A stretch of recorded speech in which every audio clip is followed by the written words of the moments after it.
to see All right. you live. Good evening. So far, we have Good seen evening. you in YouTube. Nice to see you all. Let's see each other in the cam if you're comfortable. Yes. Let's get on the cam. Yeah, All right. Good to have you all on the first day of the PMP program. Welcome to ShriLearning. Very much happy, delighted to invite you to this program. I believe you are all comfortable with audio, video, and everything is coming up well for you. If you're not done with Zoom before, probably you will learn small factors in Zoom, like you have a chat, you can speak up with your mic on, or also you can listen to the subtitle. At the bottom, you have a subtitle option. If you can't follow the language faster, probably you can read the subtitle in the bottom. So all facilities are here. So we're going to enjoy this full program. I'm so excited to have you here. And this is going to be a 4 hours of session. Do you even feel that 4 hours? Pretty lengthy. If you feel that, yes, it's a little lengthy, but at the same time, we will have a break after 2 hours where you will take a 15 minutes break. After the break, again, we'll continue with the session. We will try to bring more discussions on a two-way where you will ask questions and we'll have some conversations. And then we'll have some videos, in the sense you can listen to some of the real cases in the project management. So it's going to be a collective program of a video, two-way discussions, and question answers. This is all coming together. That's how this program is going to happen. Once again, good wishes for all your success. You're all going to enjoy this program, and you're all going to achieve the brand called PMP. On top of that, you're all going to learn the knowledge, which is very much highly demanded in the market, where we call a predictive model, or we call as an agile model. So we are set for this. Of course, being the first day, there'll be some basics for us in the sense of you will be in a comfortable place to listen, first thing, and you make your devices good for you. Maybe if you have a computer, it's good for you. If you don't have a computer, you have to listen only through mobile. Still, it is fine. Do you all have a paper or pencil, something to write down? It's there? Yes. Okay. Sriram, can I ask you one question? I'm so sorry to interrupt. Yeah, let me go on a little bit.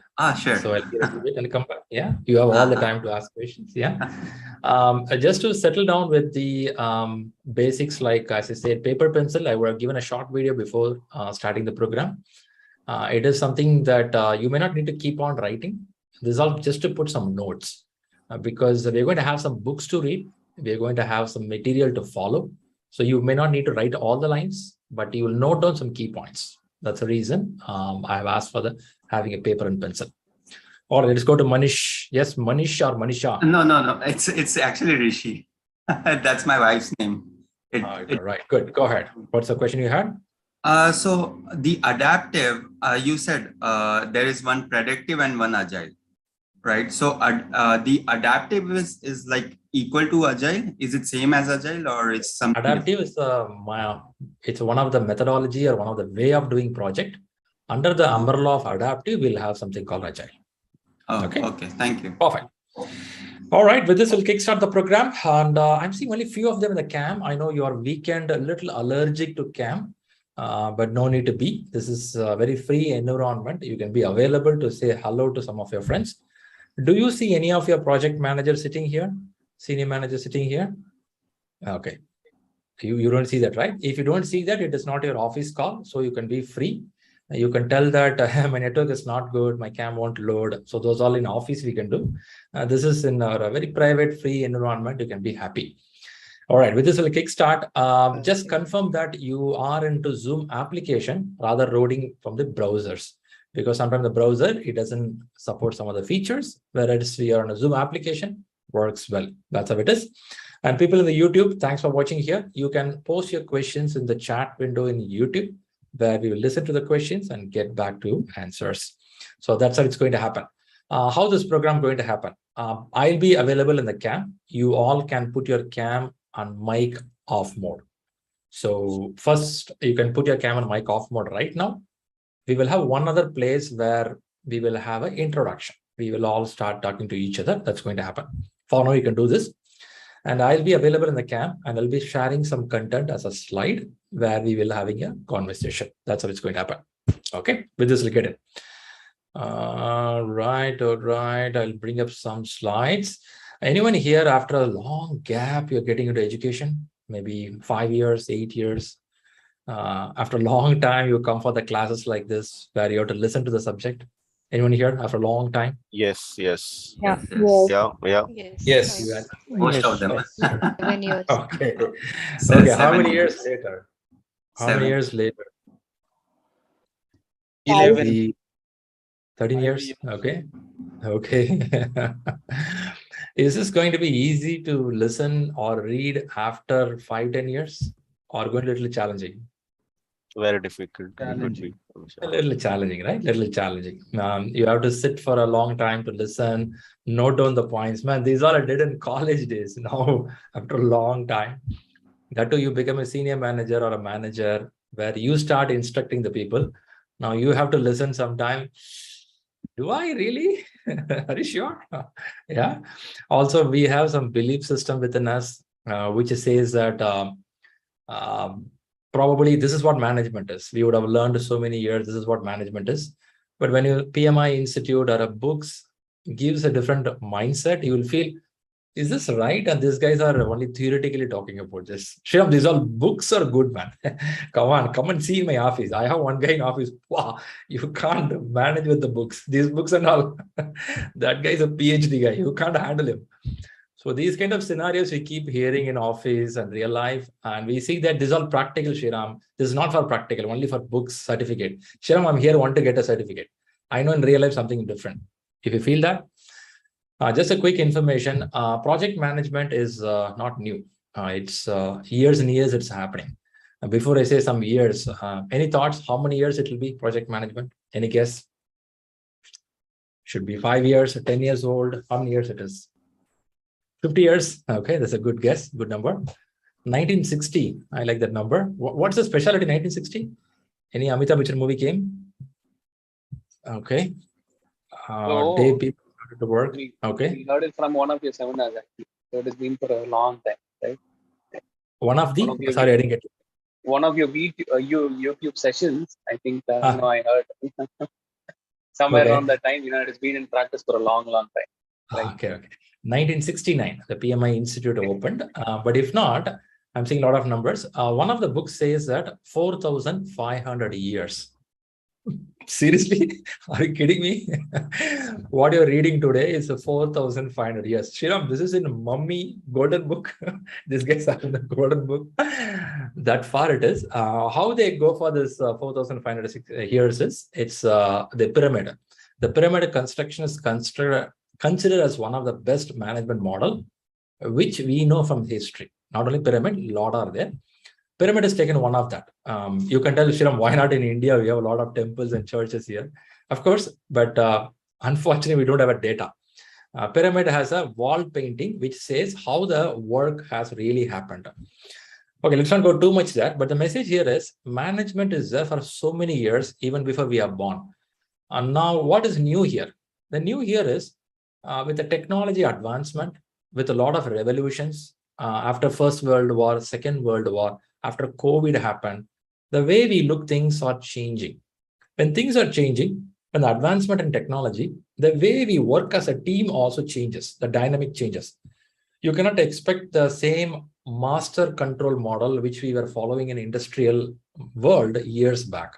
Now you are working in a world where people want to collaborate more. Of late, the kids are not liking the command model.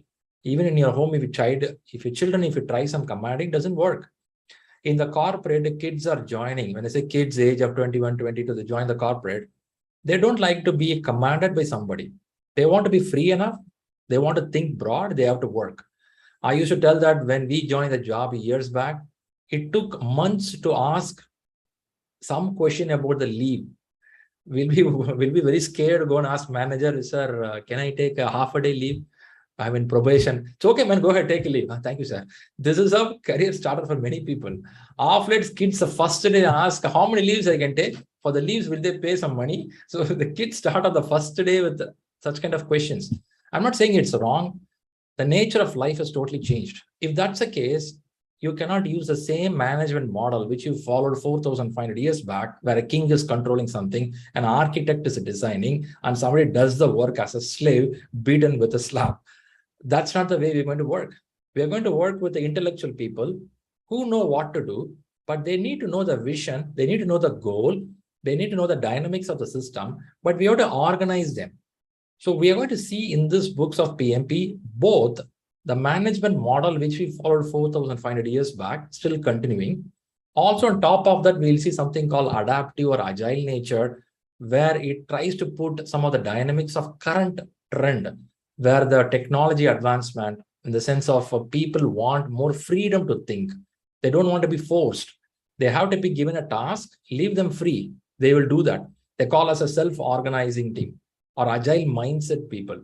So we learn all these things in classes. That goes to your exam, 180 questions. You have to answer it. As you answer this exam, you get PMP certified. In this room, there are a lot of questions. What book to read? How many questions will come or going to happen? I have a few slides going to run through. In the slide, I'll keep explaining. Every 10 or 12 slides, I'll have a pass. The timer will run. There, I'll tell any questions you can ask. So if you have a questions, you can accumulate it. In one place, it will be easy to answer many of you. Again, we'll come back few slides. I'll give a pass. On top of that, I will give a proper break of our Q&A as the class gets ends. We'll have a good Q&A session there. So when you have an accumulated place to talk about the question, one question will serve many people. So that's a better idea of handling things. But still, if you feel when the class is going, Shriram, if you don't answer this question, my head will blast out. If you feel like that, don't feel bad. You can put your hands up or ask the question. I'll be happy to help you. Okay. Are we good with this agreement? We'll kickstart. Absolutely, sir. Yes. Yep. Before get in, if anyone has I can control, man. I have to ask this question. If you feel like that, please open up. Meantime, I'll pull out my mic. Yeah, please go ahead. You have any questions?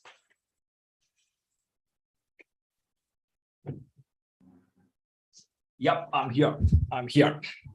Any questions which is really, really burning you? Man, please answer this question. Okay, not much. Or anyone putting their hands up?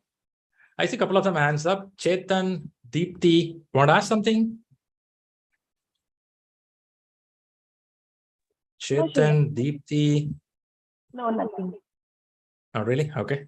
Okay. There is an indication here. You can put your hands up in the Zoom. Hands up, you can put at your home in front of cam, but still I can't see that. But there is an icon here that you have to click it. Sure, my hands up at home. Sure, I can see that. That technology has not come. So you can put your hands up in the place where I can listen to you. Okay. So now what we'll do is kindly put your cam off, everyone, so that I'll get to the content.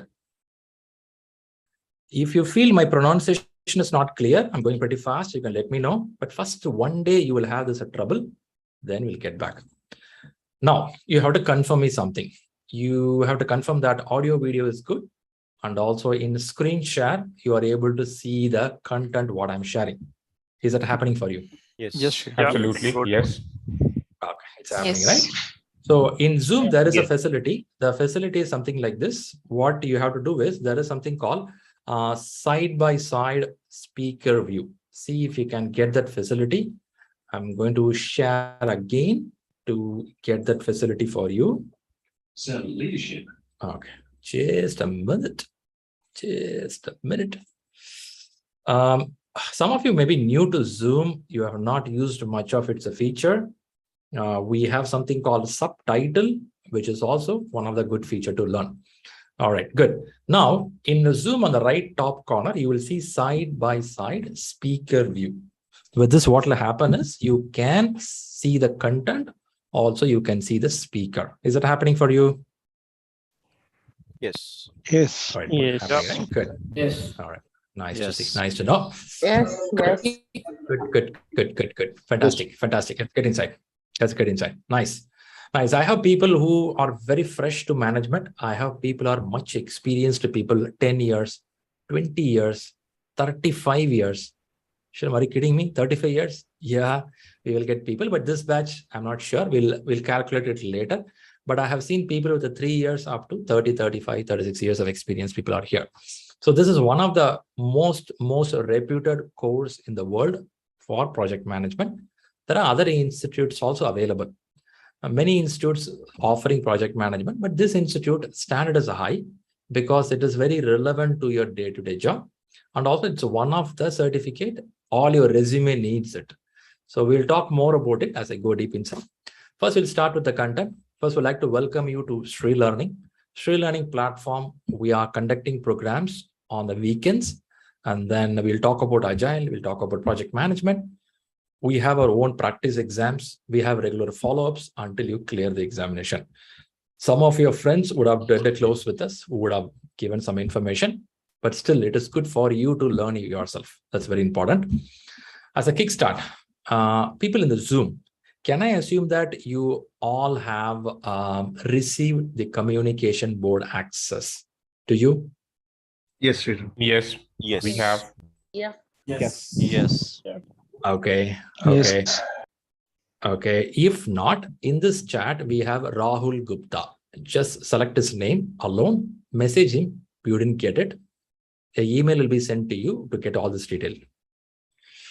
Let me see if everyone got a yes.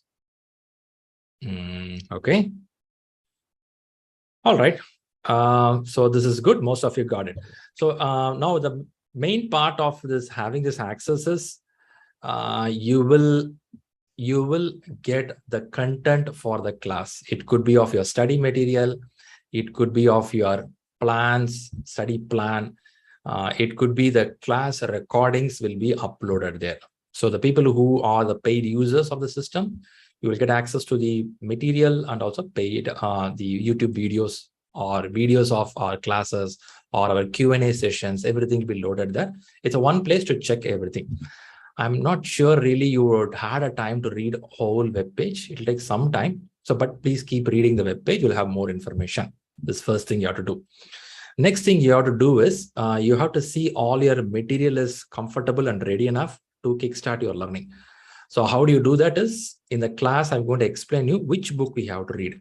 So there you will get more clarity if this book is available with you. Okay, this is all we'll do in a learning program. Now, what you'll do is, for benefit of all, I will keep everyone in the mute mode to arrest your background music sounds. Then we'll get inside. So this is in 2022. We are doing these classes. Sure, what is 2022? 2021, PMI Institute upgraded their content. So it is almost 1.5 years since now. We are in the new content. When I say new content, PMI Institute, every 3, 4 years or 5 years, keep adjusting their content to the market demands. Okay, we'll see the new content which is there. Let's go. Right. So we'll kickstart. Where I want to kickstart is I want to talk about what is there in project and from where this originated.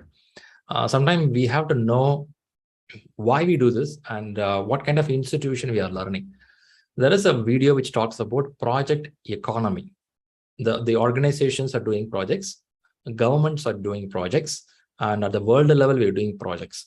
So we have to see why it is called project and what we have to do as a project manager here. Let's kickstart with a video to get an idea. The purpose of playing this video is, in the class, I'm going to have a lot of videos. So you should also adjust your systems ready so that your video streaming goes well. I should be present the video in the HD format. Your downloading speed also should be a little better so that you get a good streaming. If we have a little less streaming, it will go a little slow at the beginning. So first day, you learn how it works. From going forward, it will be good for you. So I'll play a video now. Please observe this to listen about what is project economy.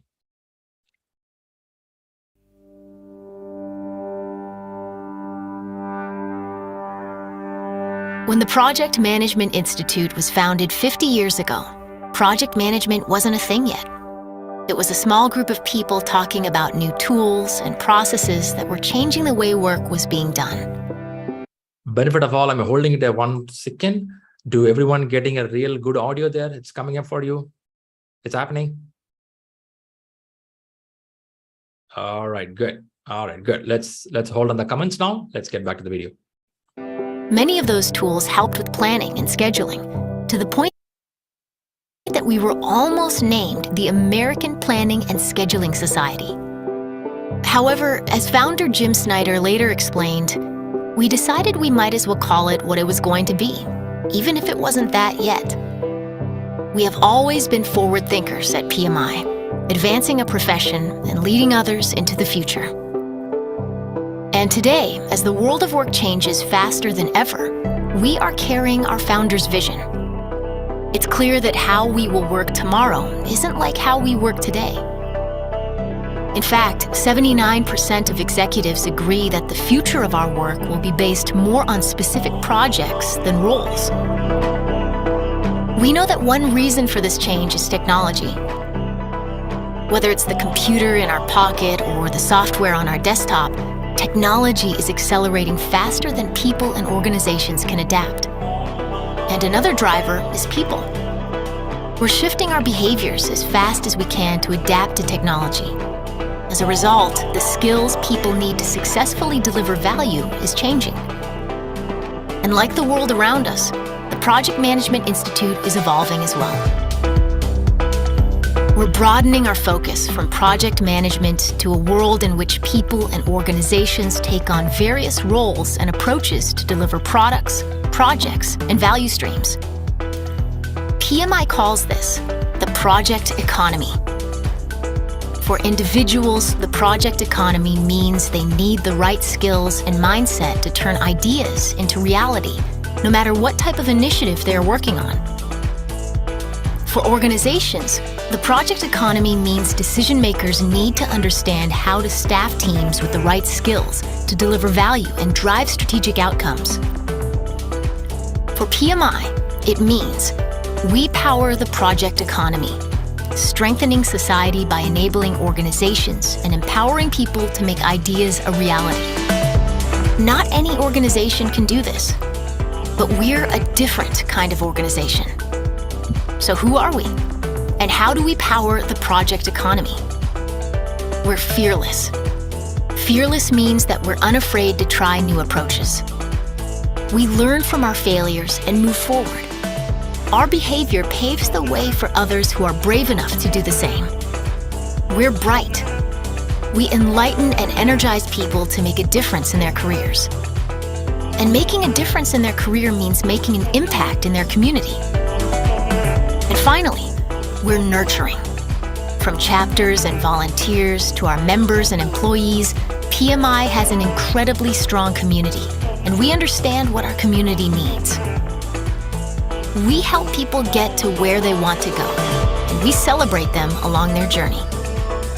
Who we are guides how we look. Our visual identity helps us define and shape the project economy.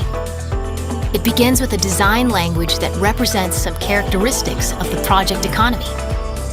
Each is represented with a unique symbol: collaboration, determination, change, innovation, teamwork, outcomes, growth, vision, and community. These symbols create a visual language for the project economy and the Project Management Institute, but they're only one part of our visual identity. Other elements include color, typography, and so much more, to reflect a modern organization leading a vibrant and approachable community. And with these elements, we've created a new identity, not only for ourselves, but for our chapters. All right, was it a good one? Did it give some idea about what we're doing? I believe it would have given little background about some action, what is happening in the market. Of course, you don't need to know fully about what is this economy or what PMI does, but at least you should know that you belong to such a community. Shriram, what is called a community? Community is like-minded people who look forward to do something betterment to the world. So the moment you step into project management, a few years back or recently, you are part of this community which is really doing a good job to make things work systematically, make success as a habit. Now, you may or may not be part of this PMP certification program, but you can be part of project management. Where you live in any city, that city has something called chapter. When I say chapter, a bunch of people join together and talk about how the management works. If you are staying in Mumbai, Mumbai should have a chapter. If you are somewhere in Dubai, Dubai should have a chapter. So you can search over this in internet and you can visit them. You can listen to them. You can talk to them. Shriram, do I need to hold a PMP for that? Not necessarily. Just casually, you can meet these people and talk to them. That creates a network. It is not only for a job opportunity, but also you try to learn the best practices followed in the world. Maybe some tools, some techniques, some way of pronouncing the right terminology. If I tell you in this room, do you think people sitting here don't know anything about management? Are they going to learn from these classes? That will be the biggest mistake if I think like that. People are here more knowledgeable. They know better than anyone here. But the chances are we may not be able to put things together.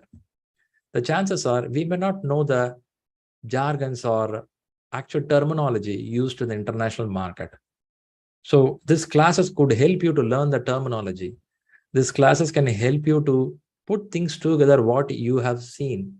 You have worked so many years.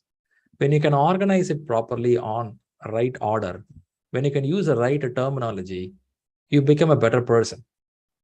Let me ask the question in this room. How many of you here, you feel that you are in these classes to put things together what you have done so many years?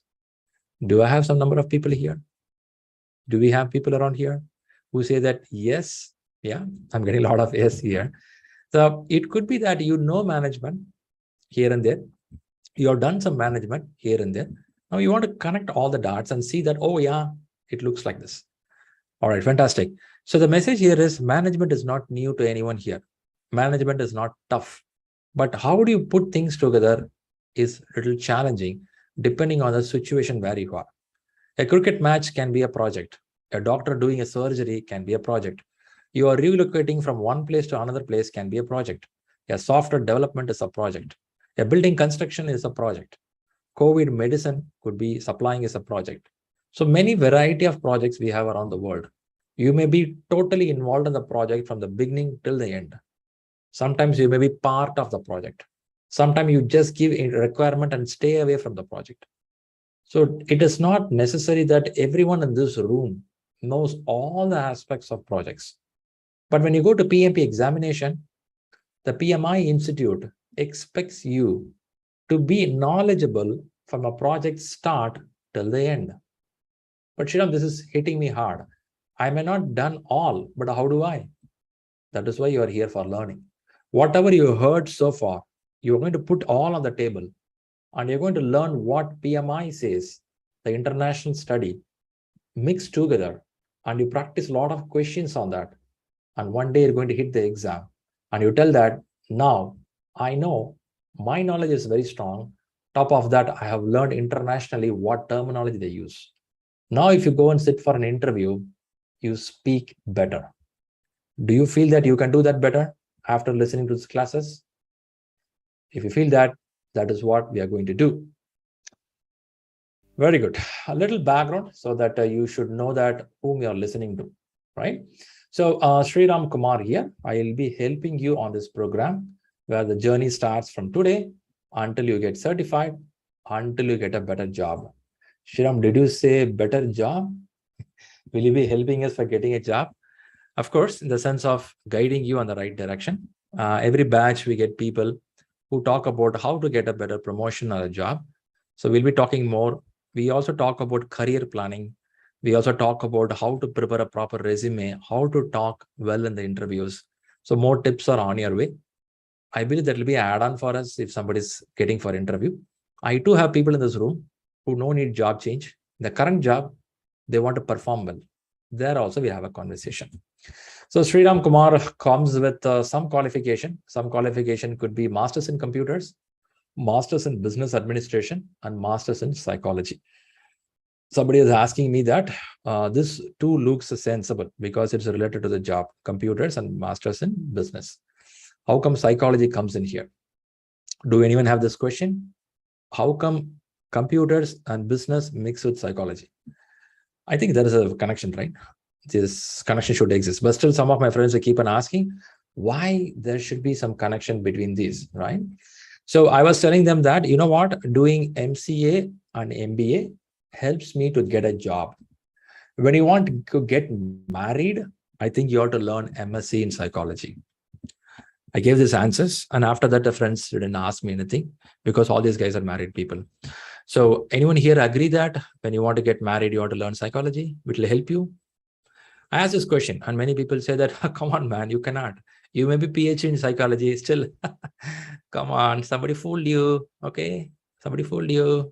You can't even do that. Even you do PhD in psychology, oh, God's sake, man. End of the last breath, you'll come to know that it doesn't work. Yeah, that's how life is. Like a Tom and Jerry, keep on chasing each other. Tom will get a beat, Tom. That's how it is. Okay, that's fine. So by the way, I learned psychology years back, but fun apart, but really psychology helps me to talk about the human brain and thought process. And I feel that I have a passion for management, but in every family, you will have some uncle who will recommend you what to do. So this is, I dedicate to the uncle, okay, computer side. Then this is the thought which I had initially. After this uncle gave a suggestion, I did it. I got a job. Then uncle has his own job. He went off. Then I have to come back to my job. There I came to MBA. While doing MBA, I had a thought of a psychology. I read about it. But now if you ask me, yeah, it is helpful. Do anyone have such uncle at your home who made you to do something? You have it? Every family, there'll be one uncle, one aunt, one brother. These guys always will be there. When you're at the age of 14, you'll be standing like this and listening to this uncle. That guy will keep on talking. You know, that day, this day. After 10 years, you saw that uncle is the same job last 25 years. Okay, man, you advised me. Huh? Okay. Okay, come, let's get back. So I did a PMP some years back, maybe 6 years back. And then I did a Agile certification called ACP. Then I did a CSM certified. There is something called Scaled Agile, which is called SPC. Of late, I think this two you would have heard more. And then DevOps, which is on the technology side. We'll leave all these paper certificates. And then I do on coaching and help on people and do some safe consulting and career counseling. Those are things I'm handling. And also trying to help some people, children who really want to come up in life, but this money sometimes push them back. So we have to educate them, not by educating English, mathematics, science. No, I don't do that. Educating them to stay confident. Don't get scared of people coming with a branded t-shirt and branded watches. Believe on your knowledge. One day, sure, you'll grow. Because this world is being prepared like that to scare the kids, showing all the fancy big stuff. That to the privileged, less privileged kids. There are some society, people really struggle hard. They don't have a parents, or they have parents, but they don't have enough money to read. But they have amazing knowledge. They have amazing dreams. Somebody need to guide them. Show them the path which will help you. I believe many of you in this room will be doing that. If you don't do that, maybe you can start, at least help one children in the society where you are. You don't need to give them money. Don't need to spend anything from your side. Spend few hours in a week or a month. Talk to them. Give them the confidence, what they have to read, how they have to grow. If you can do that, your life is really, really fulfilled, right? All right. So that's one part I keep doing. That gives you satisfaction. Okay. That's a little about me. Let's move forward. This is about certificate. So looking at this picture, looking at the certificate, anyone get a feel that one day I will sit like this with a certificate? Do you get that? Do you get that? One day, man, I'll make it happen. Okay. Yes, sure, you can make it happen. And this is possible, highly possible. And the colors of certificate, some are changed. Orange was there. And then now we have a blue color. Now some specialty in this certificate is, you can see here, there'll be some dates given here. I'll give you a little explanation. A certificate, when you clear, it is a 3 years valid. So after 3 years, do we need to write the exam? People tell one time writing exam itself, like getting married. On top of that, you want me to ask another marriage. Highly impossible. If you feel like that, yes, it is. So you no need to write the exam again. Once you write the exam, 3 years valid. End of the 3rd year, you can renew the certificate. Amazing, right? I mean, right? That's good. Oh, one marriage, enough. So if you don't renew the certificate, 8 months or gap, if you give, the certificate get invalid. Then you have to write the certificate. Usually people renew the certificate by paying money. On top of that, you should have some learning in the last 3 years. We will talk about this after you get certified. Now, don't worry. Many of you in this room will ask, how to renew? First, we'll get married. then we'll think about where to go for honeymoon. Now itself, don't worry about that. We'll talk a little later about it. Okay. So for now, the point here is your certificate is 3 years valid. That's a question or answer to you. Little information about the background. Some of you would have seen this screen before. If not seen, why we have to do PMP? That's the biggest question mark. One is your company pushes you. Other one is one stupid fellow in your company got promotion. You never thought that guy will survive in the company. But one day he says, Shriram, I am a senior manager. You'll be, what? What? That day you realized, I will get a certificate, man. I will go to another job. If anyone is like that, for you also, the certificate is very useful. Or it could be the reason that you want to get a better salary. You realize after so many years that your package is not up to the industry standard. You never know this. You thought you were earning good money. One day, casually, you're talking to your friend in a drink time, evening time. That guy in the mistake, he blabbers that he is getting double the salary of what you are. You got, wow, this much of money. Man, how do you got it? Somehow I got it. That moment you feel that, let me do that. So these kind of good moments are there in life. Apart from that, why we have to do PMP? Real reason. The real reason is market trend. What happened here is in market, there is a good demand for project managers who have a good knowledge. Shriram, what do you mean by knowledge? The knowledge is on the domain, technology, people handling. In these segments, if you have a good knowledge, market has a demand. What kind of demand? Can you give me some numbers? If you ask me, this stats was collected by PMI Institute. The PMI Institute says that nearly 25 million people would be needed over a period of time. There are some numbers given here. The main reason for the numbers is some managers are getting retired by the age. Some industry are opening up new segments where they need more people. I have put some industry names in the below, but more industries also there in the census or data collection. Now, what is the message is all over the world. It is not for one country. The stats come from all big countries.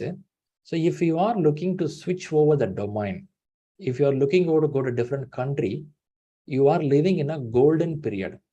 This opportunity was not there for your parents or grandparents. Can you tell me, or have you realized that your grandmother or grandfather or a father more knowledgeable, but unfortunately they got stuck in one place because of whatever they had?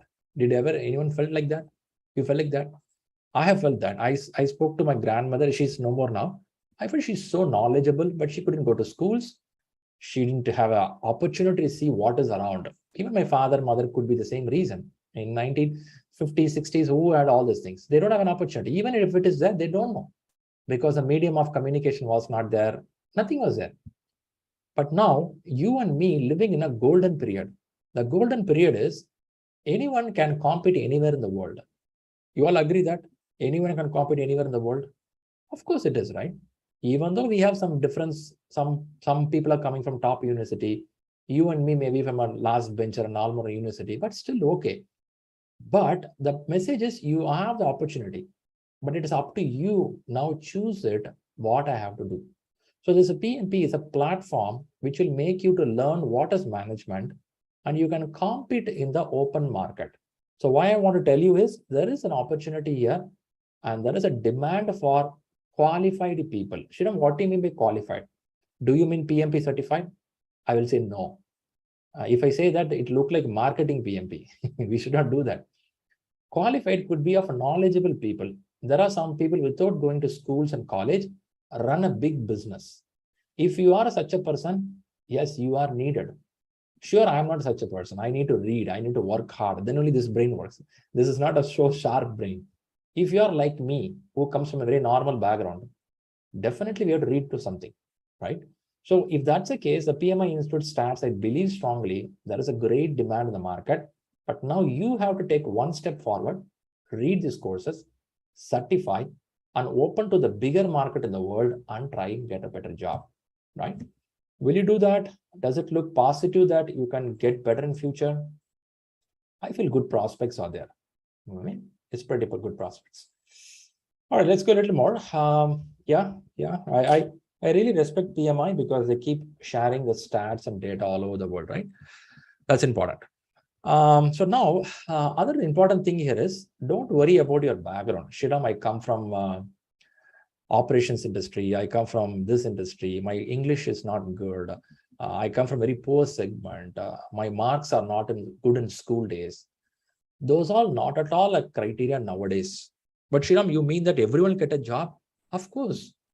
The only thing you need is a passion and the 4-letter word. What is that 4-letter word? Yeah, a letter word which we use in Valentine's Day. What is that 4-letter word? You need to have some sort of liking to what you do. Shriram, these are all punch dialogue I heard in movies. This is true as well. If you really like something, read about it very passionately. Market is in crazy demand. They are highly paying. Are you kidding me? I'm seriously telling, it's very, very high demand. I have a big stats book. If you read about the data, so surprised.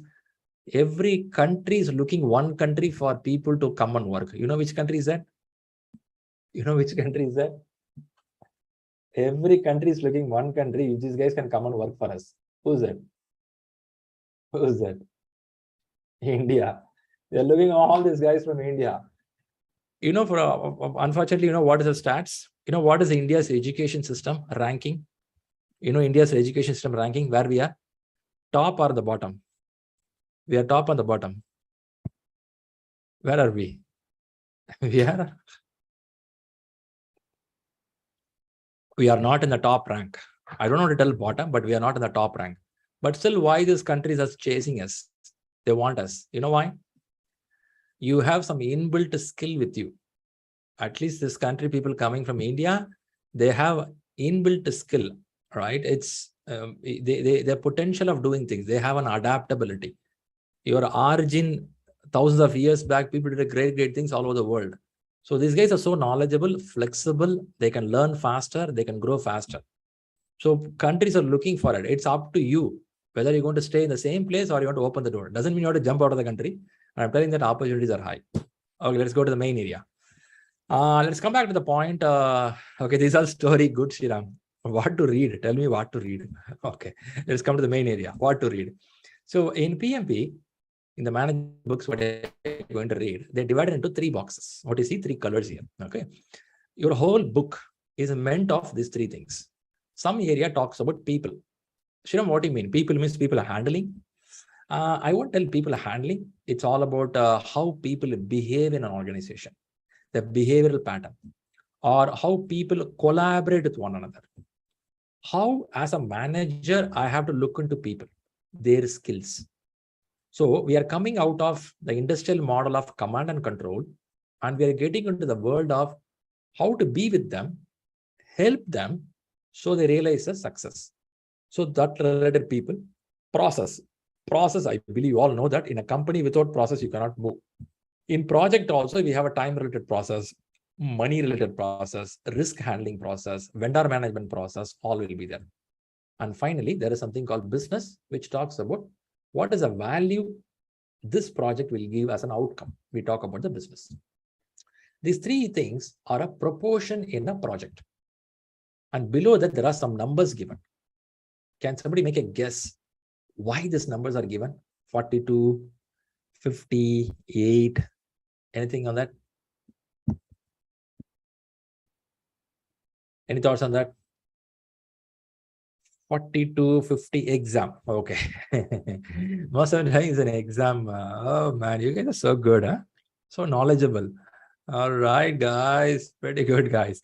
In exam, we are going to have 180 questions. I have a section to explain about exam. Don't worry.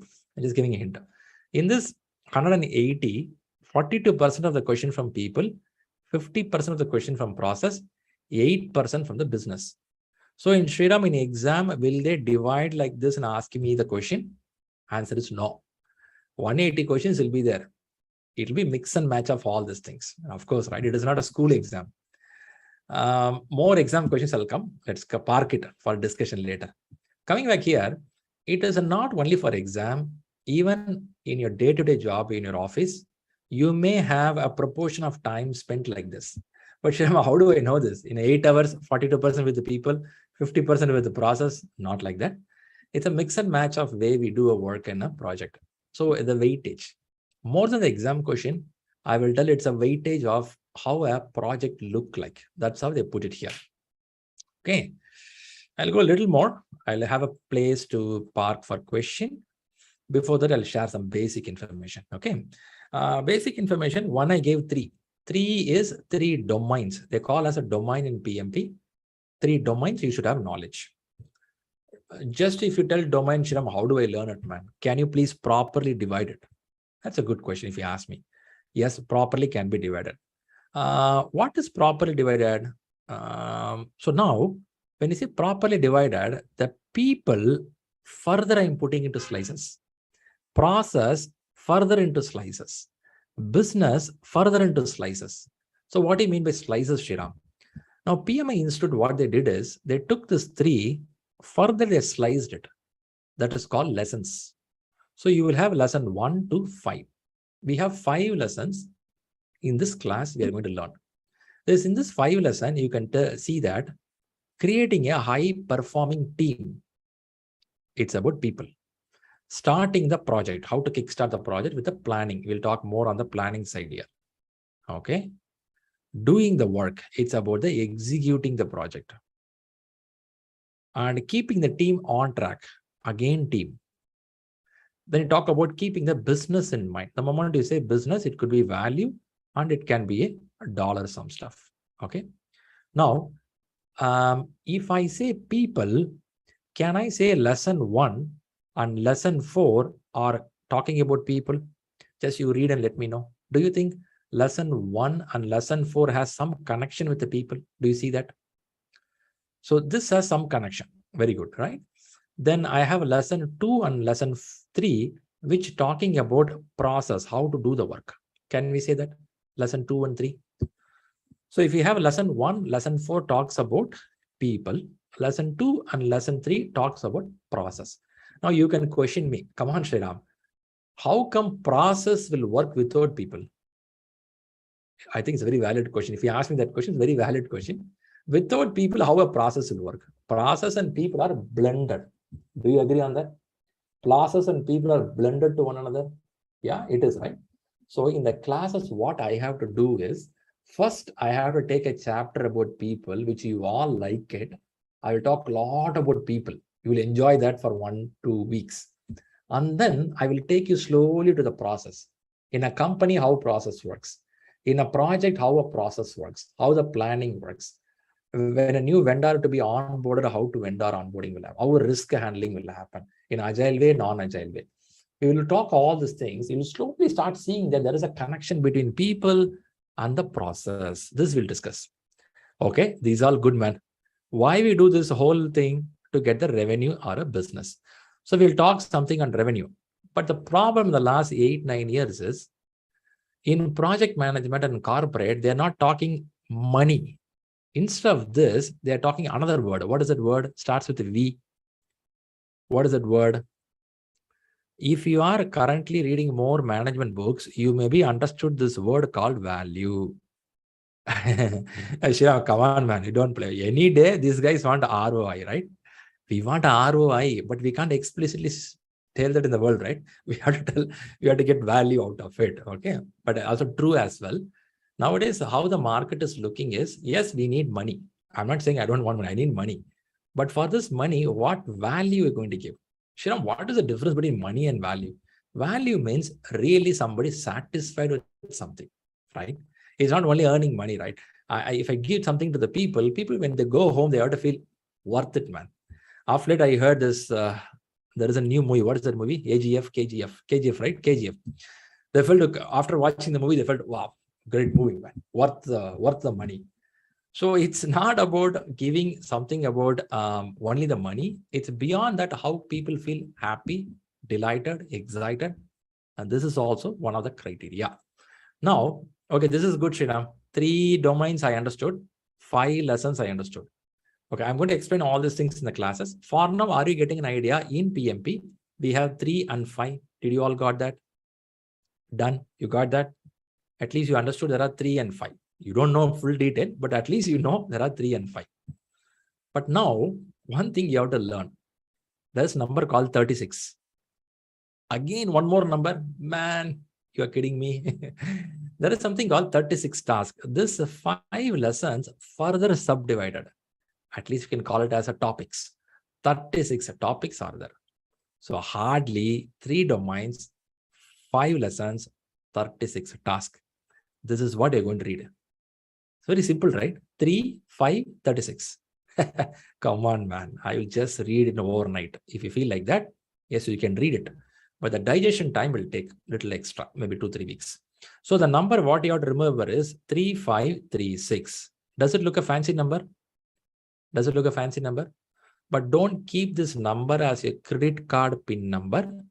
If somebody knows you're doing PMP, they will easily crack your credit card. Oh. So don't do this. Okay. Okay, coming out. Let's go a little more. I'm going to give a pause here.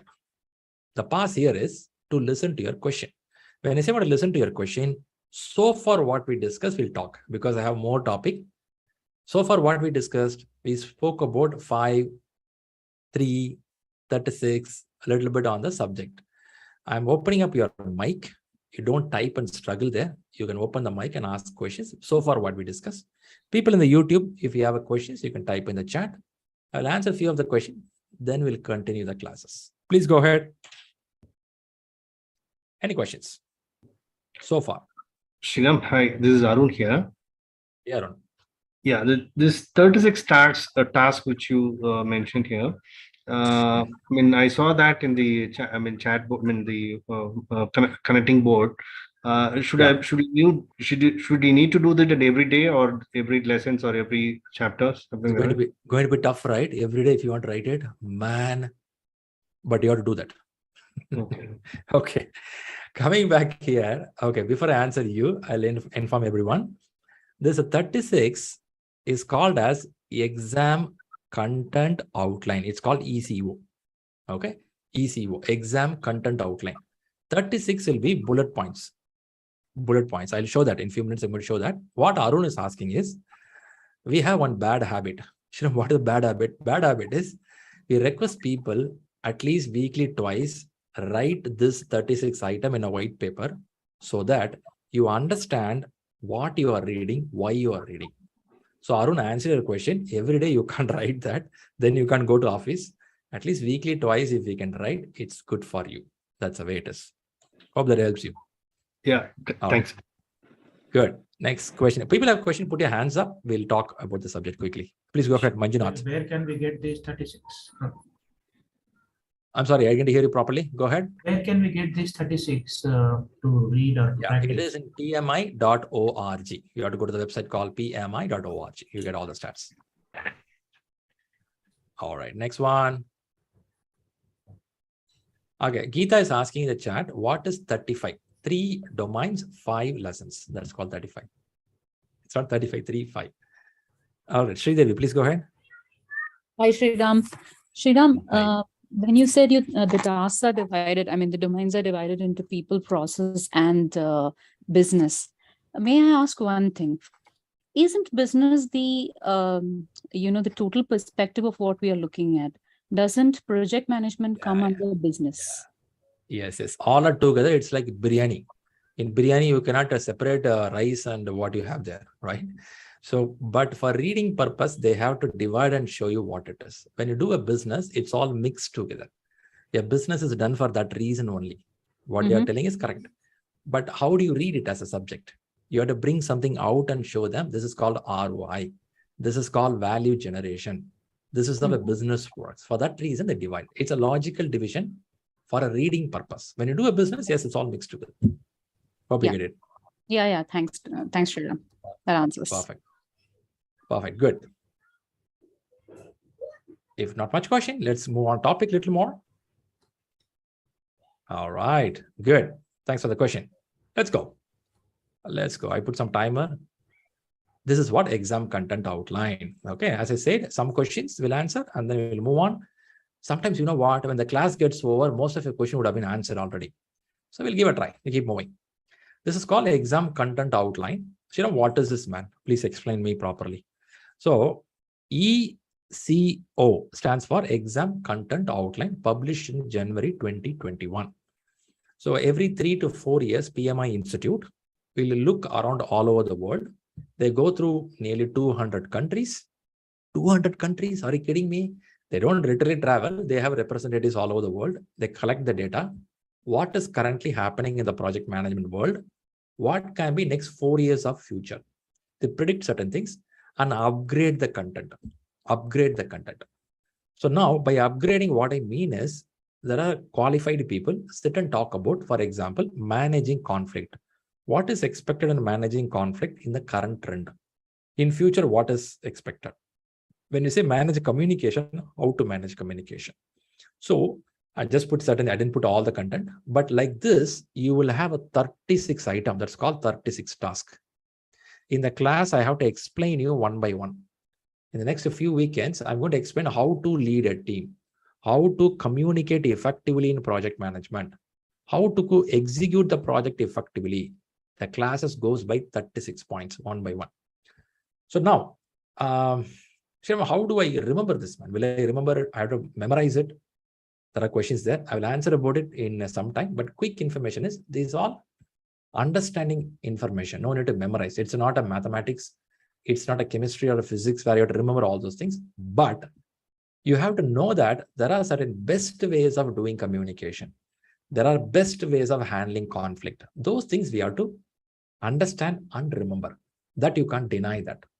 So now, for quick information, your exam is purely based on exam content outline. In this room, somebody is going to question me, then what happened to PMBOK 7th edition? Do anyone have this question in this room? At least one person should have this question. If not, this class will not go well, right? At least one person to ask. Somebody said, thanks a lot. There is at least one person to ask this question, why PMBOK 7 is not here? Okay. Of course, PMBOK 7 is also useful. Answer your question, I have another slide, but since I triggered that thought, I'll tell you. Always, PMI Institute's PMP exam is purely based on exam content outline. If you want to learn manage conflict, I can read in PMBOK 6th edition or PMBOK 7th edition, or just Google it and read it. Still, you can come to exam and write it. PMI Institute never force you. You have to read only this book. You can read any book in the world. But when you go to exam, the terminology, what you see in the exam question should be understandable for you. If I Google and read manage conflict, some author has written some article. But when I go to exam hall, if I don't get the terminology mapped, my brain cannot process it within 1 minute to answer the question. For that reason, we usually read PMI related books so that you get that terminology, right?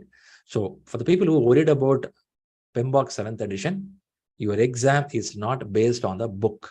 Your exam is based on these kind of bullet points. These bullet points you can read from any book you like. Still, I will give some recommendation what all book you have to read. Okay. All right, let's go a little more. Here it is. Yeah, questions are getting answered, right? God, ShriRam, I should have waited 1 more minute. And if you feel like that, here it is. Okay. Answering your question. Here is our favorite book, which came to the market, which shake the market, and then it went down. Should it went down? Yeah, it's a good book, really good book, but it is a book to read anytime. My friends can read this, my father can read this. They can understand what is project management. Really good book, but not an exam book. What about this, ShriRam? Really, really super book. Really super book, 6th edition is huge, lot of content.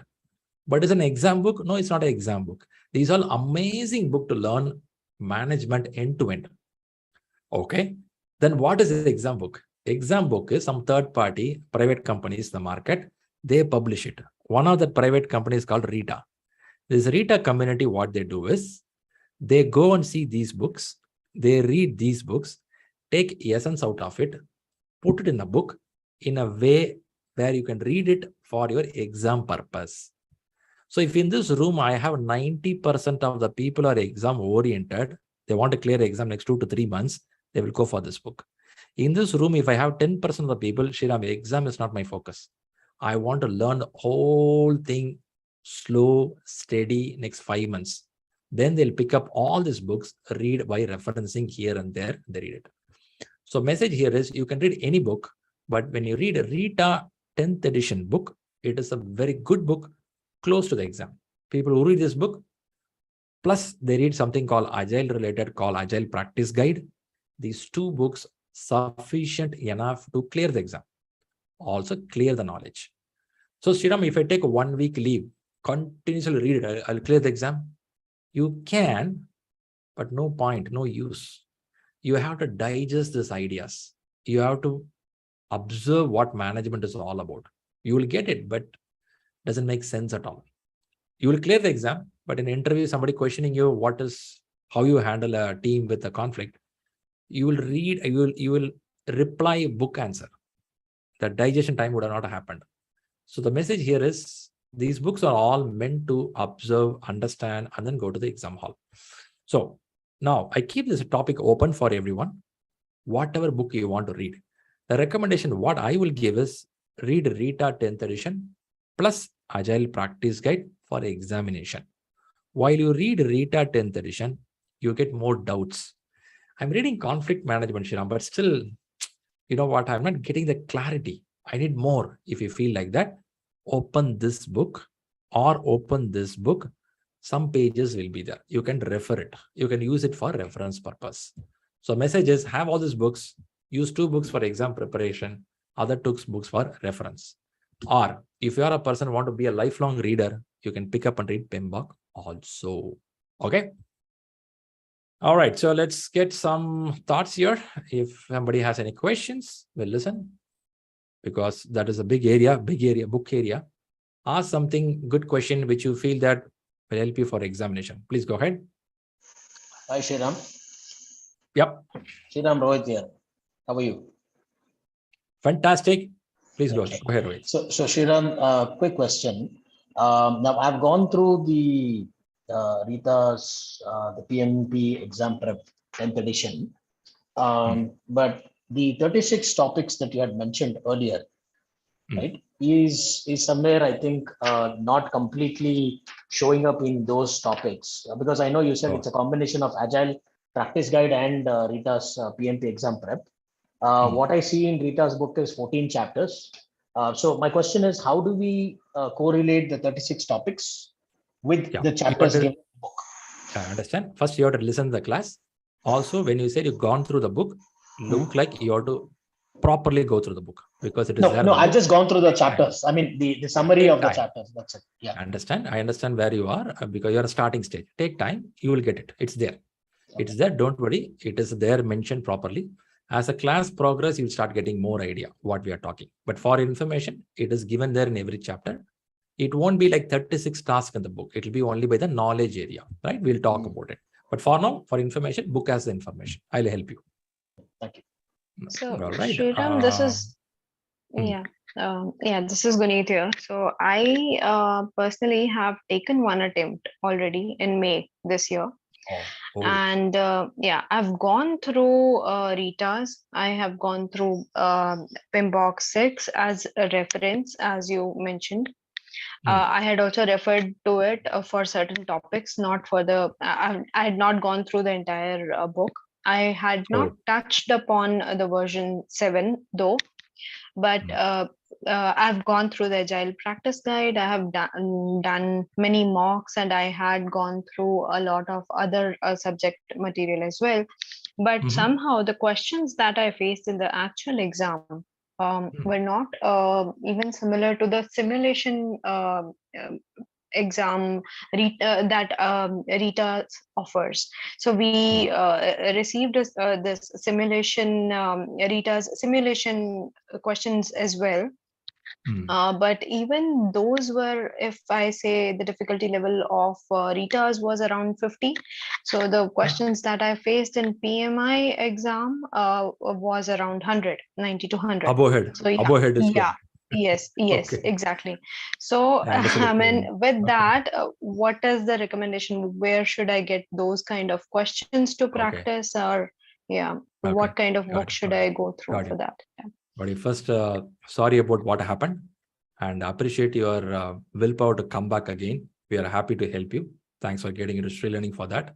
So now, coming back, what is said here is Rita's simulation. I'm sure they have a standard. Since I didn't directly do that, I couldn't comment on it. But if you're practicing Rita book questions, they'll be having subject-oriented questions. It will be of making you to understand the subject. It will not take to the international competition. That will not help there. So read up book questions are like that. Okay. Can I assume that you took a simulation from them? You bought the simulation from them?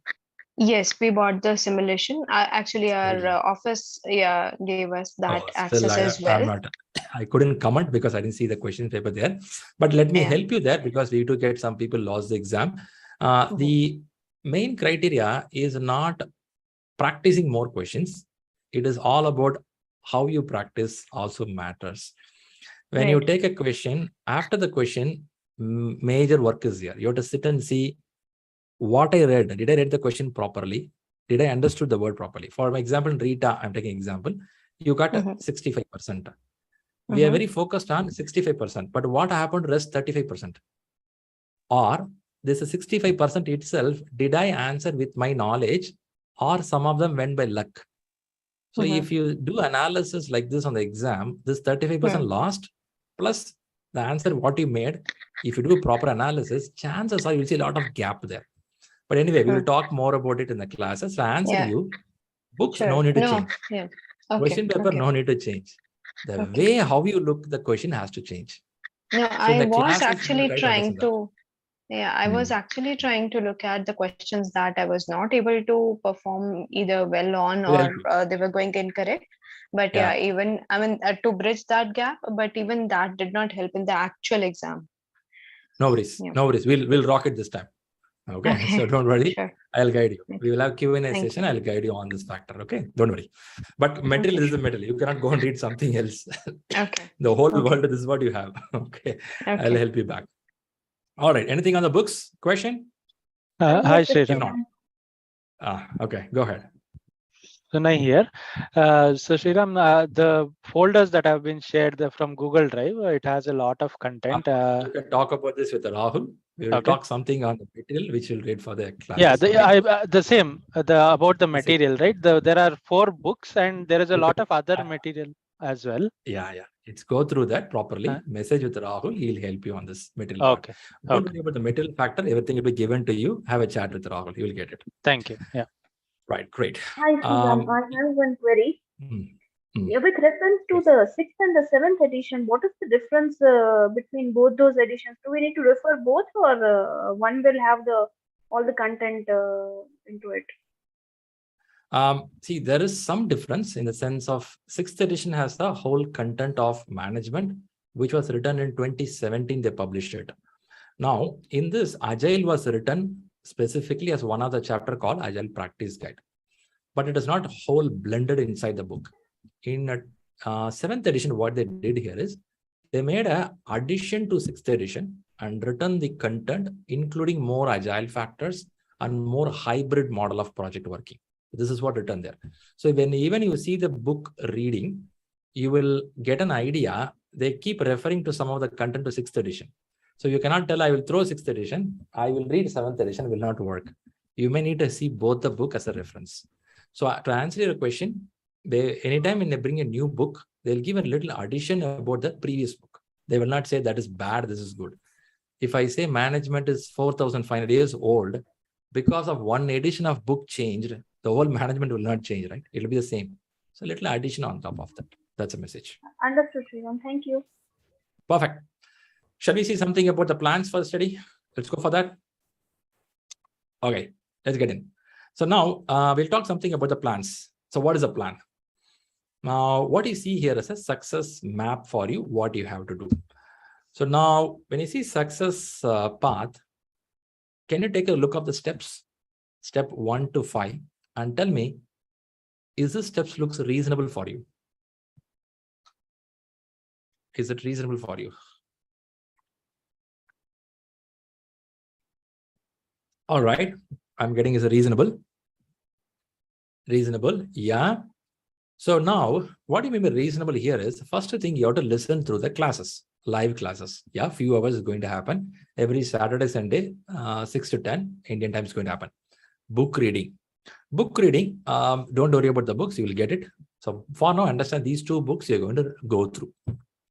On top of that, what you have to do? Exam application. This is the biggest question for many of us. Shriram, how to fill this application, man? You know what? I have a maternity break. How to take it up? Shriram, you know what? I didn't work in the same company. Keep on changing. My manager is not available in this country. So a lot of questions are there. If you have whatever questions you are, don't worry. Your application is taken care by me. So you will fill for me. I will not do that. You have to do that. But I'll guide you how to do. This is going to happen from the 4th week of the class. So for now, just forget about application. Focus on the subject. That's what you're going to do. Exam application is our responsibility. My responsibility will handle it. Okay. Don't worry about that. One-to-one, we'll have a chat also to explain about exam application. That's the first part. Mock exams. In ShriLearning, we have more than 8 mock exams, full exams. Each will have 180 questions. Toughness level also will be good high level. But we recommend to take 5. 5 is sufficient. Even though we have 8, we ask you to take 5, more than enough to clear the examination. Sharma, how to access it, who will give the access, where to find the material, these all will come to you one by one. In fact, it should be already in your email, or it should be in your communication board. What you got will be there. People in the YouTube, you may not get access to that. The moment you enter into the system, you will get it. If not, you will get a study plan to read for the exam, right? And finally, you have something called festival day. Shall we call it as a party time or a festival day? The day when you clear the examination? Okay, is it a festival day? Yeah, it's a big day, right? The day when we clear the exam, sure, you have to celebrate it, because it's not about the exam toughness, I will tell. It's about feeling good about yourself, right? After a long time, you took your own effort, you put your pocket money for the classes. Different, right?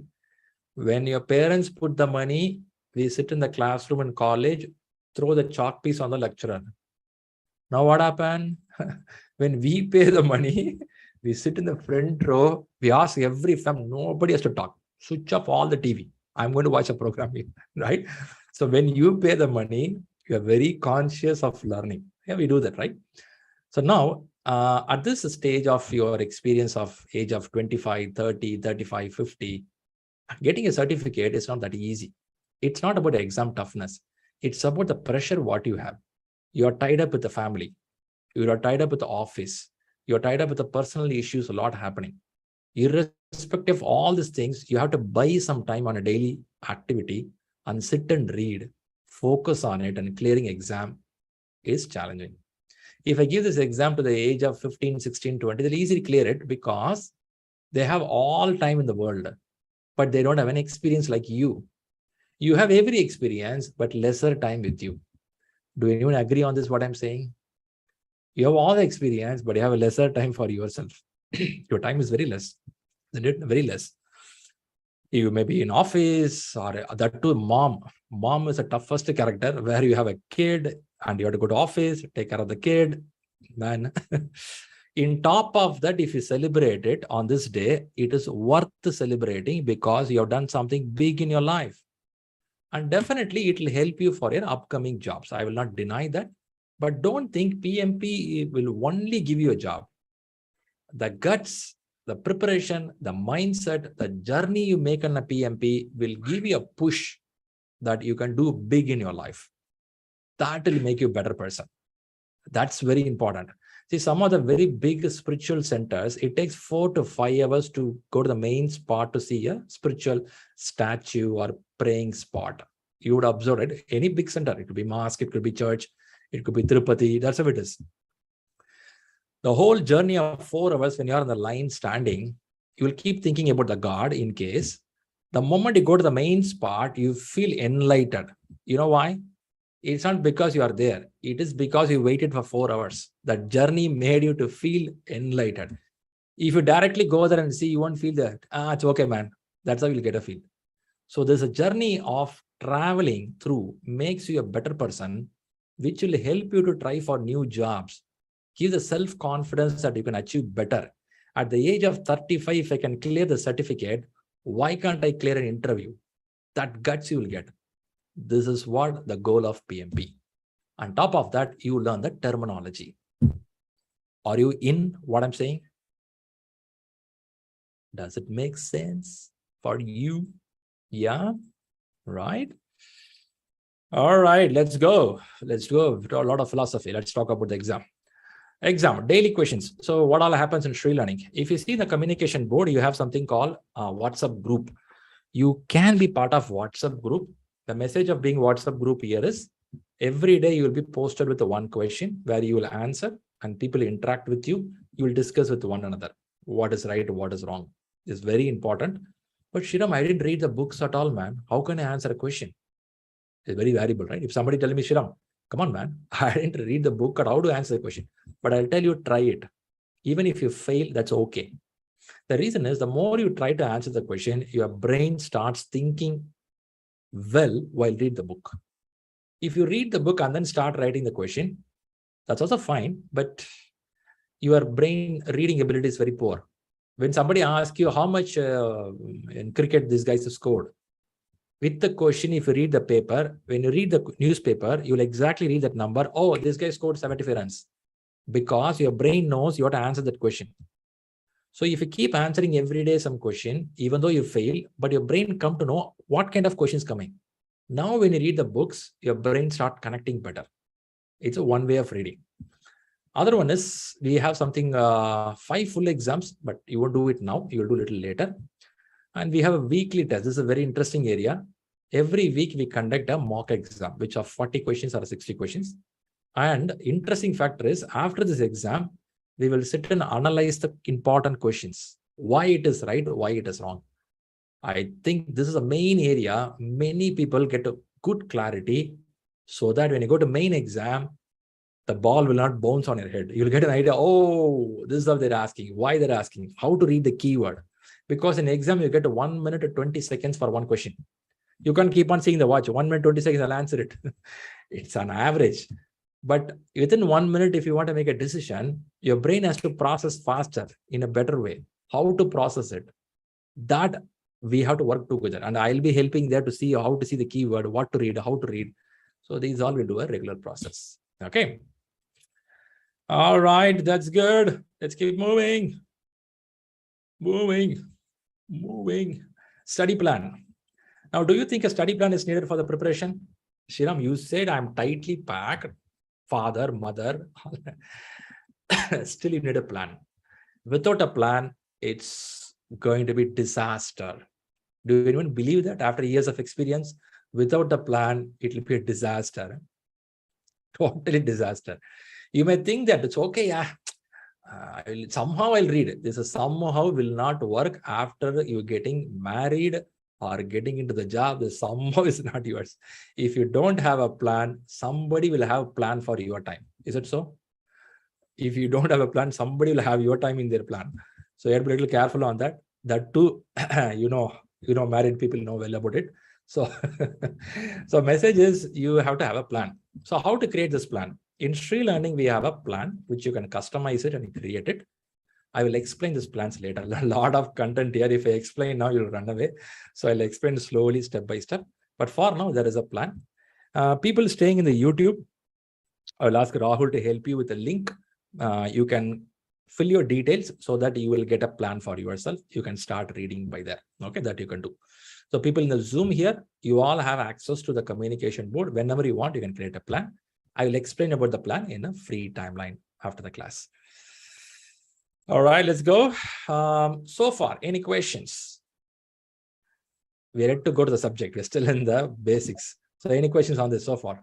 Hi, Sriram. This weekly test which you have said, will it be sent in WhatsApp or will it be, we should be in the login somewhere? How is it?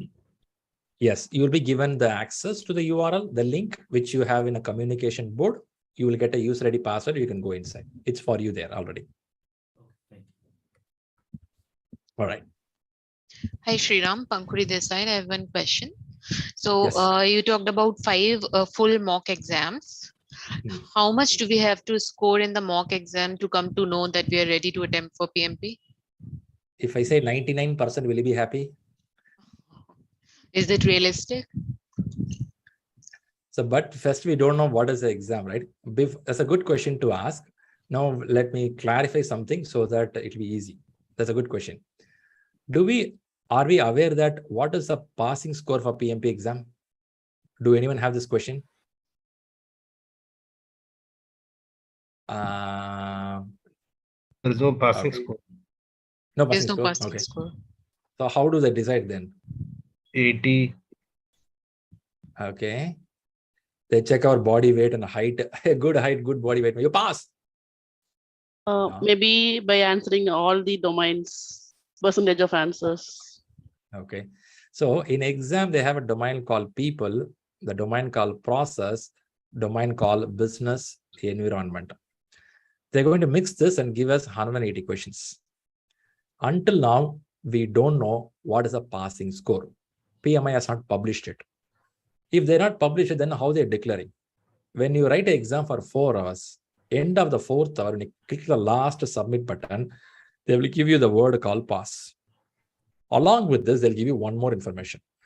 The information is above target, below target, need improvement. Above target, below target, need improvement. Now, what this means is, in the 3 areas of people, process, and business environment, they will tell you in process, you are above target. In people, maybe you are target. In business environment, above target. How this combination works, you don't know, I don't know, only PMI knows. So they don't tell about the percentage. They don't tell about the combination. They only tell you pass. Now, if this is the case, if ShriLearning also does the same way, it will really confuse you. So what we do in ShriLearning is, for this good question, answer is, in ShriLearning exam, if imagine first mock exam, you may get 65%. I'm just kidding. But ShriLearning says that in ShriLearning, if you get 75% and above, we tell that that's a good score. Good score. But first exam, you may get only 65%. Second exam, you may improve a little bit and it'll come to 68%. Third exam, chances are you may go to 70. Fourth exam can go to 66%. Fifth exam can become 78%. Up, down, up, down. We look at the average, how you are, and I have to work with you closely on these exams, what you're scoring. And I have to tell where you have a gap, how to make it better. So answer your question. In ShriLearning, out of 180 questions, if you can score 75% as a combination of all the domain, which is a good signature that you are in the right place. Later on this, I'll explain more once we come to that stage. But for now, answer is, this is how we give it. And this helps you to tell, are you ready for the exam or not? Hope it helps you. All right, next question. Does it mean that we should be above target in 2 and target in 1? I say there is no combination. We don't know. PMI has not declared it. So we know only pass or fail. That's it. And so Shriram, best advice is always focus clarity of the subject. Always tell that yourself, I'll get more than 75% when you practice.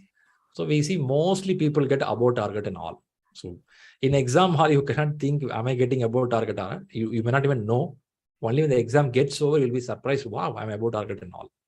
But this, you have some time. Let's not talk too much about it right now. You have time to talk about it. Okay. All right, quickly, next question. All 180 questions are multiple choice or any explanation way we need to? Yeah, no theoretical. Okay. No typing, no writing, nothing there. Imagine our guys, we give writing chance, what they will write. we will write a whole story, right? Mahabharata story will be there. So they keep only objective type, save us. Are there And no formula-based questions as well? In our practice exam, we have more formula. But in real exam, they give 1 or 2. That too straight away will be on the formula. PMI has reduced the mathematics very highly. So you get very less questions. So the use of calculator is allowed? Calculator is there in the system itself, which will pop up, which you can use it there. Okay. All right. Let's get on. Next stage. Are there any questions with more than one answers? Possible. Multi choices. You have to choose A, B, or C. 3 choices can be there. There can be a possible fill in the blanks. 1 blank will be there. there is a possible drag and drop. You drag it and drop it. Off late, in your every corporate, they have the internal training program. In this training, sometimes you get a drag and drop. Sometimes you would get an objective. Sometimes you would say yes or no. Are you doing that in your offices? You're doing it. If you're done that, same, you're going to repeat it in the exam. So you may not need to surprise about it. It's the same concept what you did in office, you're doing here. But more questions will be 4 choices, A, B, C, and D. In this, you have to choose one. This will be majority. If 180 questions means nearly 170, 75 questions will be like that. 5 or 6 questions will be drag and drop. 2 questions will be radio button. Fill in the blanks. Very minimal. If not 175 questions will be out of 4, you have to choose one. That's how it will be.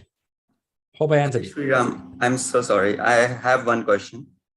In school, we used to have this comprehension test, like where they used to describe a scenario and we used to have like multiple questions, like 5 to 6 questions, and we have to give the answers for those questions. So would it be, would we get questions like that, where we have PMI, PMI don't have an idea. Please don't give this idea to PMI. Okay. Please don't give this idea to PMI. We will be screwed up. Okay. They don't have, so far, they don't have it. Hopefully, they don't listen to your idea on YouTube. Man, if anything comes, this guy is the one. Rishi is the one. They don't have it. Okay. Yeah, Shriram, one question, myself, Yuvrani.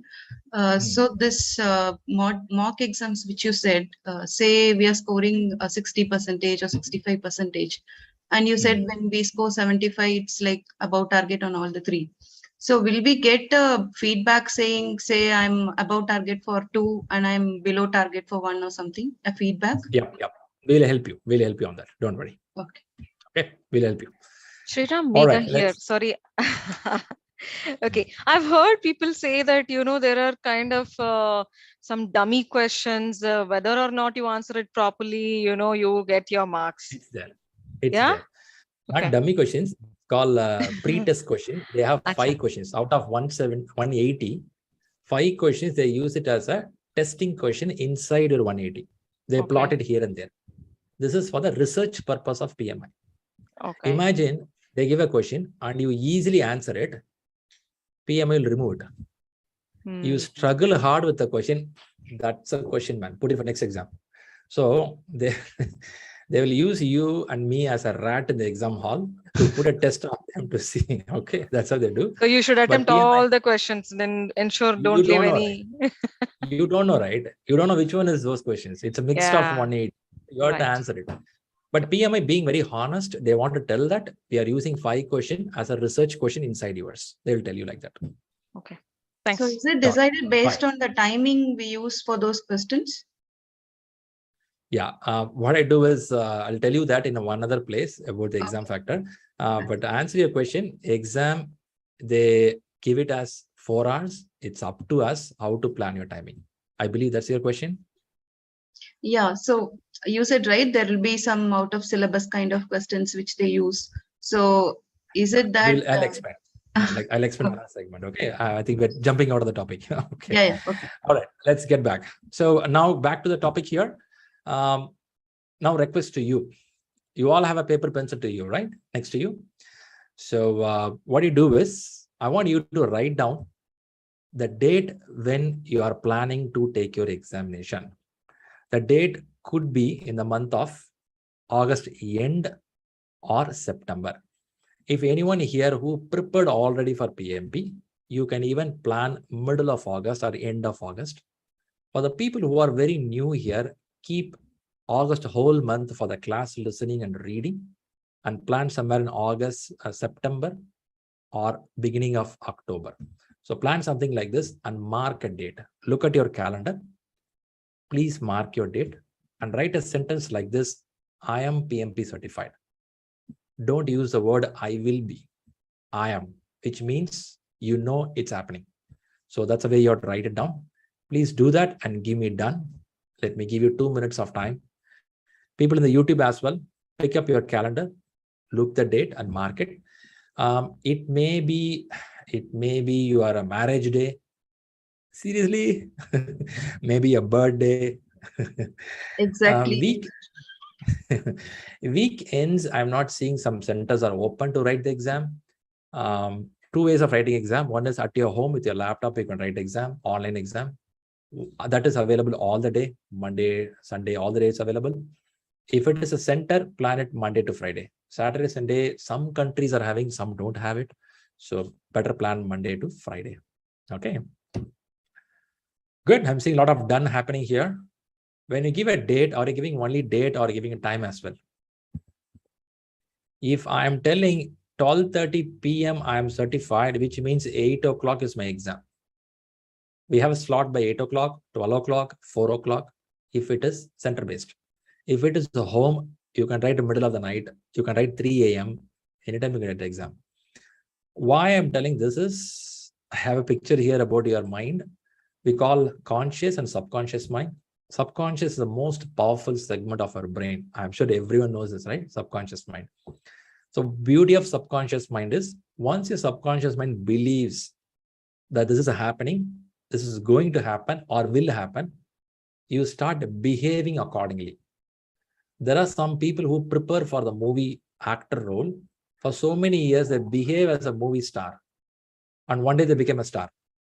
I know it looked like a little pathetic, but still, the message here is you keep thinking about it. If you ask Usain Bolt, he would be always thinking about winning a gold medal in the Olympics. They behave like that. They work like that. So answer you, I would expect you to write down and behave like that. The reason for this is now you have a date. Study plan will get ready. You have the books with you. Classes will keep happening. Simultaneously, you keep reading. Now, what will happen here is your brain knows October 2nd, I'm going to clear the examination. I'm PMP certified. Now, what you will do is you will avoid unwanted travel in the month of August and September. You will avoid unwanted big things to do, which will distract your timeline. So you start focusing. And the books of brain and human mindset, what they say here is, human brain is a goal-seeking mechanism. I'll repeat, human brain is a goal-seeking mechanism. What it means here is, when you want to set a goal, and that goal has a number in front of that, your brain works really, really efficient. If you give it generally, I want to be PMP certified, it works, but little bit. But when you have a date and time, it works perfectly great. Anyone here researched on this? Like when you have a date and time, you have always achieved it properly. Do anyone have that kind of stats with you in your life, last 6 months, last 1 year, last 5 years? Something you set up with a date and a time, it works exactly. You'll be so amazed how it happened because the content went to your subconscious mind and your brain starts programming accordingly. Shriram, this is all for Albert Einstein. No, nothing there. They asked Albert Einstein, are you a very smart guy? Albert Einstein stated, I'm not a smart person. The only thing with me is I stay with the problem for a long duration. Very simple, right? He said, I stay with the problem for a long duration, then I solve it. Then people think I'm a smart. Nothing smart. You don't have the patience to stay and you live it. And I stay with it for a long time. So message, you will have a date. You will have a consistency. You will take this thought to a subconscious mind. I am sure you're achieving on the date. In this room, I'll tell you if you have a date, if you have a time, you are certified. Okay? First step for getting into PMP is believing and making your brain to believe, yes, I am. If that is done, half the way you crossed already. Wow, looks good. All right, let's go a little more. We have another 20 minutes to go for a break. Before the break, we'll talk some more factors. Now the question comes, Sriram, you are talking PMP, you're telling 3 domains, people, process, business. You're telling this, all the stuff. From where it is coming, man? Who is giving all this stuff? If you ask me, they are spread across in 200 countries and they're collecting all the data. But who is giving that? You can name out some of the companies who are participating in a big board level discussion to bring the best out of the project managers. Now I've given some company names, which is the part of executive council. Of course, many volunteers are giving information to PMI. On top of that, these are executive councils who talk about the improvement and the betterment of the management. Do anyone see your company name here? Your relatives' working company name or your known company name is there? Do you see any name here? You see the names? Okay. All right. All right. Do you see some of the big companies are here? Big shots are here? Top companies in the world? They are here, right? Now, when these company people, company means whole company will not come, some representative will come. And when they talk about what is expected for managers, and that is part of your study, and that is what you're going to read, do you think you're doing the right thing in your life now? When somebody says, this is what we want, and you're reading that, and you're going to apply for the job, you will feel, oh man, if they say that, yes, that's what they want, right? When I'm going to learn it, it makes sense. Okay. So what we'll do is, let's watch out a short video, how they do this council, what they do in this council. Let's learn some factors and come back.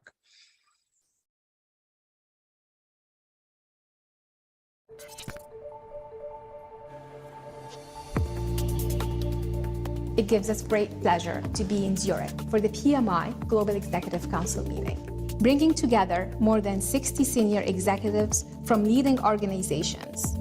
Understanding and preparing now for the changes in the business landscape ahead is key to an organization's survival and growth, and that's why we have asked some of the world's most prominent thought leaders to share their insights into the future of work and impact on project management. The most disruptive technology in the next 5 years, it's definitely AI. When we think about project managers, the AI will be a great help in doing the more task-oriented stuff and will enable the project manager to have more time at least for managing the people. So for me, the AI is really an enabler of being more human-focused. Making sure to build a diverse team is going to be extremely important. Diversity in thought, diversity in background, and bringing people with an ability to execute on technological advances, but also combining them with the human user interaction. Because customers don't pay for the depth of technology, customers pay for experience. So what is really becoming more and more important is that user interface between the customer and whatever the project is delivering. When we talk about the future or about agility, what advice I would give the C-suite is you should not just think about agility in teams, you should think about business agility. So how do you shape your business in an agile way? And this is not just software development, it's in the culture of the whole company. And when we talk to middle management, there it's important that they can enable the teams to live this agile mindset. And I think human and culture are the most important critical success factors in driving change within an organization. Focus much more on the human aspect, really try to change the culture, and everything else follows. We've spent time talking about issues that project managers face in the government space.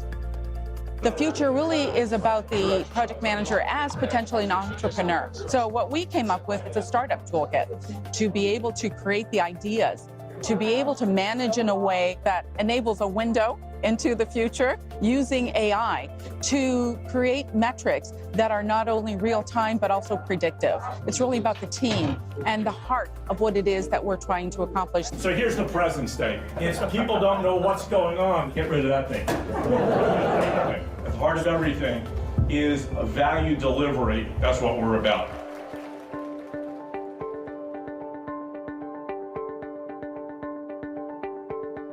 Protecting our culture by bringing in the right people, I would say, is our most important job. And the foundation of our culture is our 14 leadership principles. Does this person raise the bar in not only the functional attributes of the job, but do they raise a bar and hire and develop the best if they're a manager? Do they raise a bar and earns trust? And most important, do they raise the bar in customer obsession? There's two things I think organizations need to do to adapt to a new environment. One is we have more data than ever. And being data literate and spending more time analyzing that data is probably going to be the biggest driver of success in the future. And the second one is tolerance for ambiguity. We know things are changing faster, more rapidly. Ambiguity is almost the norm now. Therefore, we have to embrace ambiguity, and I think our leadership needs to adjust a little bit according to that.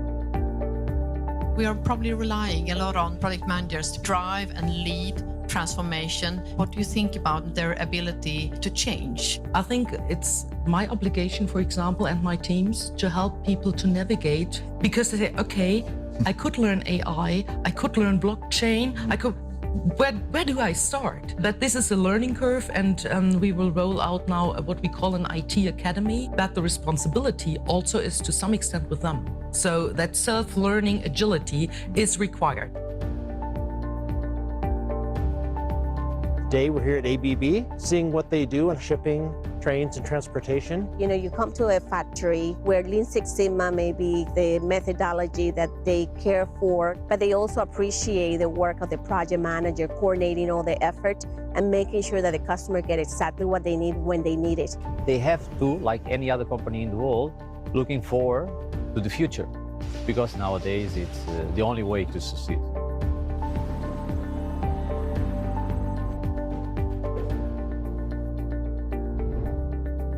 Organizations need to adapt for a younger workforce, for a more diverse workforce, to be more inclusive. I think the work environment, people are more mobile now. So we have to learn to manage that diverse workforce across continents, across different types of missions, large and very small. The digital age is entering a second era, and the foundation is two big technologies, artificial intelligence and blockchain. Where anything of value can be managed, stored, transacted in a secure and a private way, and supply chains can have a faster metabolism. The nature of management can be reinvented, and project management can finally come of age, as we can automate and eliminate a lot of the mundane to enable the project manager to be a real strategic partner in the transformation of the business. In closing, we're inviting all of you to leave your legacy by taking an action today. Take an action to grow your people. Take an action to come up with that one simple, flexible framework, so there are not too many things your people need to worry about. Set up your teams with the right skill sets so you're future ready. In addition to all this, you need to trust and support your people to take a chance to try something different. Then we can deliver projects faster with optimized value and satisfy our customers' ever-changing needs. Thank you. From the Council meeting in Zurich, thank you to all our Global Executive Council members who are helping to shape the future of work and understand the impact on project management.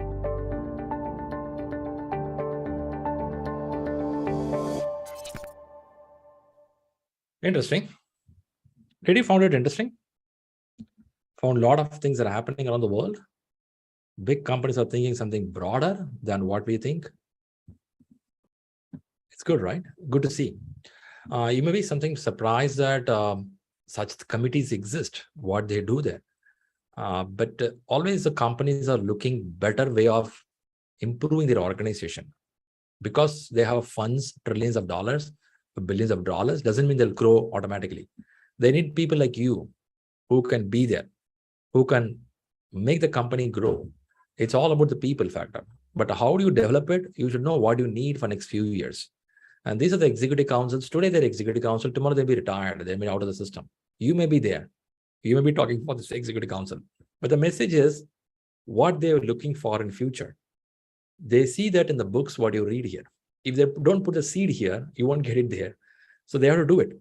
So PMI continuously does it over a year and a year after to check out what is happening in the market. That's the ingredient you see in the book. Sometimes when you read the book, it will be like hitting you hard. Why these guys are saying this? In my company, this doesn't work. And this is not practical. In the book, it's good to read it. What it means here is, in the corporates where we work, we are not following it. And we don't know what project we are working. Is a successful project or it may be a failure project. One quick question here. Do anyone know that how many percentage of projects fail all over the world? How many percentage fails all over the world? When I say fail, it could be anything. Could be of a time couldn't met. Money is not sufficient for them. Or maybe customers not satisfied. The book says around 70 or 75% of the projects are failing. You may be working in such a project. I may be working in such a project. And I will think that's called management. Since because I attach with this company, Since because this company gave me promotions last 2 times, since because after I came to this company from 1 bedroom, 2 bedroom, 3 bedroom, car parking, I got everything, doesn't mean that that's successful. It could be a failure. It could be a failure, or your whole concept of last 15 years of learning could be totally wrong. The PMI runs all over the world and says that, guys, 75% failing. Definitely I'm part of that. Hey, Sriram, you only made the failure, right? Maybe. But the message is when you go to sit in the exam hall, they're not asking you 75% failure. They're asking you 25% success, what to do. And that will hit you very hard in your mind when you come with the baggage to the class. You come some baggage with your shoulder telling that this is how PMP, this is how management is. And you start to see from the books, it's hitting you back. Oh man. And they call it as these all books, man. In reality, something different. The moment somebody says book is different, reality is different, big gap. On top of the big problem is many of us called as managers, but we may not work from the beginning of the project till the end. Sriram, you have to work in a project where this project is already running. What I have to do? Just join the calls. So the project is already initiated with somebody else. And I will just join in. 3 months, 6 months, I will work. After that, Sriram, another project. Can you jump there? Yeah, over. Like a monkey from tree to tree, keep jumping. So what you did here, I didn't start the project. I didn't end the project. I don't know from where the budget is coming. I don't know how the quality is working. I just came in, put some amount of salt, some amount of sugar, some amount of spice, done. Then move to other project. So now, if I have grown like this, I'm not telling everyone is like this. Maybe some like me, some people in this room, you come like this. On top of that, if you read these books, it's going to hit you heavily on your head. Oh man. And that's the reason people read this and get enlightened. Wow, this is the content I want. I'll tell you, many people fell in love with these books. When they read it, they feel, wow, man, this is really, really good. I should have read this 4 years back, 5 years back, because it gives the essence of what makes an organization move in a successful way. It is not project management. One day you can become a CEO if you properly read this. That's the main goal of this system. All right. By the way, I'm not telling everyone is like that. Some of you may be like me who started project in the middle of it, right? Anyone here who start project somewhere middle, but you don't know from where it came, where it is going, someone like that? Okay, if you're like that, then yeah, there's a trouble. Okay, there are some people always like that. Okay, it's a mix and match of thing. So now we have to see how we can gain the knowledge. Okay. All right, before going to the break, ShriLearning. So why you have to come to ShriLearning? Okay, a lot of things are there. Why should you come to ShriLearning? We are expecting our working together as a team to make 3 C's to work together. When I say 3 C's, Shriram will give 3 crores of money. So 3 C's, one is our intention is to give clarity. So we'll reevaluate at the end of the class. Have we achieved it? First one is clarity. When I say clarity, a good knowledge is very important for a person to proceed forward. So clarity on what subject it is, clarity on how to approach the exam, clarity on what books to read, clarity on subject. So it's very important for us, giving highest clarity. Second one is making you competent. Clarity is knowing things, competent is applying and making sure that you are depth into that.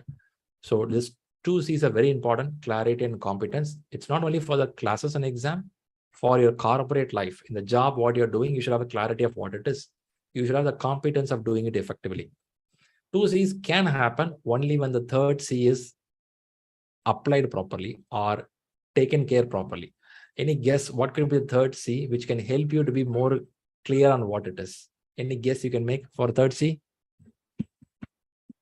Any guess for 3rd C? Some will tell change, confidence, communication, consistency. All right, a lot are coming there. Certificate, wow, I like that.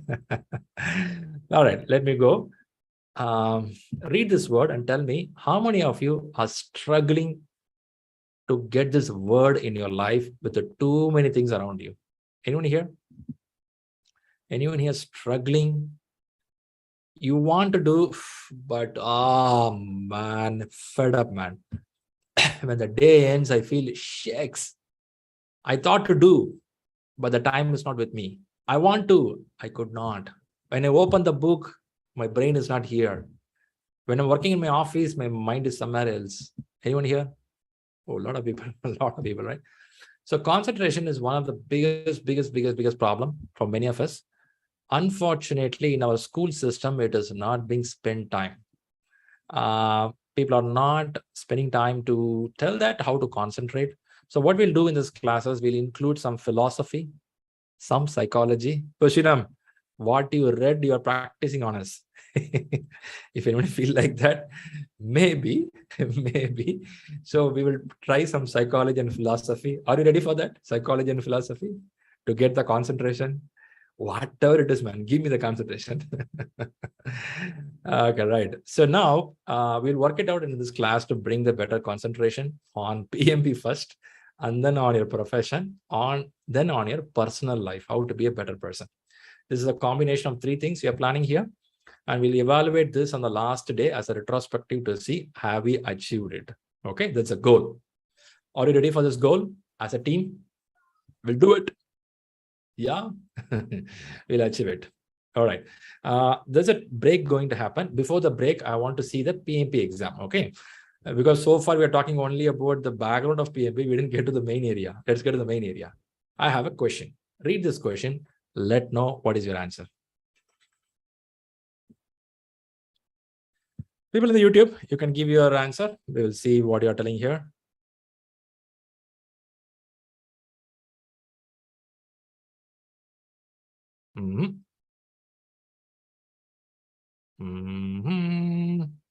Let's see the answers. We will talk about the answer as well.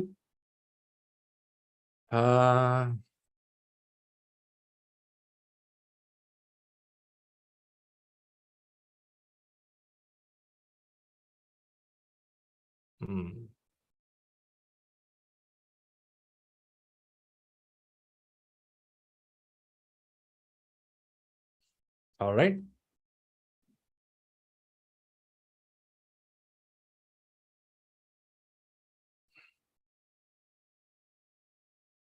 Okay. Somebody said, I seen the question before. I don't think that's an answer. You can give an answer for it. Okay. Coming back here, I'm seeing answers C, D, and A. Okay. So now that's a combination of answers coming up. But in exam, will you give one answer or you have to give multi-answer? I think this question goes with the one answer, right? You have to answer one answer. So now let's go to that question to understand. It's a very simple, basic question. It's available in the books also. Okay. I put this question as a general understanding how an exam question may look like. Not exactly, something like this, you may get a question. So how to understand this question, we'll look into that. Now, I got an answer of A, C, D, multiple answers, I got it. Let me quickly listen to someone who gave A. Why do you think A could be an answer? Somebody want to speak up? Why do you think A is an answer? Yeah, so myself, Yuvrani here. I gave it as A, considering, me being a project manager. So if I, assume that there will be a delay, so I pre-plan something as alternative to accommodate this delay. So I chose A. And if it is team, like, as a team, what would be, the consequence, then I would go with D. Okay. Okay. You want to pre-plan it now. Okay, nice. Yeah. I got your point. Very good. Let's go with somebody B. Somebody said B. Why do you thought B is an answer? Yeah, Sriram, the very first thing whenever we come to know about all these things that we will be, there will be delay. Ashutosh decide first of all. Thank you so much. So the thing is, first of all, this message is supposed to be interpreted to our inline managers so that there is a delay, there will be a potential delay, so that the communication and everyone will be on the same page that, okay, this delay has been interpreted and informed to everyone who all are stakeholders. So that is important from my point of view. The communication is most important aspect.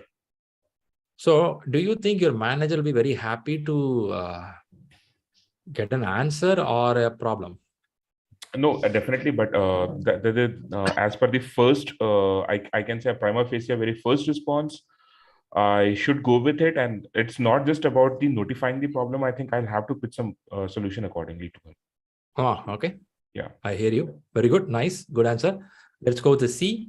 Anyone want to talk for the C? Sriram, The reason why I think I thought that letting customer know is the right answer is because when there is an issue, and if you're doing something as a project, then you're doing it to help your customers, right? Your customers would be your letting the customers know about the options is important. Okay, makes sense. I got you. All right. Shriram, can I also answer it for C? Because I please have go ahead. a reason. Please go ahead. Anuja here. So, Shriram, the question really needs, it reads that the item is major that we're going to purchase. And what is the best thing that, I can do as a project manager? So I think out of all these, I think it's very important and the best option to, as in the solution, to let the customer know about it and also propose any options that we have. Very good. Makes sense. Makes sense. You have to propose an option. Proposing is a good word. I like that. All right. I take your point. Good. Thanks. Let's go to the point D. Who said D? Maybe I can talk about D. Pankhuri this side, Shriram. So before the answer, I'll talk about a little bit about the question. So we have already a notification that the item will be delayed. So pre-planning will not work because that phase is already done. We are in the middle of the project, so we cannot pre-plan. Now, when we go to the manager or the customer, so they both want the options. How do we want to go to next? So that is where the team comes and we go with the team. Okay, makes sense. Shriram, Vanshi here, agree with Pankhuri, but I just want to add, as I'm a PMO, leading a PMO team, so D will be the answer because no one, like in terms of revenue also, if we'll delay the project and the milestone, so that will impact the business. So I think D will be the better option, correct option here. Shriram, this is Sridhar. Hi Shriram, this is Sridhar here. I answered D and I feel D is the correct answer because before going to anybody else, like your manager or the customer, first we need to come to an understanding what is our plan, or like what is our thing. Talk to the team. Talk to the team. Then talk to customer or then talk to your manager or pre-plan, replan or whatever. So D is the best. I also echo with everyone that I go with D only. The reason behind this, we need to think on containment action or the immediate action that we can take to resolve the issue before going to anybody or notifying our customer, our manager. And pre-planning will not be the thing because we don't know how many days it's going to be delayed, right? So we don't know what exactly the delayed means. So I'll just go with the D answer. Okay. All right. Do you all found that in the same room, we have different set of answers for one question? So hello. Management is something not just goes by one answer, right? Any answer can be correct here. So no one says wrong on A, no one says B, C, D, all looks good. Now, what is the question asking? When I say what is the question is asking, they're asking the best thing. So in PMP exam, when you see the word best, more than one answer can be correct. So it's not about the correct. Out of correct, which is the best one at this point of time. So I got some of the good answers here. Thanks for all the explanations what you've given. So what we'll do now here is we'll just see the question, what they're asking here. The question, when they say you received notification, the moment they use the word you can take it for information that they're targeting a project manager. Predictive, adaptive, agile will come that later, but for now, project manager targeting. Receive a notification. Receive is a present tense. You have to watch out the tense in the question paper, very important. When this situation is happening, based on that, your answer will differ.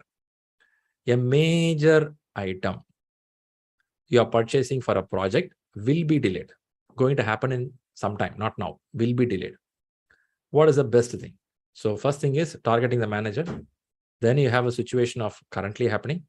And the major means your project can be stopped, can be a showstopper. Now, what is it? Is this an issue or a risk? Is it an issue or a risk? You will tell issue. It's an issue as of now, which will turn into risk. Issue. because you got it already message. Risk means anticipating something will happen. Tomorrow it will rain. That's a risk, anticipation. Raining now. It's happening. It's an issue. Now it's risk is an issue. We'll talk more about risk later point. For now, understand there is something going to happen or happened. Now you will take an action.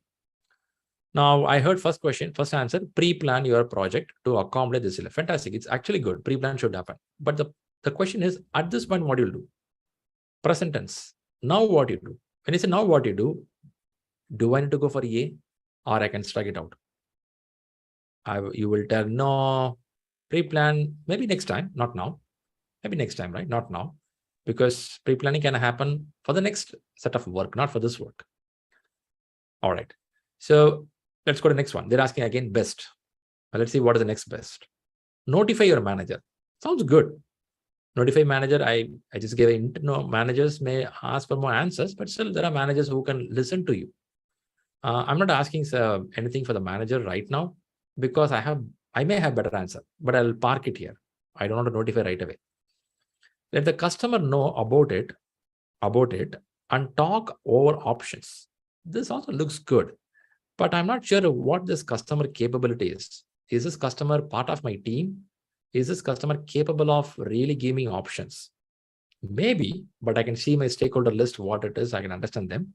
Still, I'll park this answer because I'm yet to see my best. I'll go another level. Meet with the team. When you see the team, it can be core engineers. It can be a client inside your team. If you are working in Agile, they call it as a product owner. It can be an architect in your team. It can be a risk management manager. So when this is a team, it could be any one group of people who work in the system who can help you and identify an alternative. Now, in all these four answers, which answer looks quicker reach for you, apart from others, which is a quicker reach, which can give some answer? Because they want a situation issue. It's burning. My pants is burning now. When the pant is burning, what you do? Quicker. When I say quicker, of course, you may think I can also talk to the customer. We can. But there is a better option before that, because this customer came to you thinking that your company and your team members are capable of solving this kind of problems. And they choose in your company contract because you're good in handling this. Now you're going to try something at your side. If you can't win it, then if you can't win this, then you can reach out to your manager. You can intimate your manager when something happening. So this manager is not going to deny you, but manager can connect you with the different programs. You know what? Something like this happened in the last year also. But we have another team which is in Hyderabad or Pune or in Dubai who handled it. Let me connect you with them. So your manager can be a lessons learned repository. You can reach them. Can we do that with the managers? Of course, right? That's why they are there. You reach them for talking about lessons learned of how they did in the past. They'll give you some idea.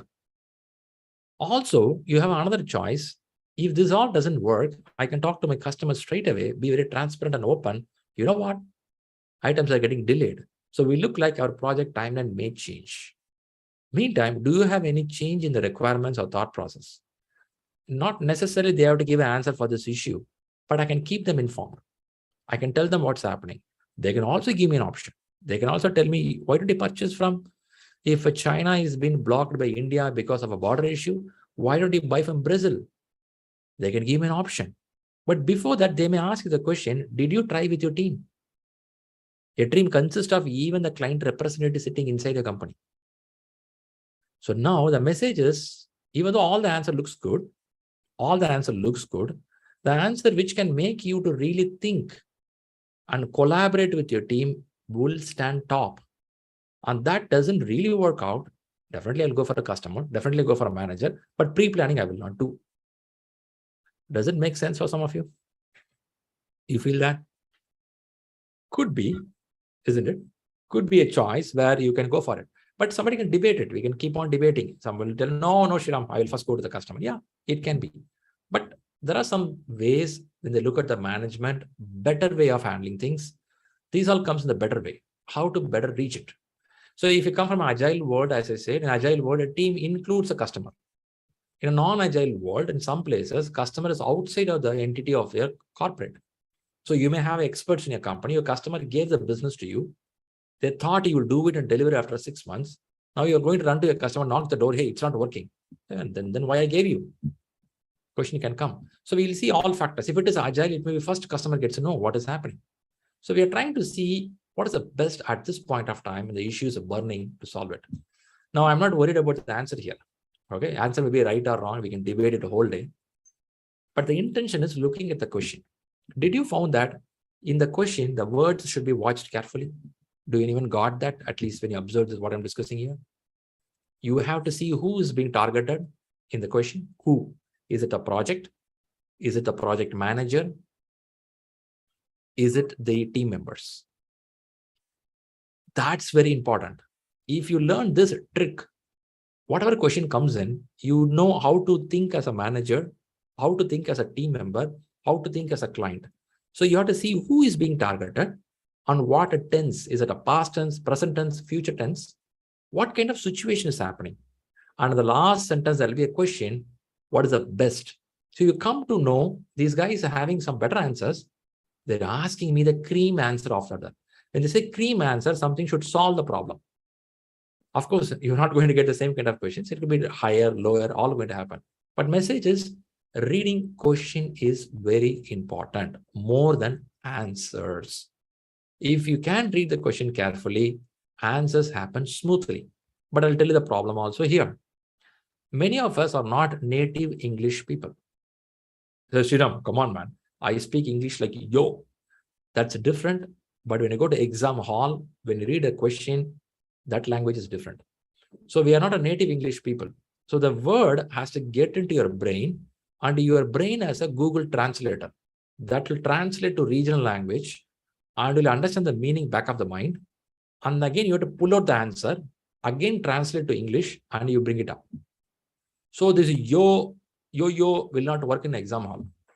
Okay, so the way you understanding processing, and this is the reason the classes we start the vocabulary of project management. When you read the books of project management, you get those vocabularies. When you get all these terminologies, that will help in the exam hall. But definitely a person who has a good English hold, sure it will help them. There are some people, good book readers, regularly they read books, for them it will help. But that alone will not help. So message is, you have to understand the question very carefully. But Shriram, how do I do this? The whole classes, I'm going to explain this, how to do this. Are you fine with me so far? Shriram, I'm so sorry. Can I ask you one question? So, you sorry for the question or sorry for what? Sorry for asking you a question this late. Sorry for asking a question. Okay, don't feel sorry. So instead of customer in questions in option C, if it would have been stakeholder, so could we go with option C? So broad, right? It's so tough now. Yeah. See, stakeholder means a marriage is everyone. Happening. In a marriage, stakeholder means the guy who flower supplier is a stakeholder. The guy who is cooking is a stakeholder. Bride and groom is a stakeholder. But who will go and talk? So broad. So whenever in exam they give a broad statement, you have to be a little careful. You will get stuck. You have to be a little careful on that. Okay. Thanks. All right. So we'll pause here because your break time has come in. Before you go for a break, any question can solve you. Shriram, this is Preeti here. I had a question. So this could be already there in a risk management plan book, right? That's something. Could be. But doesn't mean that a risk, what you thought happened, and you apply something on that, it works. For example, I feel that a cold may happen in the winter season. I may have some medicine at home. Cold happened. Risk happened, what I thought. You took the medicine. But still the cold is there with you. Even it triggers a fever. So they would have thought it will get solved. You apply something and doesn't work. What do you do? It triggers the issue. Now you have to solve now. So things can go like that. So project is multi-directional. It will pull you all the side. We plan it. It will work. It may not work. So that's what the question is. Okay. Okay. Thank you. All right. It's just an example to get an idea. Of course, I beat it like 10 minutes. By the way, so far, are you all observing carefully? Is things going good? Yeah. Are you able to listen to me?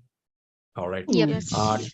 Do anyone have a language problem in the sense of the speed, what I'm talking, the pronunciation is not clear?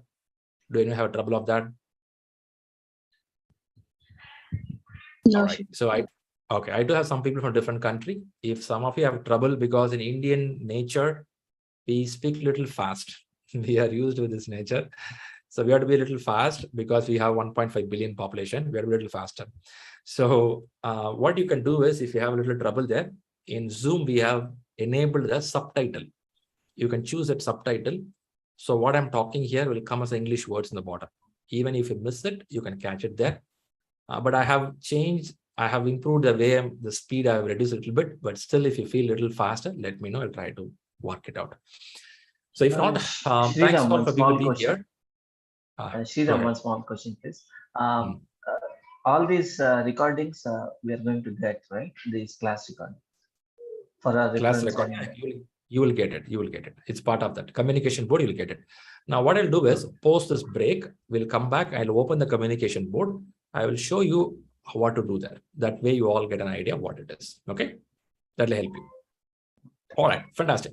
So thanks all. Take a 15 minutes break, refresh, have some food, and come back. People in the YouTube will catch you in 15 minutes. Thanks all for being here. See you in 15 minutes. For information, they'll be playing a success video here.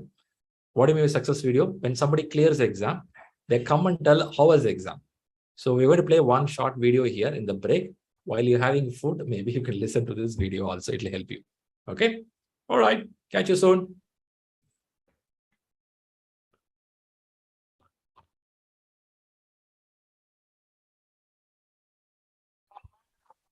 Hello everyone, Shriram here. This is from ShriLearning. I have Piyush who cleared PMP recently. He's still in the jet lag. I believe he still should read that. Okay, do I need to read the books or I'm done? I'm really done. And there are some people who say that after the exam got over, the next day morning they wake up, they feel that, really, I'm done? I have to read it again? I said, no, you're done. That a done satisfaction you get the moment you see this certificate, isn't it? The moment you see, okay, now it's correct. It's approved, man. It's over. That's a good one. Great, congratulations, Piyush, for doing this job. Thank you so much, Shri. Yeah, sure. It cannot be possible without your help and Rahul and that whole ShriLearning team. And that, yeah, a lot of people involved in this. This is not only your, this is not only my achievement. This is everybody's achievement. You can say that it's a teamwork, right? Okay. So it's a kind of number of stakeholders are high. Yes, number of stakeholders high. And user only profitable. But the final important player is you. Everyone can give an idea, but you have to go to the ground and play. That's right. you. I'm the responsible project manager now. You can say that way.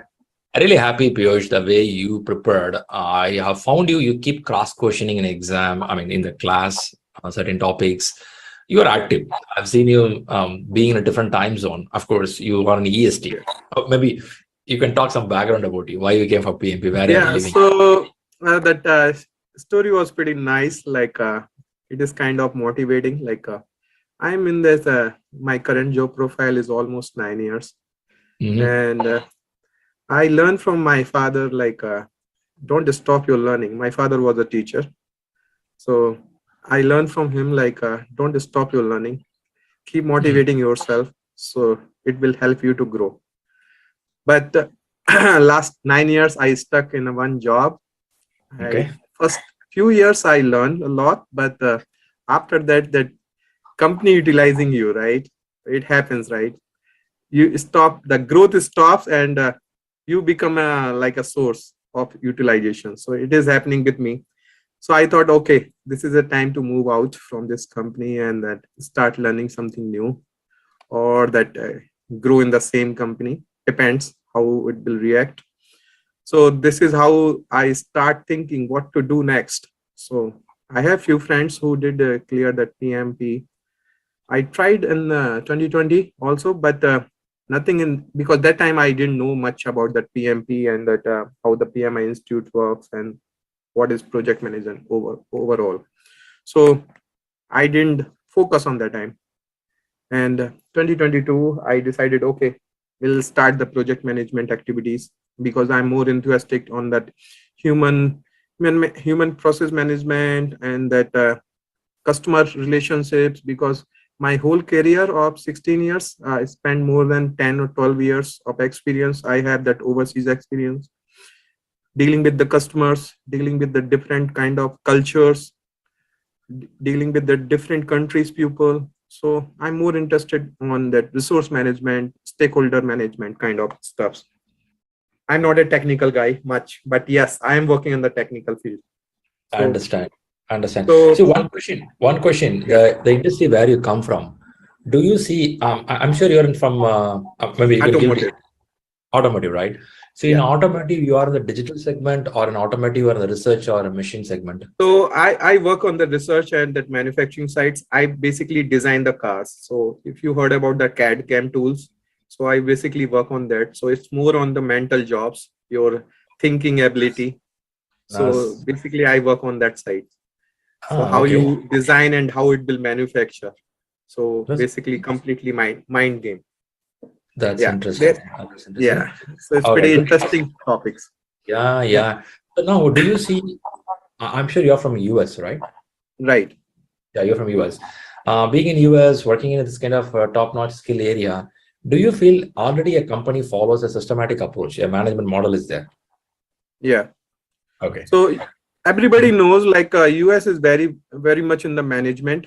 They don't have much technical skill, but they do know very well how to deal the people, how to do the business. They are very good in that. So if anybody is from the North America, or that somebody from this side like England or the Canada sides, I would suggest please do the PMP, please do that ACP, because this is a future and this is a present also. So that will help really to grow yourself in a management activity and your career. Makes sense. So now let's come to the subject of your understanding of the books. When you read the books, when you're listening to the classes, did you found there is some relation between what you're doing and what you read in the books? Is there any connection there? Yes, of course. So like if you see that the Rita books or that your coaching classes, like the weekend classes which I attended, every day I found some connection between my study and my current job.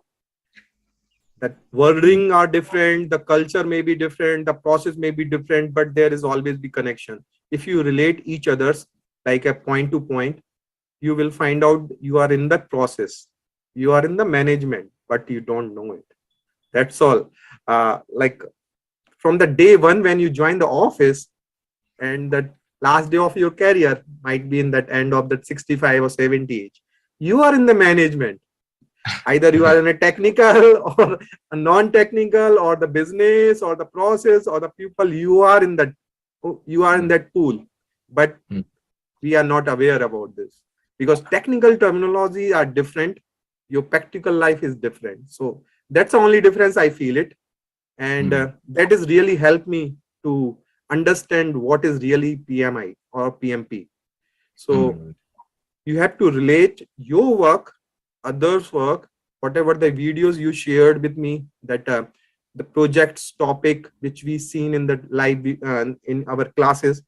So those has really helped me to understand what we are doing, what we did in the past, and what is going to happen in the projects. So it is really helped. Got you. Nice. So understood the background, understood your importance of listening to the class. Now, there's a question from everyone in the audience who's watching this video. What was your preparing model? Do you read all day? Do you read some hours? This is one question they'll ask. Second question they'll ask is, however subject I read, after some time I feel like I forgot it. Right. Okay, this is the question. If you two went through the same pain, same problem, you can give some idea which will help some people in the video. Okay. So first question's answer, like I start my journey at somewhere in the 20th of May. That was my first call to Rahul. I got a reference from my friend, like he already passed through from that your classes. So I didn't call any other vendor. I didn't call anybody else because I trust my friend. Like if he threw on from you, like okay, so we can go ahead from there. So I called Rahul. Rahul give me some small brief about that, what to do, what not to do. I said, okay, send me a link. He said, you don't have any more questions? I said, no, I don't have any more questions. I will jump into the process. Then I realize it. Then I have a question. Then I will ask. It's fine. And I start the classes on somewhere my last batch. So from there I started, April last batch. And then from there I started my journey, like 27th April, I started my preparation, and I keep myself like only 2 and 3 months for that this course. So complete May, June, and July. So almost 3 months I took to clear this PMP, and my first focus on to how to understand the subject lines, what is under the books. So first I go through your week classes. Once I finish the first classes, I understand, okay, Shri was talking about this topic. Let's do the study for those topics. I did a study, come back to you. The next classes, again, whatever you teach me in the classes, I go through the books, study it. I did this thing at least 3 weeks. Then I realized, understand what's going on in this. What is all about PMP. Then I start beginning from the chapter wise, 1, 2, 3, 4, all the chapters. And we had the class only in the weekends, right? Saturday and Sunday. So I had the time Monday to Friday for myself. I make Monday to Friday, you have to be in a job. I am in a job, but believe me or not, I started my job 5:30 from my home. I started my drive 5:30. So when I start my 5:30 drive, so I won't suggest people should do it, but I start your videos. Instead of music, I start listening your videos. So half an hour I listen your videos, then I jump to the office, finish my first half. Whenever I go to the break, I again listen your videos. And lunch break, I listen your videos. I didn't talk my family. They are in the India. Okay. I used to talk with them every time, every second hours or third hours. My son is still young. My daughter is still young. So they keep continuing talk. I told them, okay, give me some break. You take a break, I take a break, and we'll talk after 2-3 months with that same flow. And they really supported me. So let's get back to that subject line, what I was talking about that. So I used to listen your videos. That is really helped me. Every time when I listen your videos, I found something new, because you cannot absorb everything in a one shot, right? So every time when you listen, you found some keywords, you found some few sentences, which is helped me to understand the subject line.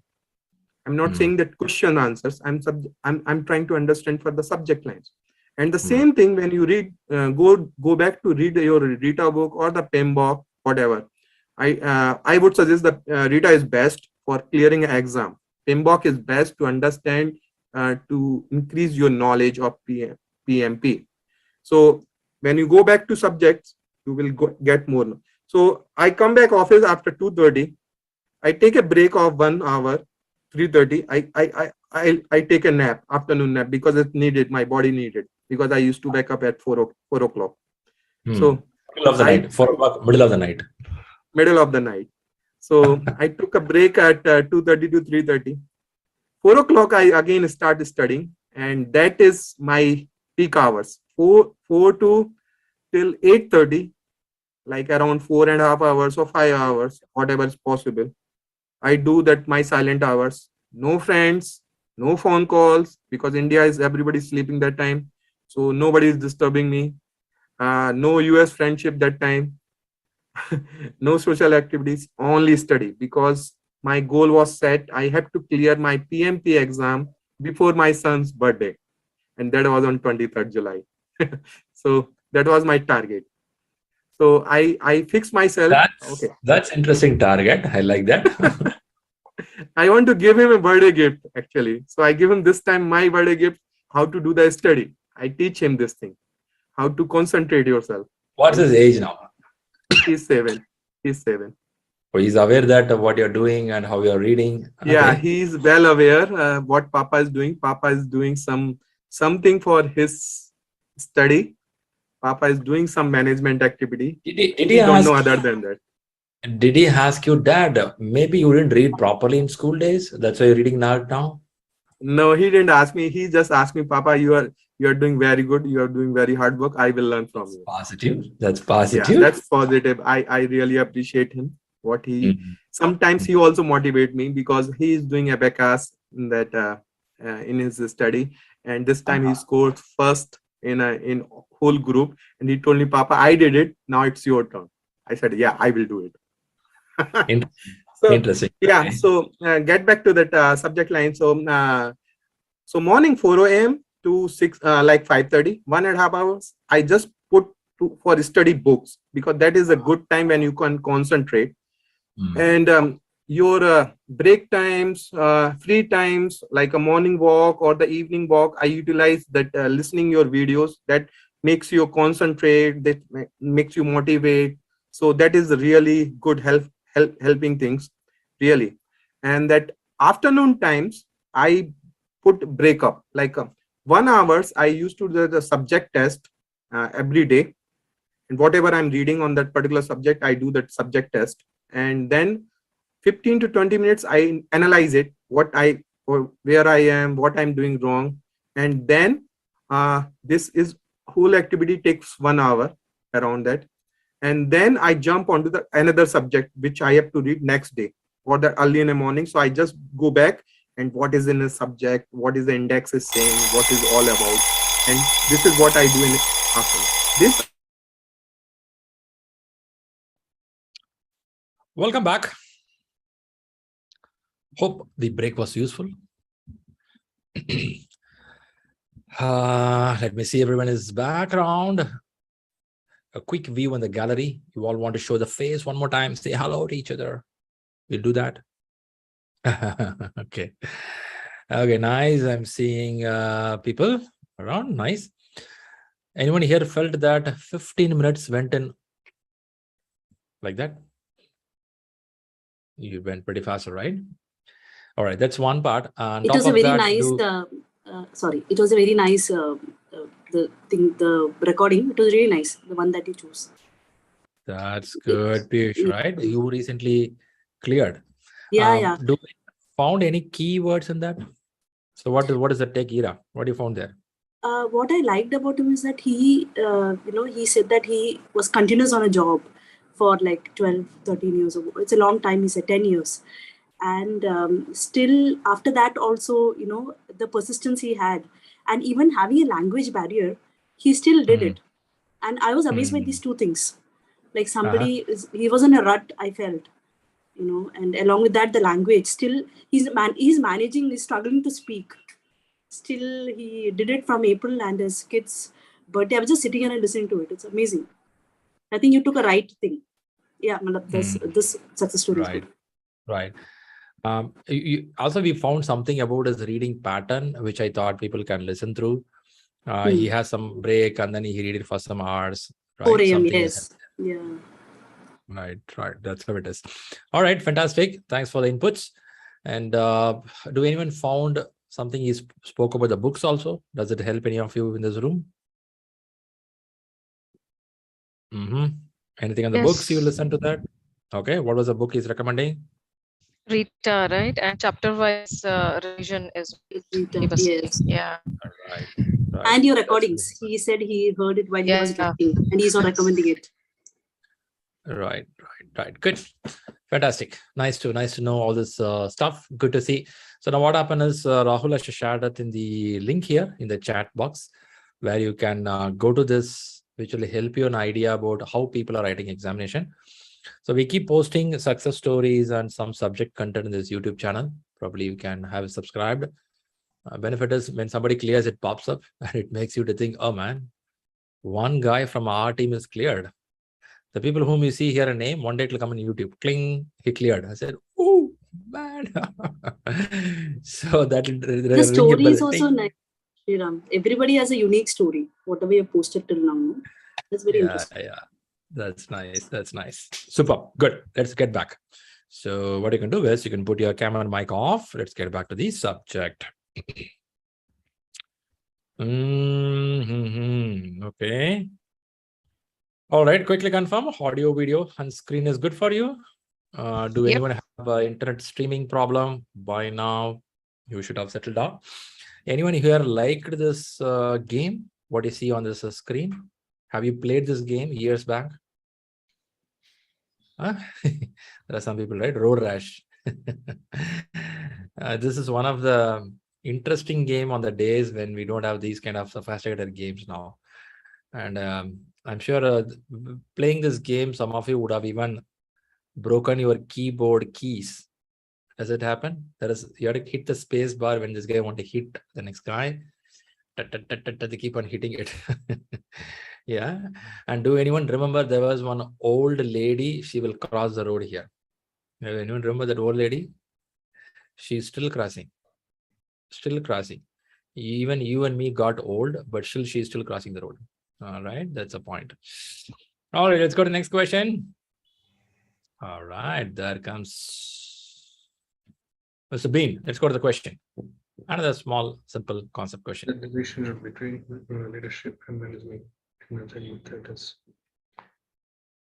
Relationship between leadership and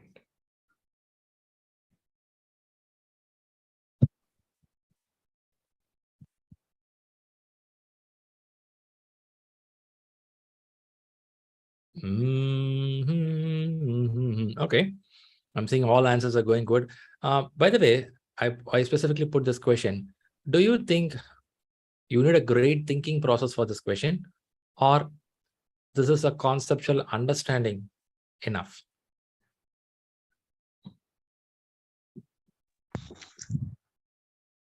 I feel it is a conceptual and, understanding is enough. I'm sure all of us, like you said in the beginning, we all are actually doing this work. However, the terminologies are different and that's right. Yeah. Rightly said. Rightly said. See, the answers are going by C for a while, and I also started seeing some of them giving A, some say D, some says I don't want to comment now. I don't know the answers. So now I put this question not to tell what is right answer. Of course, right answer goes to C. Management and leadership are used together. You cannot tell only managers can leave. You cannot tell only leadership will be there. It's a combination of things.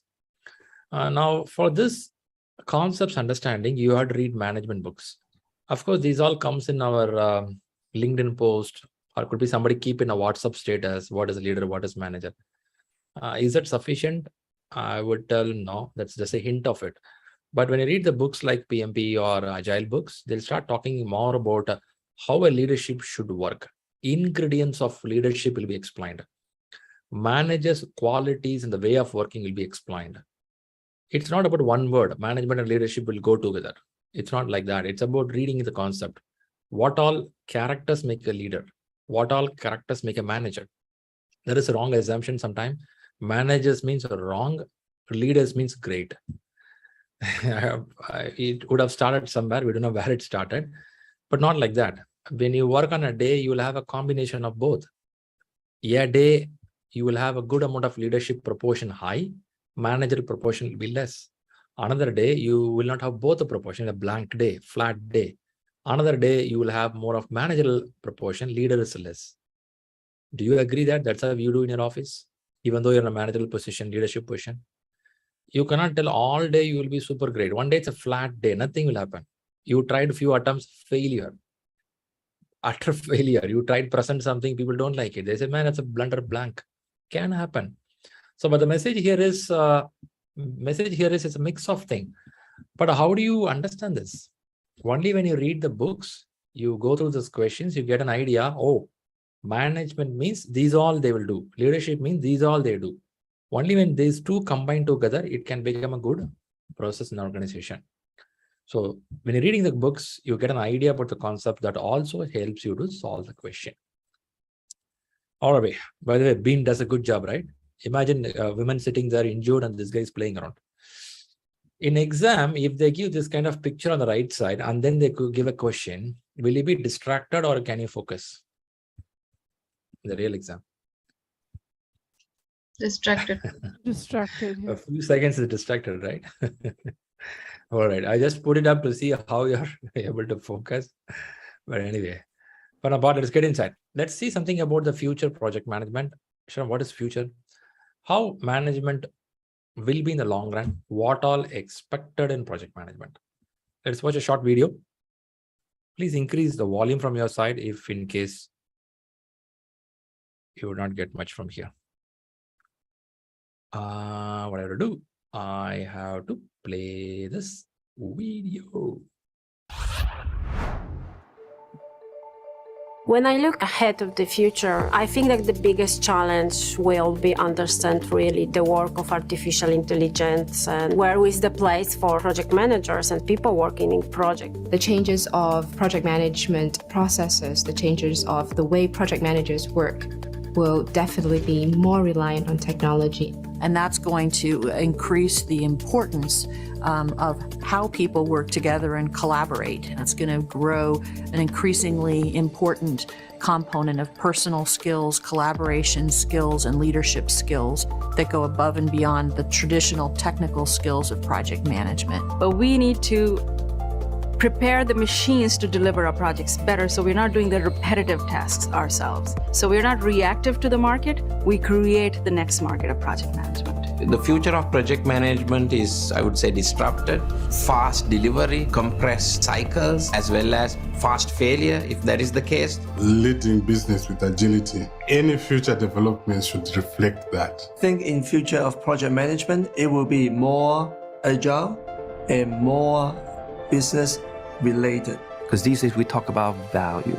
In order to understand the value of that project, you need to understand the business. You got to have the technical management skills, the leadership skills, but also understand the business. In a global environment, it's going to be more diverse cultures coming into the workplace. Therefore, a different take on skills, different time zones, totally different business practices. So you need to plan for those challenges. We need to take care of our environment, to take care of our planet, to go for sustainable projects that take care of the human being. When we talk about DevOps and we talk about Agile, I'm asked, do those kind of methodologies strip away the need for a project manager? I think absolutely not. I think we are in need of even more project managers in the future. We are getting more and more project oriented in our businesses, in our societies. Artificial intelligence will take some of the jobs, but I think they cannot be a leader. So as a project manager, if you are a good leader, you are going to continue to perform your profession. So as project managers, we have to get better at leading teams and leading people, working with people, and find ways to include automation in what we do while still maintaining our human aspect, our humanity. It's difficult to see something clear in the future, but we should stay prepared to face with flexibility new challenges, new situation. Be prepared to change into something completely different.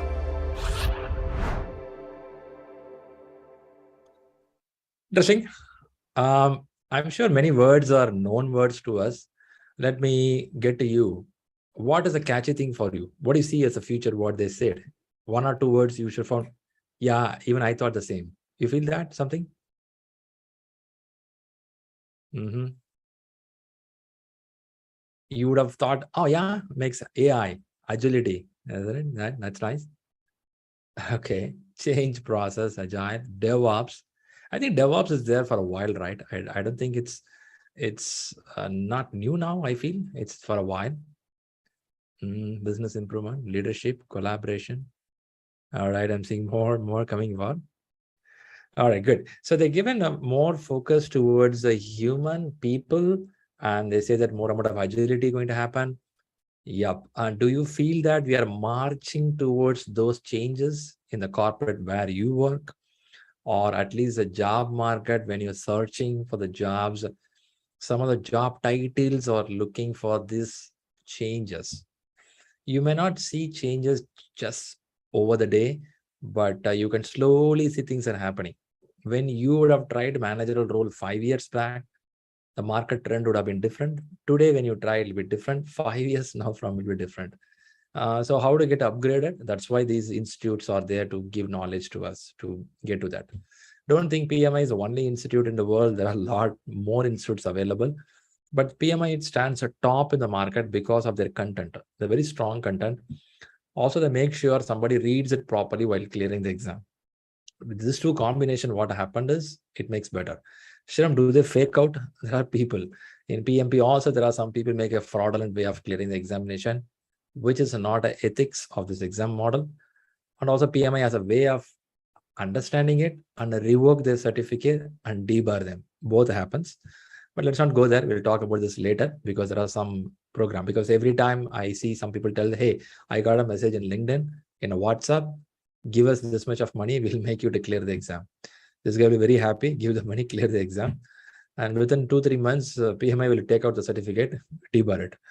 And then one of the person reached out saying that, hey, I got debarred, what to do? I said, first of all, what he did was wrong.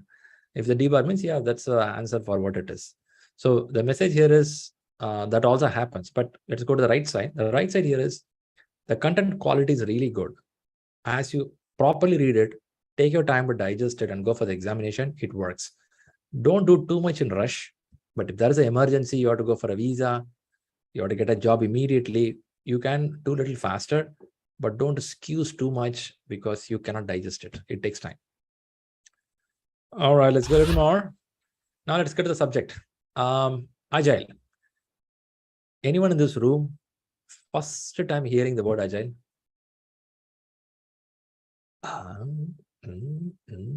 Okay, some people are saying yes. Okay, the number has gone less, thankfully. I would appreciate it. If I take this class maybe 5 years, 6 years back, or 8 years back, if I tell Agile, people will tell, what is it? Is it a eatable? Is it a bird in Amazon? What it is? So we have to explain it's a concept, it's a knowledge, all this stuff. But now people, at least they know what is that is. There are some people may not know what it is. So what we'll do here is there is a short video, and this video is going to explain about Agile. But Shriram, that's how it is. But the answer is the class is what I'm going to take, the 36 areas, 36 items. Each area, we will have a concept about how this works in a well-planned way. It's called predictive approach. We will have the same thing in a adaptive way. Adapt means you adapt to the situation. It is an agile way. So every concept will be explained in both in a predictive model and adaptive model. So your agile learning is going to happen from today till you go to the examination. You keep on going to listen. However it is, this is the basement. This video is a basement video.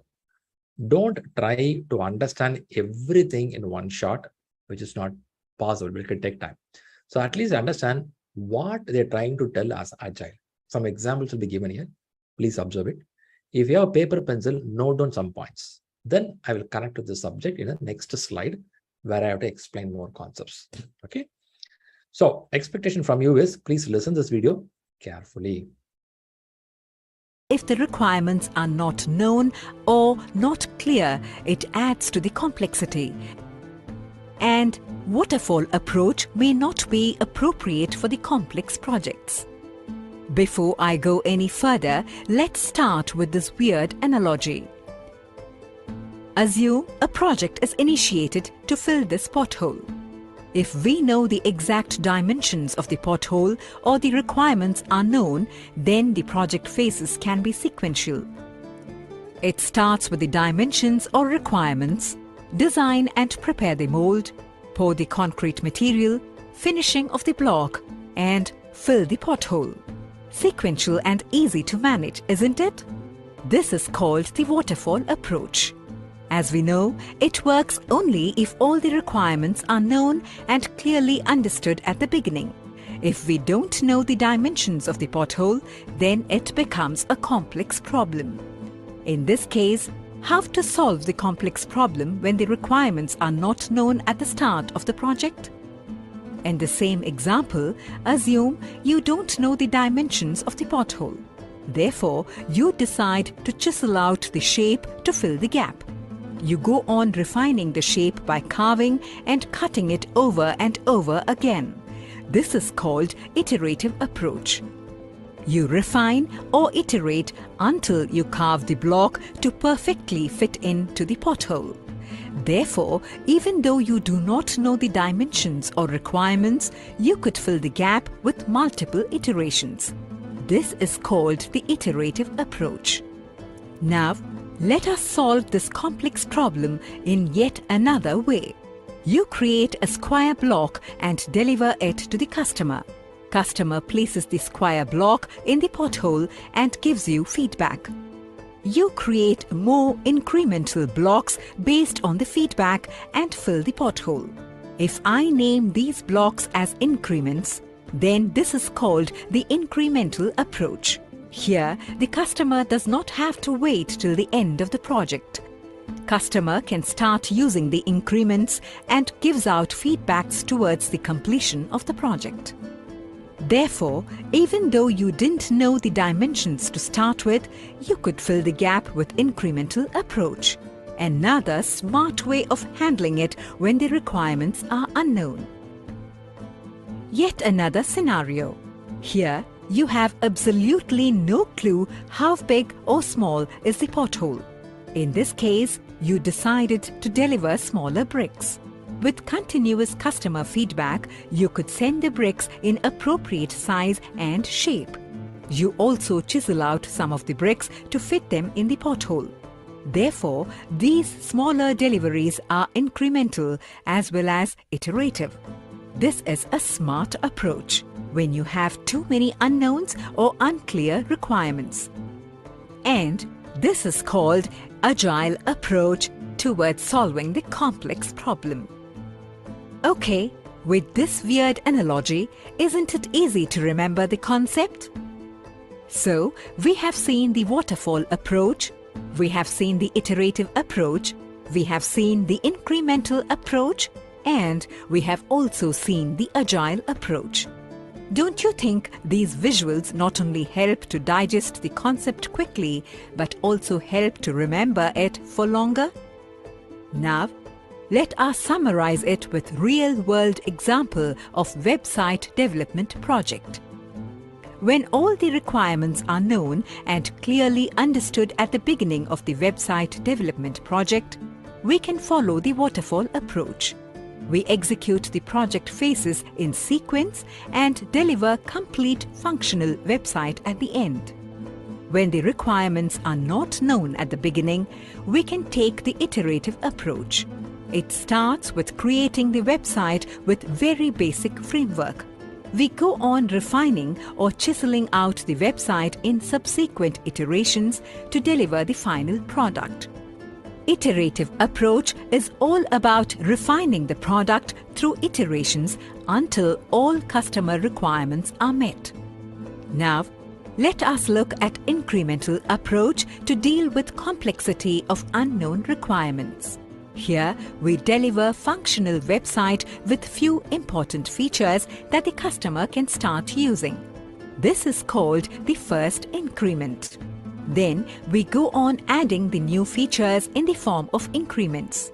It continues until the final product is delivered. This way, the final product is delivered through multiple increments. Now, let us look at the most preferred approach to deal with complexity. It is the agile approach. Here, we deliver the smaller increments as well as refine the website through iteration. Here, the customer's feedback and change in requirements are adapted through multiple iterative and incremental deliveries. Iterations and increments continue until the final product is delivered. Due to this multiple delivery model, the project team can adapt to the changing requirements. Agile approach is the most preferred approach for the complex adaptive problems.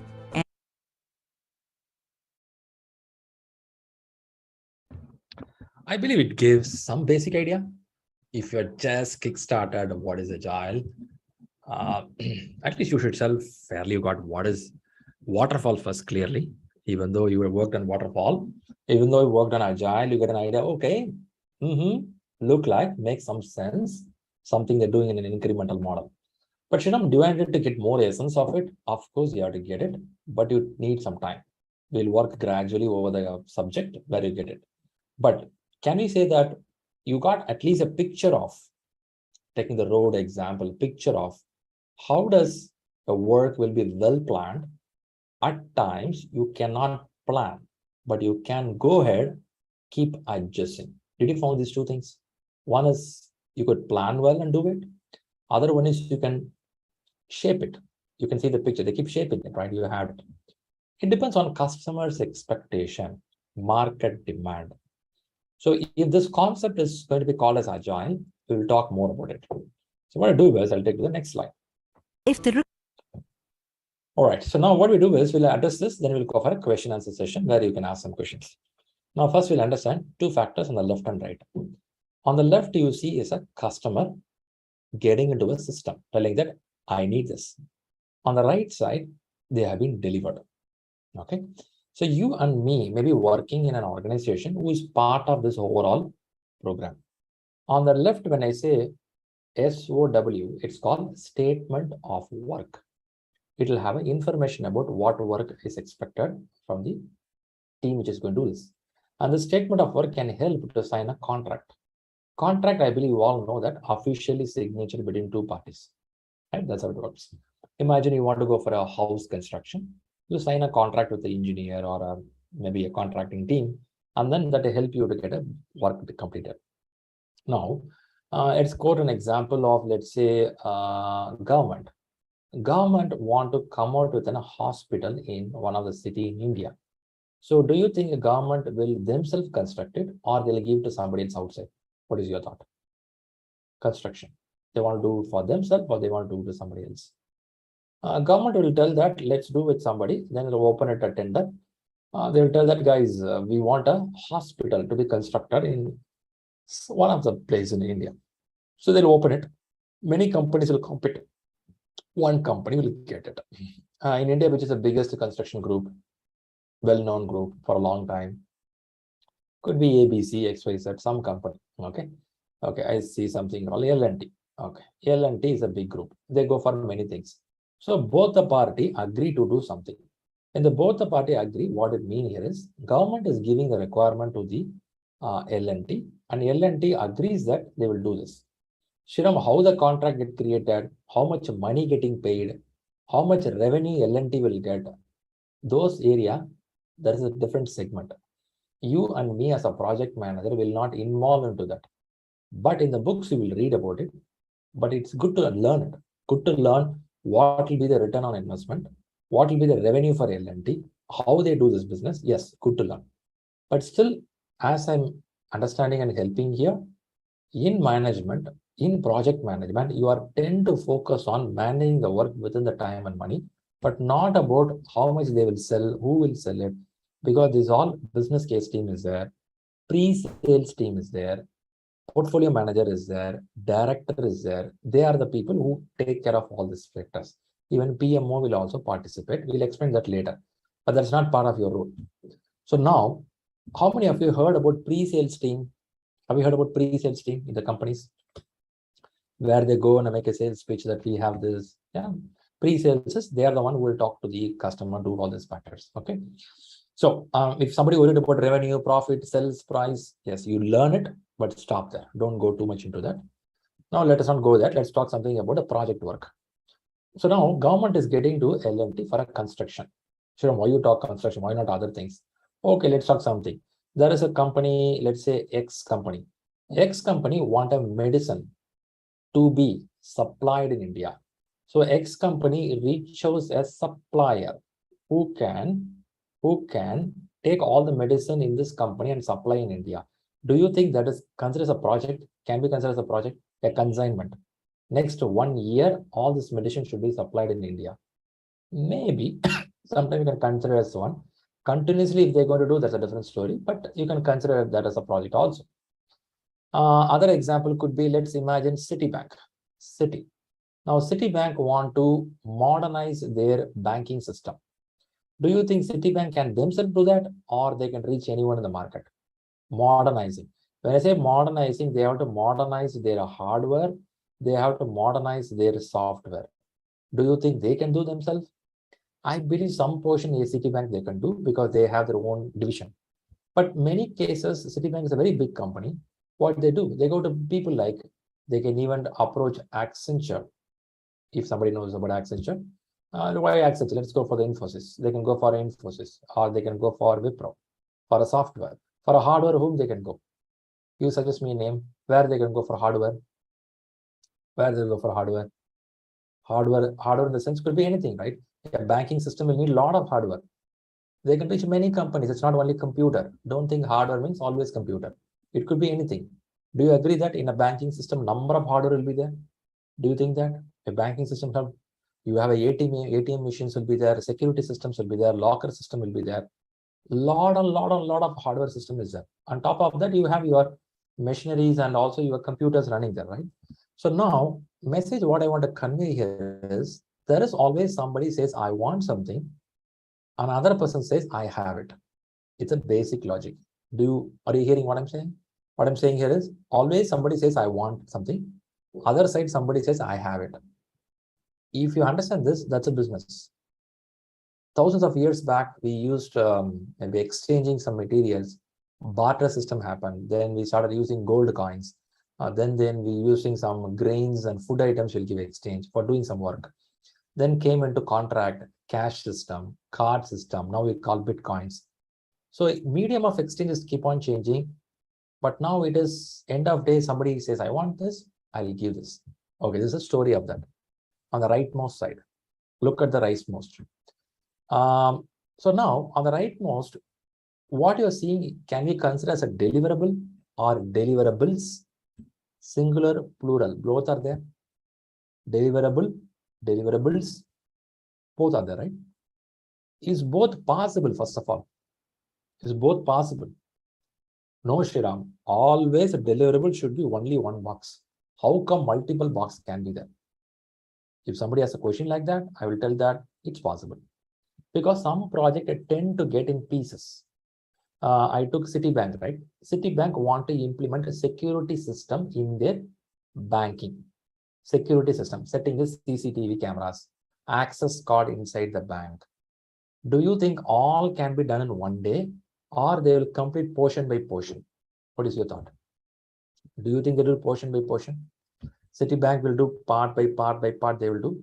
It will take 6 months or 1 year to tell that, sir, we are done with all the security system, including CCTV camera, including access card, including this, all these things, including the barricade in the parking area, including the fire exit.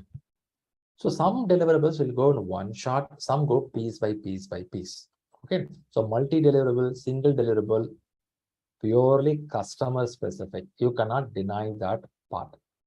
If I take a government and L&T, it will be multiple deliverable or it can be one deliverable.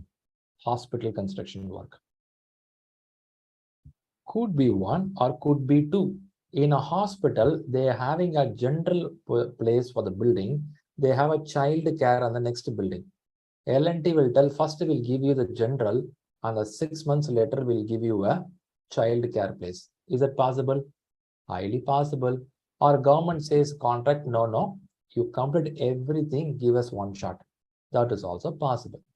So now we don't want to get to the nitty-gritties of what is happening. We don't want to get into profit and loss here.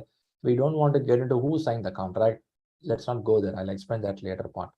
But for now, all over the world, the project is happening. You and me is a machinery inside the system. Are you getting what I'm saying? There is a start, there is an end. You and me is the machinery inside that to make this component to move.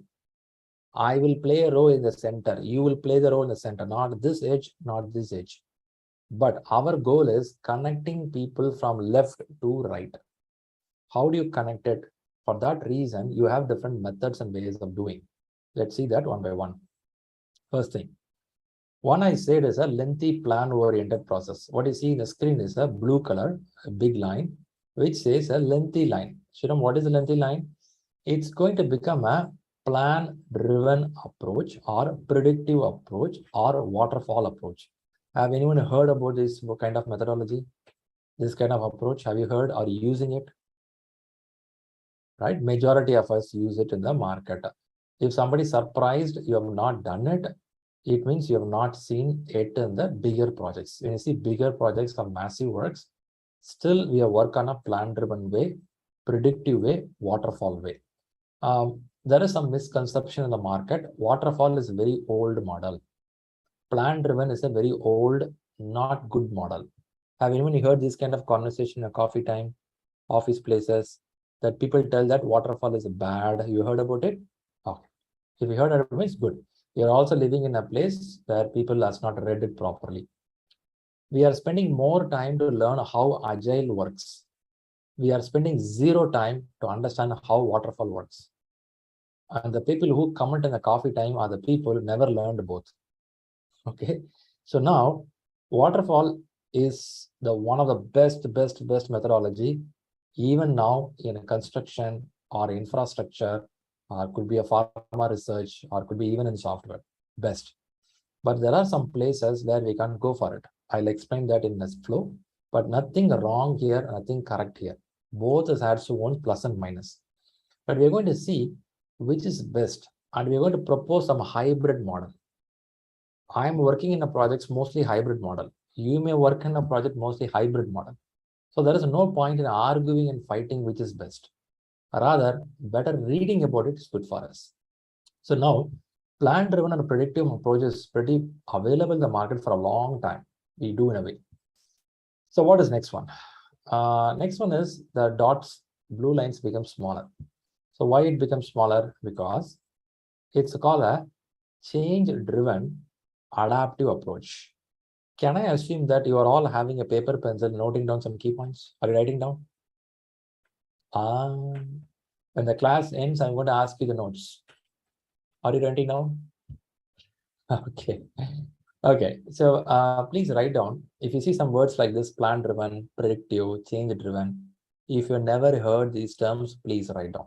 If you already know that, it's okay. So now these two approaches we see mostly in the market, change-driven and plan-driven. How does it work? The work starts from the first center point. The center point is called a requirement. Do you think a requirement can be the good start for a project? Because without understanding what to do, how we're going to do this, the basic understanding is a requirement is needed. So for this requirement, we use a name called scope, or we call requirement. In Agile books, they call it as a product backlog. Backlog, you mean the work which we don't do and throw it in the backyard, that kind of thing? In Agile world, backlog is a place where they keep the work. I'll explain as we go. Now, requirement is a center point. Whether you plan and do it, but you don't do a big plan, you do a short plan and do it, whatever it is, you need something to do, right? That's how it is. Sometimes with my friend, if I want to go out, I may make a long plan. Hey, let's travel by November to this place. Who all coming? There's 7 people are coming. Which hotel we are going to stay? Very good. And what is the car we have to rent out? No car, man, we go by public transport. Okay, very good. Sometimes we do like that. Lengthy plan. Requirement is needed, where we are going, why we are going, all. Short-term plan. Short-term, in the sense, we have to go, but you don't want to plan. You tell it's okay, guys, we have a short-term plan. I know that November, we are starting to this place. Then you will decide after going there. So first you will reach there. After reaching the spot, hey, I read something in the books. There are 2 tourist spots here. Shall you go there? So there are some way of tourism where you go to the spot, check and go. It depends on your age. It depends on your money flow. It depends on your expectation. Do anyone agree that these kind of tourism also can happen? Very well planned, you can go. Or sometime you will go to the spot and decide where you want to go. Does it happen? It depends on what kind of model. When I go with your family, elderly people, I will make a well plan. I don't want to confuse it. When I'm age of very young age, or when I have a good amount of money flow, or I'm free to enjoy the life, I will do that. In project also it's like that. Sometimes they need it well cleared, planned. Sometimes they say that I cannot tell everything right now. I need some time. For this, there is a picture given to you in a communication board. After this video, I will explain you how the communication board is. There is an image I have given you for writing habits. Regularly, you have to write it. In that image, it explains about when you will go for Agile, when you will not go for Agile. I will explain this on the next class, that is next week. Saturday, I'm going to explain when you will go for Agile, when you should not go for Agile. Not today, I'll explain that. But for now, for your understanding purpose, main center point is requirement. Very good, Shri. Requirement is there. What you do with the requirement? Is the requirement is enough to do the project work? I don't think requirement is enough. I need some people to do the work. Very good. People is enough. When I say people, I think I have to understand how much of time needed to do this work. Very good. Is the time enough? No, I think I have to think of risk also in the project. Then what? Maybe this, maybe that. It keep adding. Now you tell me, what are the two more ingredients very important for a project work? One is requirement. Another two more very important ingredients. They call it as triple constraints. In project management, we use the word called triple constraints. If these three are not properly aligned, it can turn into a constraint which will not allow you to move the project smoothly. Whether you make a lengthy plan, whether you make a short plan. What are the three things? Very good. I saw some good answers there. If somebody don't know about that, you can note down this in your notebooks. These three requirements, that is scope, schedule, cost. These three are called as triple constraints. Why it's called a constraint? If you don't navigate it properly, if you don't plan it properly, it will derail your project. It may be a tourism with your friends. It may be a birthday party. It may be a software development. It may be relocation to another place. If you don't plan these three, it will some or other way hit you back. How many of you want to tell that I agree, these three are important, whatever model of project it is? You feel that? No, Shri. In Agile project, we don't bother about the money. If somebody feel like that, I'll explain you as I go into deep into Agile.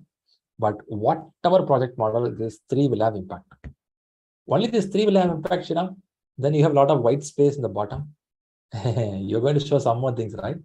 If you feel like I have some more things. These three plus three more items are there. What are three more items? Make a guess. Do anyone think that time, money, and requirement is clear, and this will be really, really good to the customer only when it meets the quality? Do you feel that? If the quality is not met, everything fails. Oh, yeah, quality is important. I agree. So, Shri, what is quality? We'll talk. The class is meant like that. For your information, in the class, I'm going to take maybe a day of time to explain about requirements, how it gathered, how a WBSS works, how an Agile product backlog, how user story works. I will take a day to explain about schedule. I will take a day of budgeting. So now, out of these three, I'm saying one more adding up called as quality. Very good. Very good. Quality comes in. Is it a quality everything? Is it quality everything? The answer is no. You may have risk in project, risk of delay of deliverables, risk of customer interaction not going well, risk of cost is not available, budgeting is not available. Many variety of risk. Quality. Then what is the other one? Resource. Now, this is 6 items. Item number 1,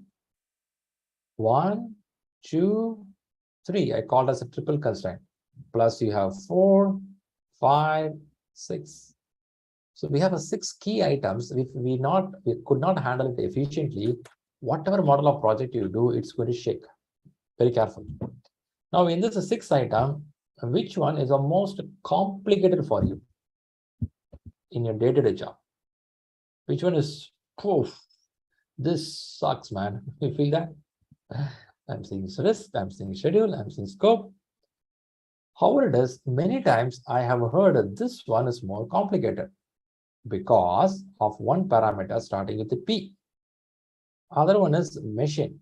Other one is material. Equipment or material. This was people, material, equipment. Have you heard these 3 terms? MMM, or it's about people, material, equipment.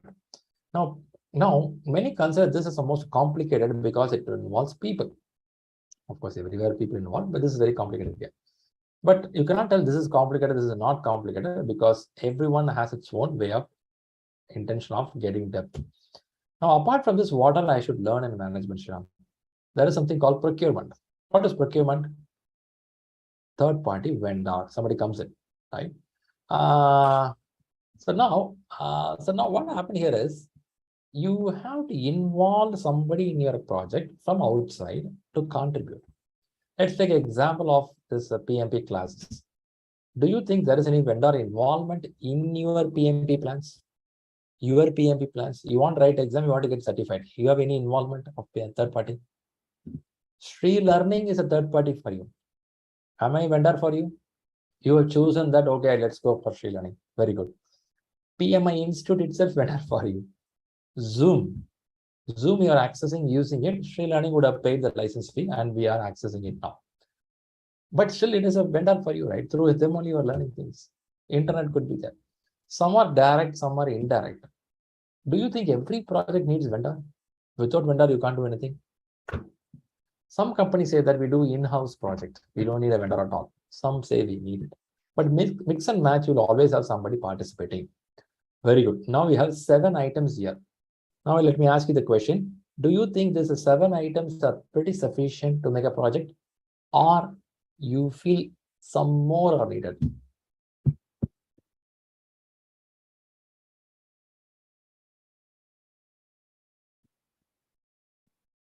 Some more needed? Okay. Communication is needed. Very good. I like that. Very good. Nicely say. Stakeholder is needed. Very good, right? People are good, man. So message is 2 things are considered as very important wheel for the whole project to move. Important wheel. What is that? One is a stakeholder. Other one is communication. Shriram, what is stakeholder, man? I don't even know what is called stakeholder. Stakeholder is nothing but a bigger bubble of full of people who involve in a project directly or indirectly. I gave an example, marriage. In a marriage, groom, bride, or the cooking person, or somebody, a photographer, everyone is a stakeholder. Inside that, there is something called team, the close network of people who work for the project. Could be the family members involved in the marriage. They'll be the core team. In your company, for your project, you'll have number of stakeholders. Inside that, some team members who work day in, day out on the project for the success of the project. Rest of the people will walk in, do something, go away. They walk in, do something, go away. Do you or have you ever realized this is the nature your company works? You have a bunch of people, some bunch of organizations also part of it, but only 8 or 10 people, 11 people, 20 people work on a core team. Rest all bigger bubble. If you understand this bigger bubble, small bubble, this is how the carpet works. I'll explain when I go to stakeholder management. But for your information, stakeholder is a bunch of people or small organizations or bigger organizations which contribute to the project. I was talking about 75% of projects are failing all over the world, right? And surprisingly, you know what the stat says? Why the project fails? Do you think because of money or unavailability the project fails? Because of this? Do you think because of timeline failure it fails? Do you think because of scope properly understood is failing? These all can be a reason. I'm not denying that. But the biggest reason they're telling here is improper stakeholder handling and lack of communication. Oh, you can tell very honestly, in the last 2 years, have you seen in front of your eyes some of the project very lag in communication? Because of that, deliverables got delayed. Have you seen in front of your eyes last 3 years? Front of your eyes, something shakes, man. Why don't you do this? I say, I didn't think it's important. Oh man, you should have done that, man. Many. Or there is something called EGO. Have you seen this? EGO. Oh, you seen this? And if you are part of this, if you have seen this, it's nothing but part of. So come on, Shriram. Project means money is given, time is given, people. What the hell ego is doing here? You have to answer it. How many times you had an ego not to respond to that email? Seriously? Shriram, are you pointing me? Maybe. We're also a human being, right? You can't be always like a robot, always, come on, slap me, again slap me here. I'm so eager. Jesus Christ can do that. Can you do that? You will slap them back, right? You won't give it back. Human being, that's how the nature is. So this is a stakeholder management and communication management. When you read the papers, it will be very simple, but that's a backbone essence of the organization. These all club together and it is called as a culture of an organization. When you get a new job, the first question is, what is the culture of this company? Have you questioned them? The culture, what you're trying to understand is, are these guys are committed? Are these guys are involved? Are these guys are more passionate about what they're doing? If you understand that, that's the essence of it. So even though you read all the factors, these two are important. So Shriram, which one to read, man? You are telling triple constraint, you are telling 6 constraint, you are telling procurement is important, you are telling people is important.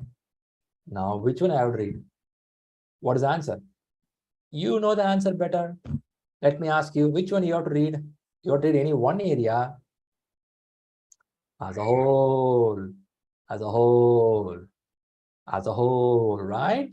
That as a whole, what you're going to do is called integration management, connecting the dots, integration management, bringing things together.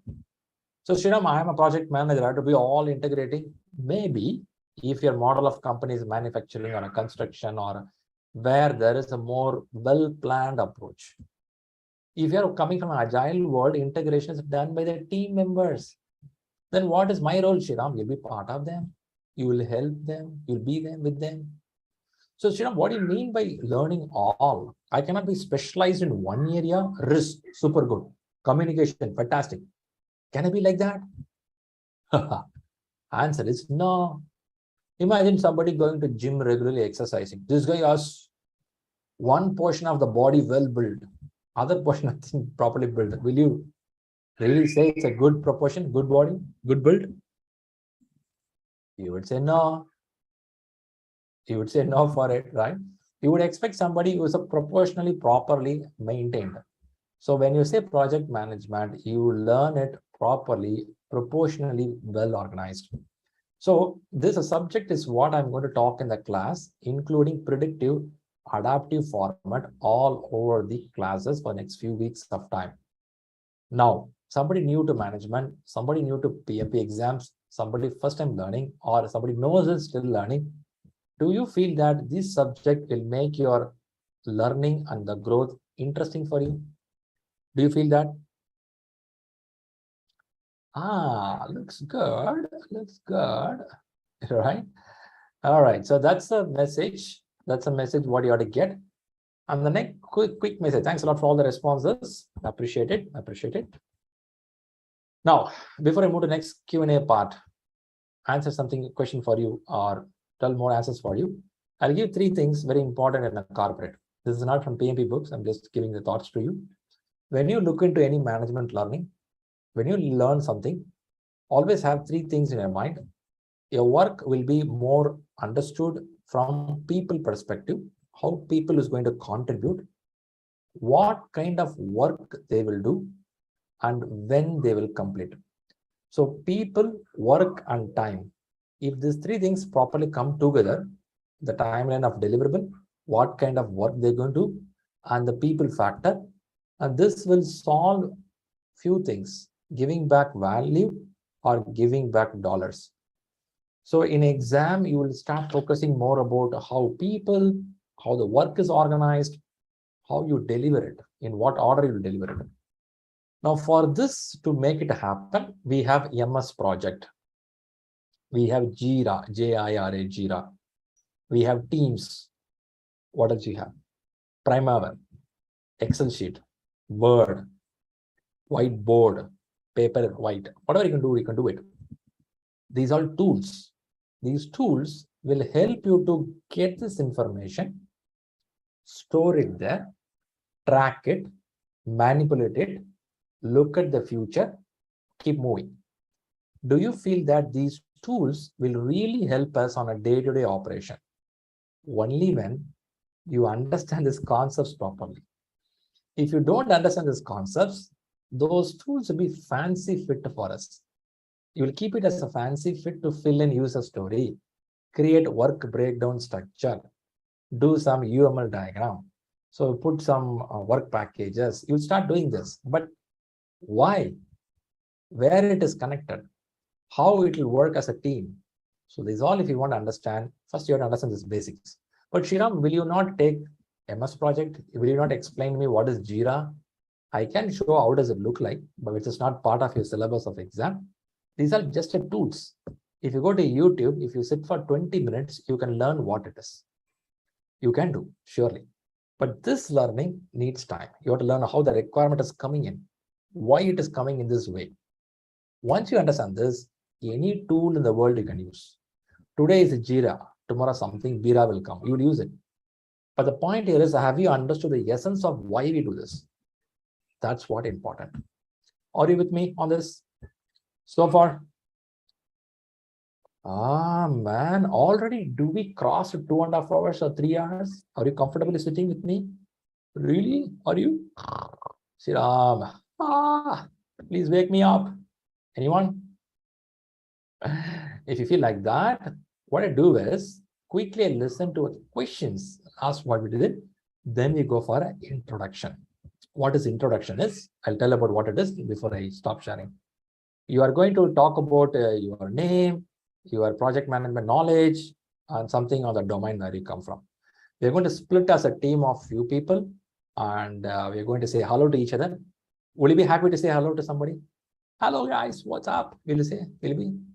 So we'll split into a few people and you can say hello to each other. You can share details. Don't share your credit card number. Don't share your matrimonial ID, because this is a project management meeting. Okay. I know some just pulling on, but coming back here, you all have to say hello to each other and talk to each other, provided try to be in the camera so that at least you'll meet people face to face, which is nice for you. So what I'll do is I'll give a pause for a few minutes to answer some questions from the topic which we discussed last 15-20 minutes. Do somebody have a question? What about your mic? Boo boo, I can't see your mic. Sorry guys, let me open up your mic. Audio, are you listening us properly? Are you able to follow what I'm talking here? Yep. Hi, Shriram. Hey guys. Guys, put your hands up. Let's quickly listen to the question on the topic what we discussed so far, and then we get to the introduction. Hey, Shriram. I have Shriram, can you please put the previous screen where you wrote all the 1, 2, 3, 4, 5, 6 numbers? Risk. Yeah, coming by order. There are some people put the hands up. I listen to them. I'll come to your question also. All right, go ahead, Hira.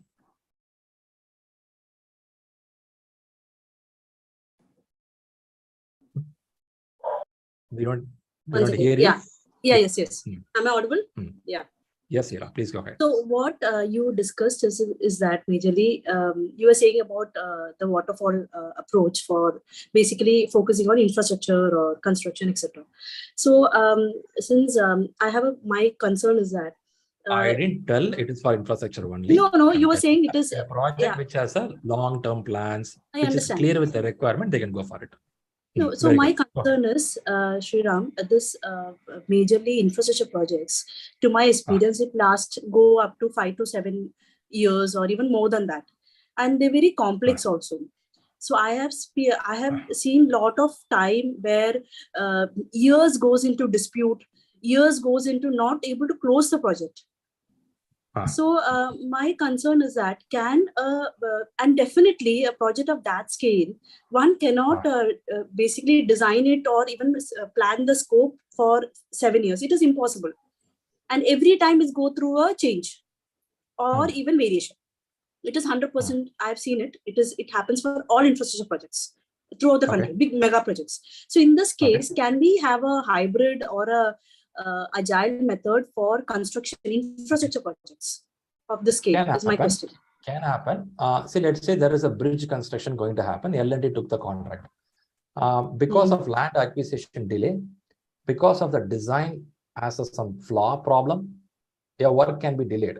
And government funding has not come in. Government got changed. Central government, state government changed. The funding has not come in. Now, because of that, your work got delayed. Now introducing hybrid will not help us. It is all about the people handling, stakeholder handling. It is all about well-planned execution of what phase, who will fund, how. This is nitty-gritties of handling the project there. When we introduce the hybrid or agile model is when the requirement itself not clear. They can tell only when you complete a portion of the work. Then they go for this model. So in project, when you feel these kind of complexities are there, then yes, what you're saying is right. But if people are pulling for some reason, because of that project getting delayed, whatever method you introduce, it will fail. It won't No, support. it is not about So pulling. Sorry, it's actually about this. There's a lack. One would not be able to predict for 7 years. That is a fact. You cannot detail the person who writes a contract, if it's a client or the representative. Maybe that places you cannot plan it to that extent. If you don't have a plan, I've seen multiple projects not able to close. Okay, got you. Yeah, possible. You can go for it. Nothing stops there. If you don't have a clarity, you get clarity as you go to phase 3, phase 4.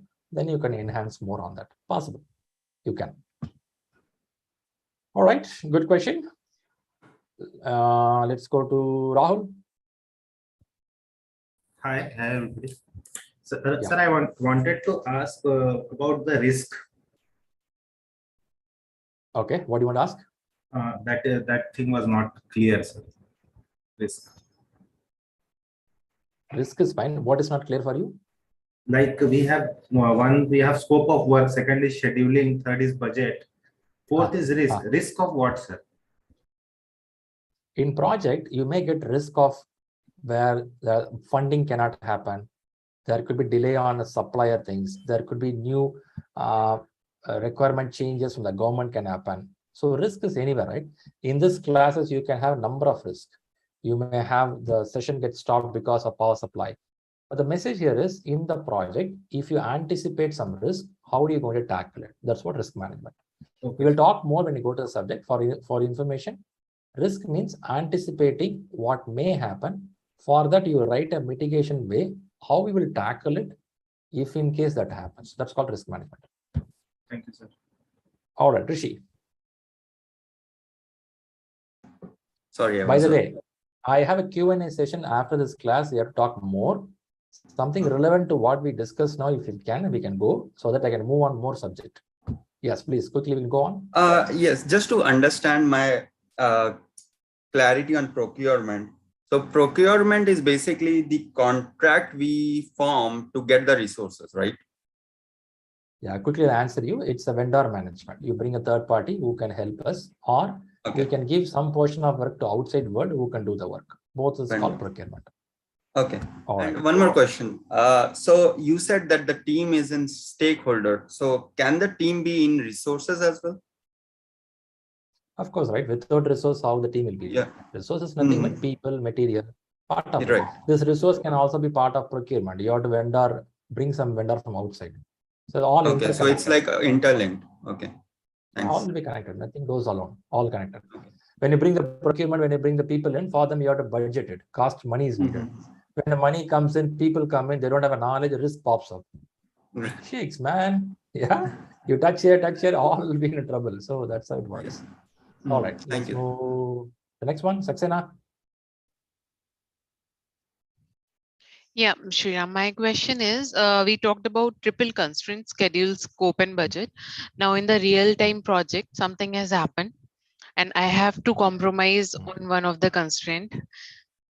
Some resource is not there. Maybe that could cause the delay on the timeline. Either I have to add the resource, then the budget would be increased, or I have to reduce the scope to deliver on the same time. So what would be the best recommendation on if I have to compromise in any of three, which would I go for? It's not called compromising. It's called a balancing. We call as a baseline. We'll have a scope baseline. What kind of requirement government has given. For this requirement, you found out 12 months it will take to complete. And for this 12 months, we may need a 3.5 million budget. This is a baseline.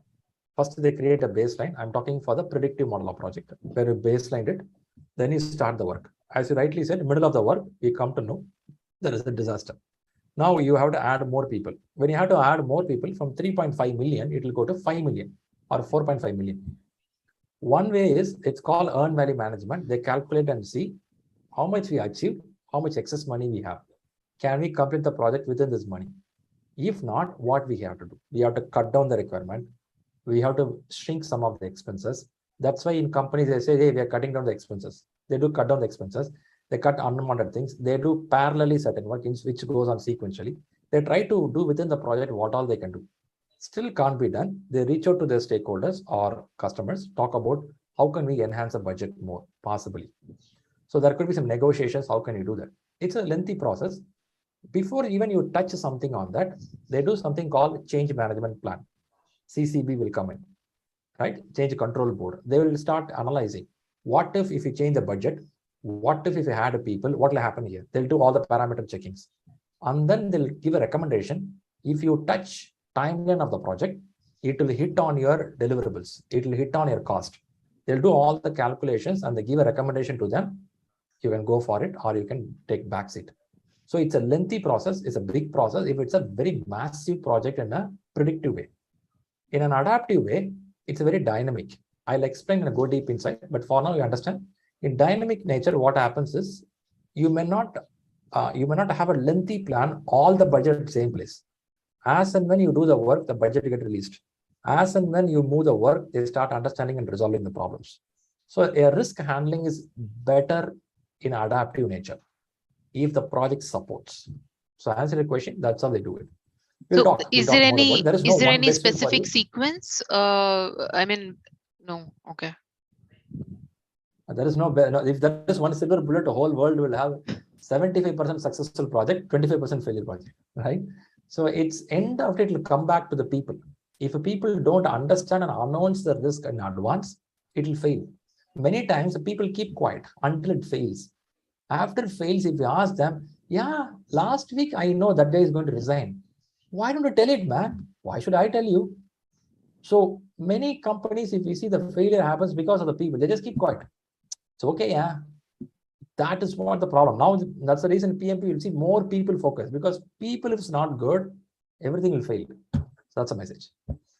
All right, good. Let's go quickly to Rasha. I hope I pronounced it correctly. Hello, how are you? Good evening. I'm good. I'm good. Thank you. Please go.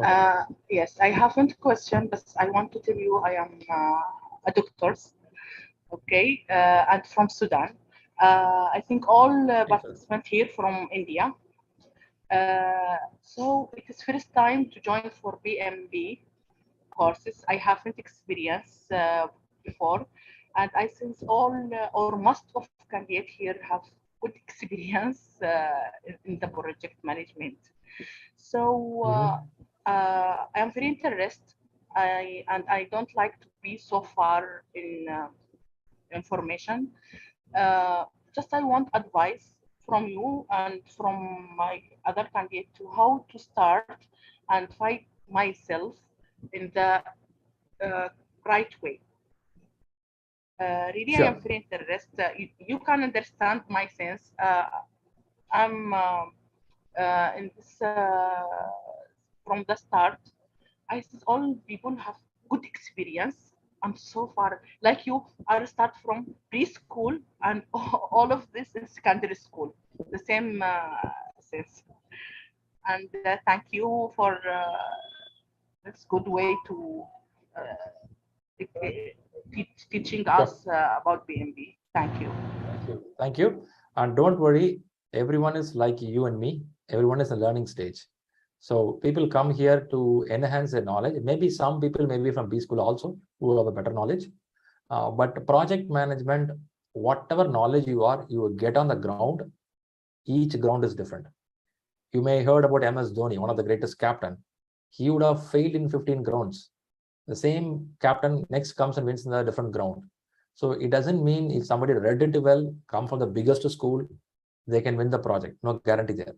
So point here is learning and their ability purely on their own passion. That's how it works.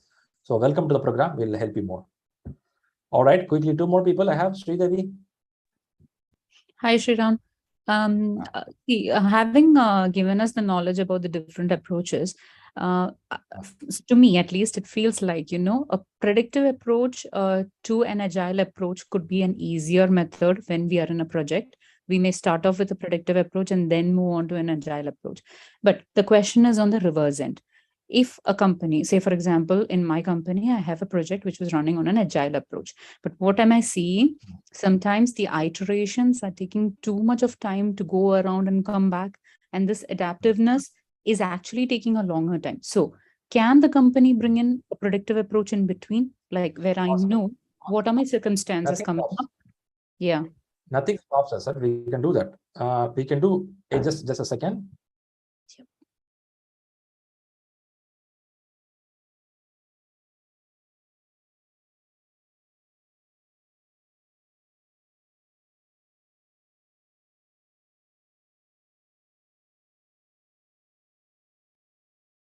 Hey, sorry guys, I'm back. So the question is, yes, you can go back. In the sense, it is not mandatory that predictive can change into agile. Agile cannot change into predictive. Possible. As of course, as I said earlier, I'm going to talk elaborately about it, because even if I explain you now, there may be many people who don't even know how does it work. So let's keep it a little high level and move on. The quick information is, yeah, agile. Agile is something where you have to get clarity as you start doing the work. The requirement will be flowing in. But some project you started well, then your customer feels that, hey, these requirements are pretty clear for us. We will elaborate it for next 6 months, what all we have to do. Or next 8 months, you don't want to be disturbed. I don't have that much of time to come and sit with you every time. Then we have to bring a business person or business analyst or a product owner, collect all the details, properly form a prototype and show a prototype to the customer. Customer agrees to the prototype. Then your design is good. Then you can change an agile project to a predictive model and plan it and deliver it in 8 months of time. That's also possible. So there is nothing stops you to move from here and there. You can move. It's up to you. Okay. Thank you. Manjunath, right? Okay. Yeah. Hi, Shriram. I just want to talk about this communication. When you say communication, is that only understanding the requirements or giving a feedback or team this thing, or what kind of communication comes in project management? Yeah. That's a good thing. It's a big subject. You want to answer in 2 minutes, which I cannot do. But it's a one subject.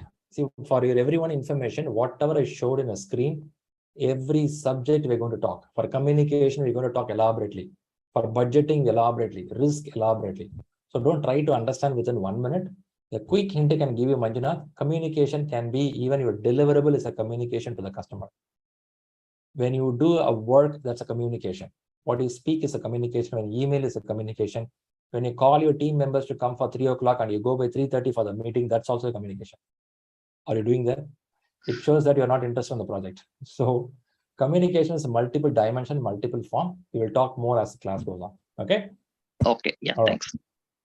All right, guys. So hey, I'm sorry to interrupt, Shriram. I was expecting one question for you. Can I? Yeah, please go ahead. Okay, Shriram, basically I am a non-techie guy. Okay. When I saw your videos and all, we talk about blockchain or DevOps or AI and everything.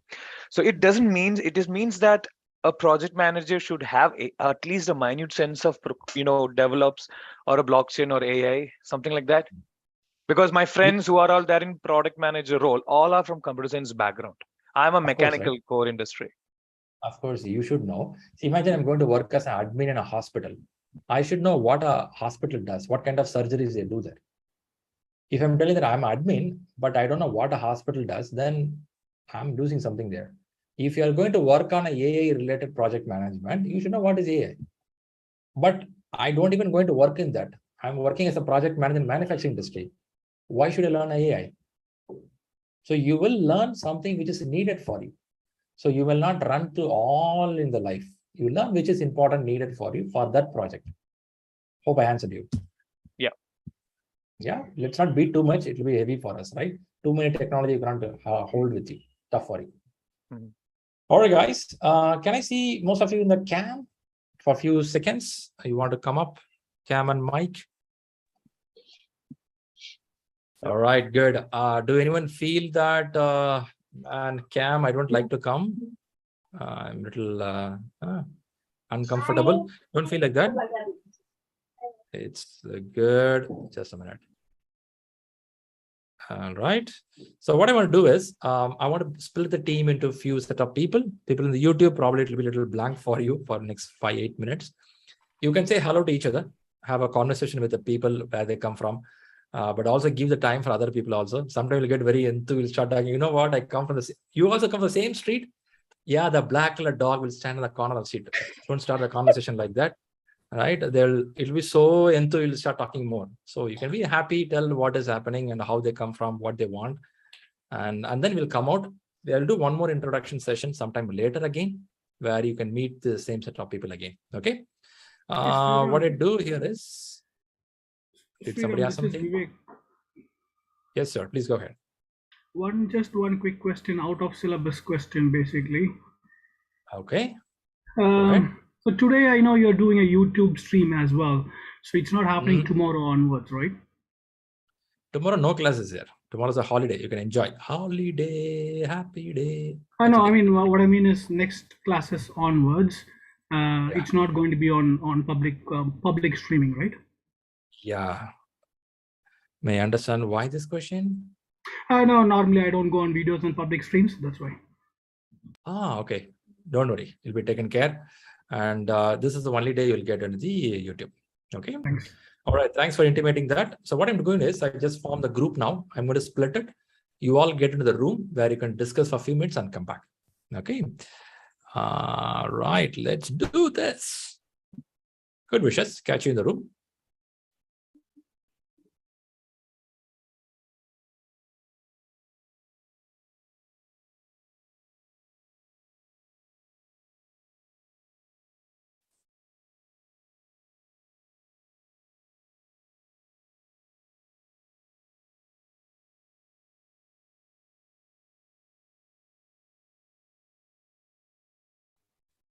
Hope everyone getting invite. If somebody does not get invite, I will check with yours. Manohar, Steffi, Praveen. If you are in Zoom application, you get faster. If you are joined through browser, sometimes it takes delay. So give few seconds. So Sriram, Vikram this side. I think I came back to main session again. Okay. Yeah. I don't see your name in the top here. Yeah, Vikram this side. Yeah, I don't see your name getting popped up. Steffi, you're not getting invite? She got it. She was not got it. Vikram. Can you re-log in? Vikram, right? You mentioned something is not coming for you. Yeah, Vikram Bosle this side. Can you rejoin one more time? Let's see if it works. Yep. Shiva, you're not getting an invite? You didn't get the invite? No, I didn't. Are you from a browser or are you directly from the Zoom app? How do you join? No, through Zoom only. You mean Zoom application or? Yeah, application. Okay. For some reason your pop-up's not coming up. Do one thing. Can you rejoin one more time? Let's see if it works. Sure.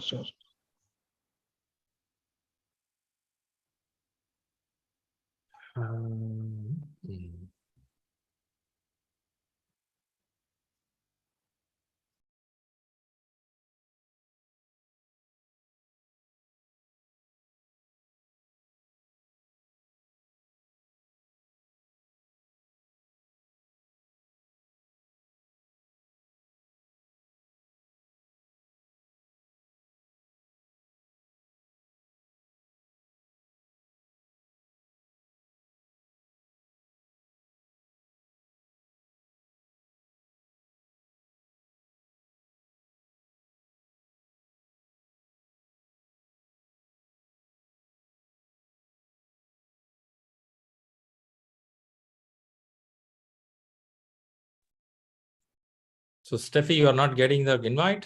I think everyone got invite. Very good. Okay, people in the YouTube probably can give some introduction about yourself. We will see through that. In 5-6 minutes, team will come back again. They are in the introduction session.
It looks like we are still in the breakout room only.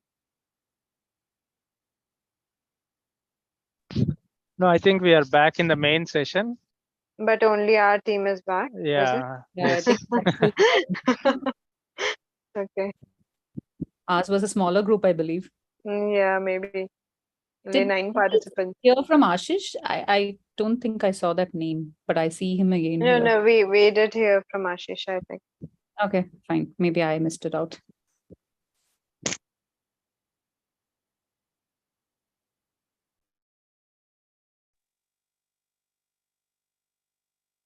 So where are you all located? Only one of the team members mentioned is from Bangalore. Bangalore. Yeah. I'm also from Bangalore. Okay, Yeah, I'm based me out from of Bangalore as Hyderabad. well. I'm in Hyderabad. I'm from Kuwait. Oh. Which one? Okay. Kuwait.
All right, people started coming back. Good. Did you all met somebody to say hello? And did you found some like-minded people? Yeah. From the same domain, yes. Yeah, excellent. Excellent session. Excellent. Nice breakout. Okay, so you find that you are not the only person preparing. You have a bunch of people. Exactly. Yeah, exactly. Bunch of people with the same knowledge, the same background. Oh, So that's Shriram, nice. Same objective. With same Many people with same date. Even the Same. dates are same. Okay. We ran out of time, Shriram, in our group. We couldn't cover That's nice. all the That's updates. nice. All right. I found some of the group, they were completed the introduction faster. They were waiting each other, watching each other what to do. And some group were lengthy stories and talking. In a way, it's good that you meet new people. This team will continue until a few more weeks until you complete the examination. I would expect you all to be part of WhatsApp group. Can I assume that you all have gone into WhatsApp group already? You done it? Yes. Yeah. Yeah. If somebody missed it, I'll show you in the communication board what to do. We'll quickly do that part as well. Okay. So what I do is let's quickly get back to some more videos I have to show you about the management things and about one success, what they show, how a person read and prepared for PMP. I'll show this content and then I'll come back to communication board to show what all in communication board, what you have to do. After this, I will tell you what you have to read for next week, what you have to write for next week. That's very important, right? Because I too have some people from school first bench. Ma'am, please tell me what I have to read. Okay, there are people here, so let's satisfy them. And also people in the last bench, Shriram, how to pass this exam? Please tell me that only. Nothing else I want. How to pass exam? That people also here. Both the category are here. Let's satisfy everyone in a few minutes of time. So what I do is I'll quickly bring up the screen and I have to go through some more content. Thanks all for getting introduced. And some of you shy, some of you don't want to expose yourself. That's fine. We don't feel bad about it. You can put your cam off mode. We'll quickly show some content and come back. Here it is. There is something called PMI Professional Awards, which is given by PMI Institute. When I say professional awards, some of the projects in the world is chosen for the awards. Let's see what they do here, and then I'll quickly come back. Who are the ones creating the future? Who are the change makers? The superstars making ideas reality? Welcome to the PMI Professional Awards 2022. We're showcasing the project professionals leading the way. The ones who think big, then deliver bigger. The trailblazers and stargazers. The visionaries who inspire us all to aim higher, to work smarter. We're celebrating the individuals with the imagination to see the world as it could be. The PMOs proving we all go further, faster when we travel together. The project teams turning ambitions into outcomes. The 2022 PMI Professional Awards are now open for you to nominate the people, teams, or projects moving us all forward. Be inspired for the challenges ahead as we change our world, one project at a time. All right. The intention of showing this video is I'm going to bring up a lot of a project which really succeeded and what parameters they made to succeed it. You will see some videos, short videos in all classes, which will have some connection with the subject. For that reason, I want to know there is something called professional awards, and these projects are applied for the awards, they won the award. So you have to see these successful projects, which will give you a broader idea. Who are the ones? Who are the... That's a one. So let's play one more thing. For the girl who cleared the exam, she says something about PMP. Hi, my name is Ashley McGann. I joined a large organization, and one of the things that the organization values is project management. In fact, we truly believe that project management is what makes our business successful. And so one of the requirements to work in this organization is that we are all PMP certified.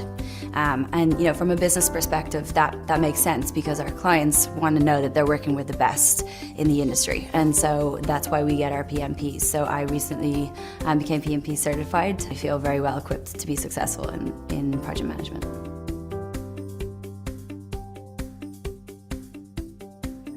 The best piece of advice that I could give to someone studying for the PMP right now is, be determined, and then practice, practice, practice. When I think about maybe what I might have done differently when I was studying for the PMP, I think I underestimated the amount of time it would take.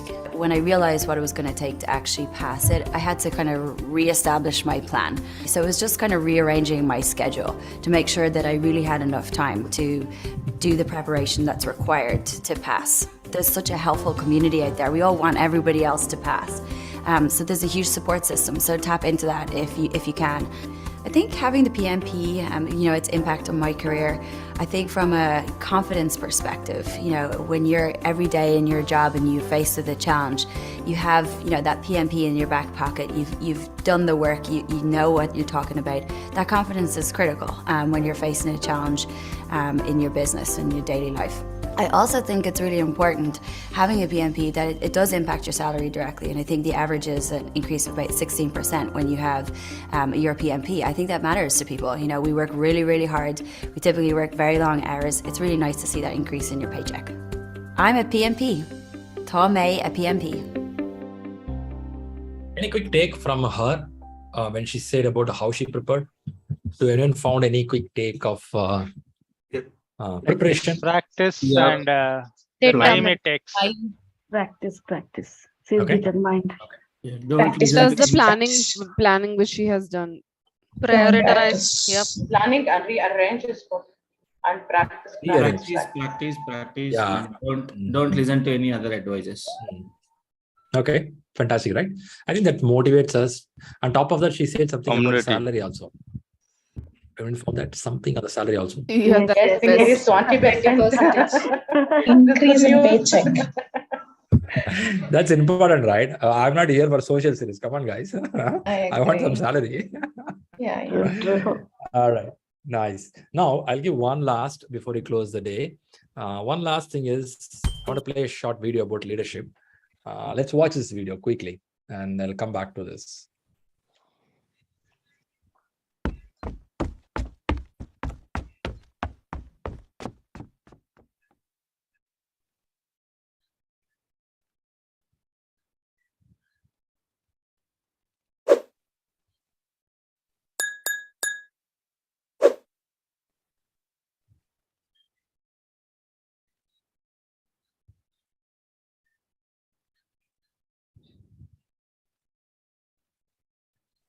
All right, it's a very short video. If I ask you what you got out of this video, what will be your first sentence or first word? Teamwork. What do you Very Teamwork. Teamwork. Cooperation. Teamwork. Leader has gone first. After that, he pull up all. Okay. Motivate yourself and empower Leading others. everyone. Servant Leading the team. leadership.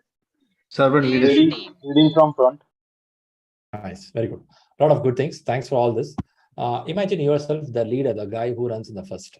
If you run in the first, do you think that you have to always be a pathfinder? You have to always be a person who can show something to the people? No. No, it can be other way around as well. Okay. People can help us to show the path. Yeah, I Okay. think it's not necessary for us to always lead and know all the answers. It's very important to discuss and brainstorm and do it together. Okay, fine. Got it. Let me play this video again. Watch one more thing. I will show a character to be a better person. So watch it carefully.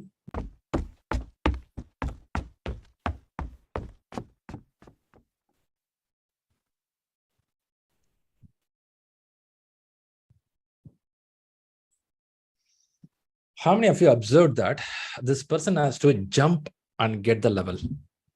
Do you not observe it? Yes.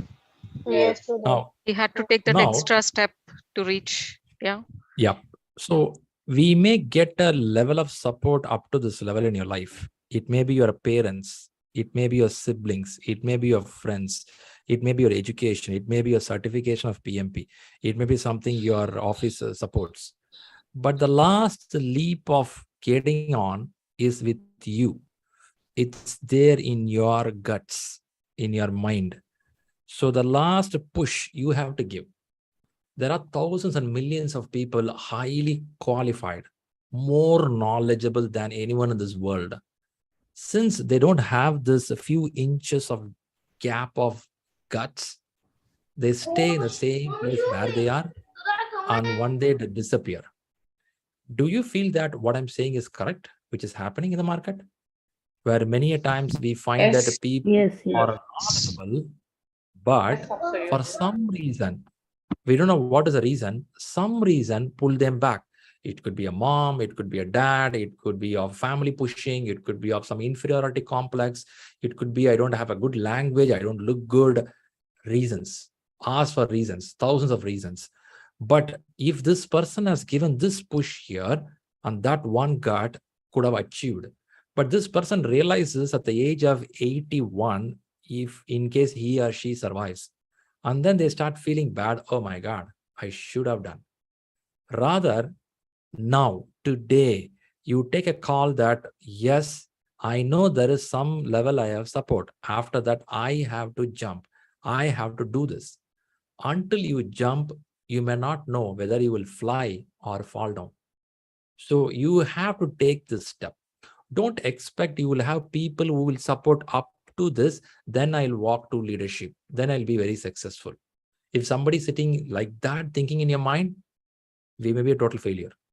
You have to take this. Maybe today is the day, that day where you have to jump. That's why you are here. With this, I leave you with a thought process of thinking broader to grow further. I know it took a little extra few minutes, but that makes us to come for the end of the first day of the session. In the first day of the session, we have learned the basics of what is PMP, why PMP, and how a PMP question look like, what are the books to read, and we saw some factors about project management, predictive, adaptive, little bit. We didn't get to subject at all. Shriram, one day, no subject. But I feel this is very important for you to set the ground, why you do this. So when next Saturday, the classes are starting, straight away it will start from something. What is that something, Shriram? Straight away I'll start from here on the next Saturday, which is called Creating a High-Performing Team, Lesson 1.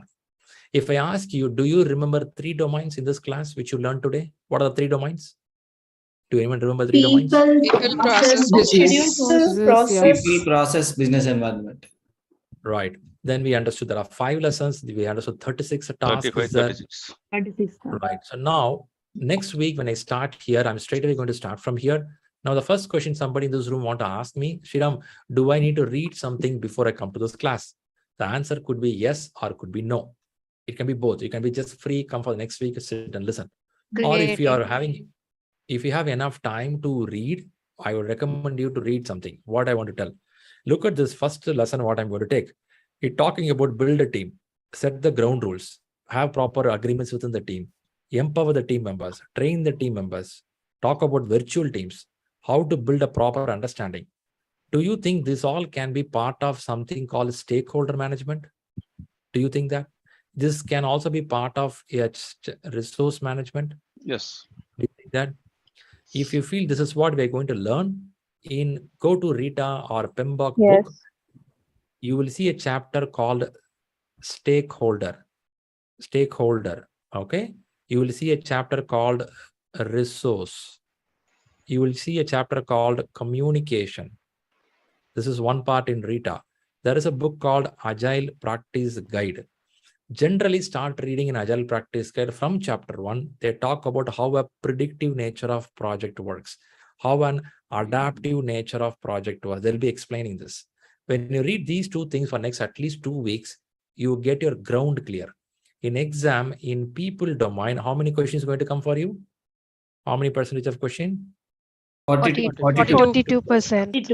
If you're reading these 3 chapters, if you can get 42% of questions, I would tell first focus on this.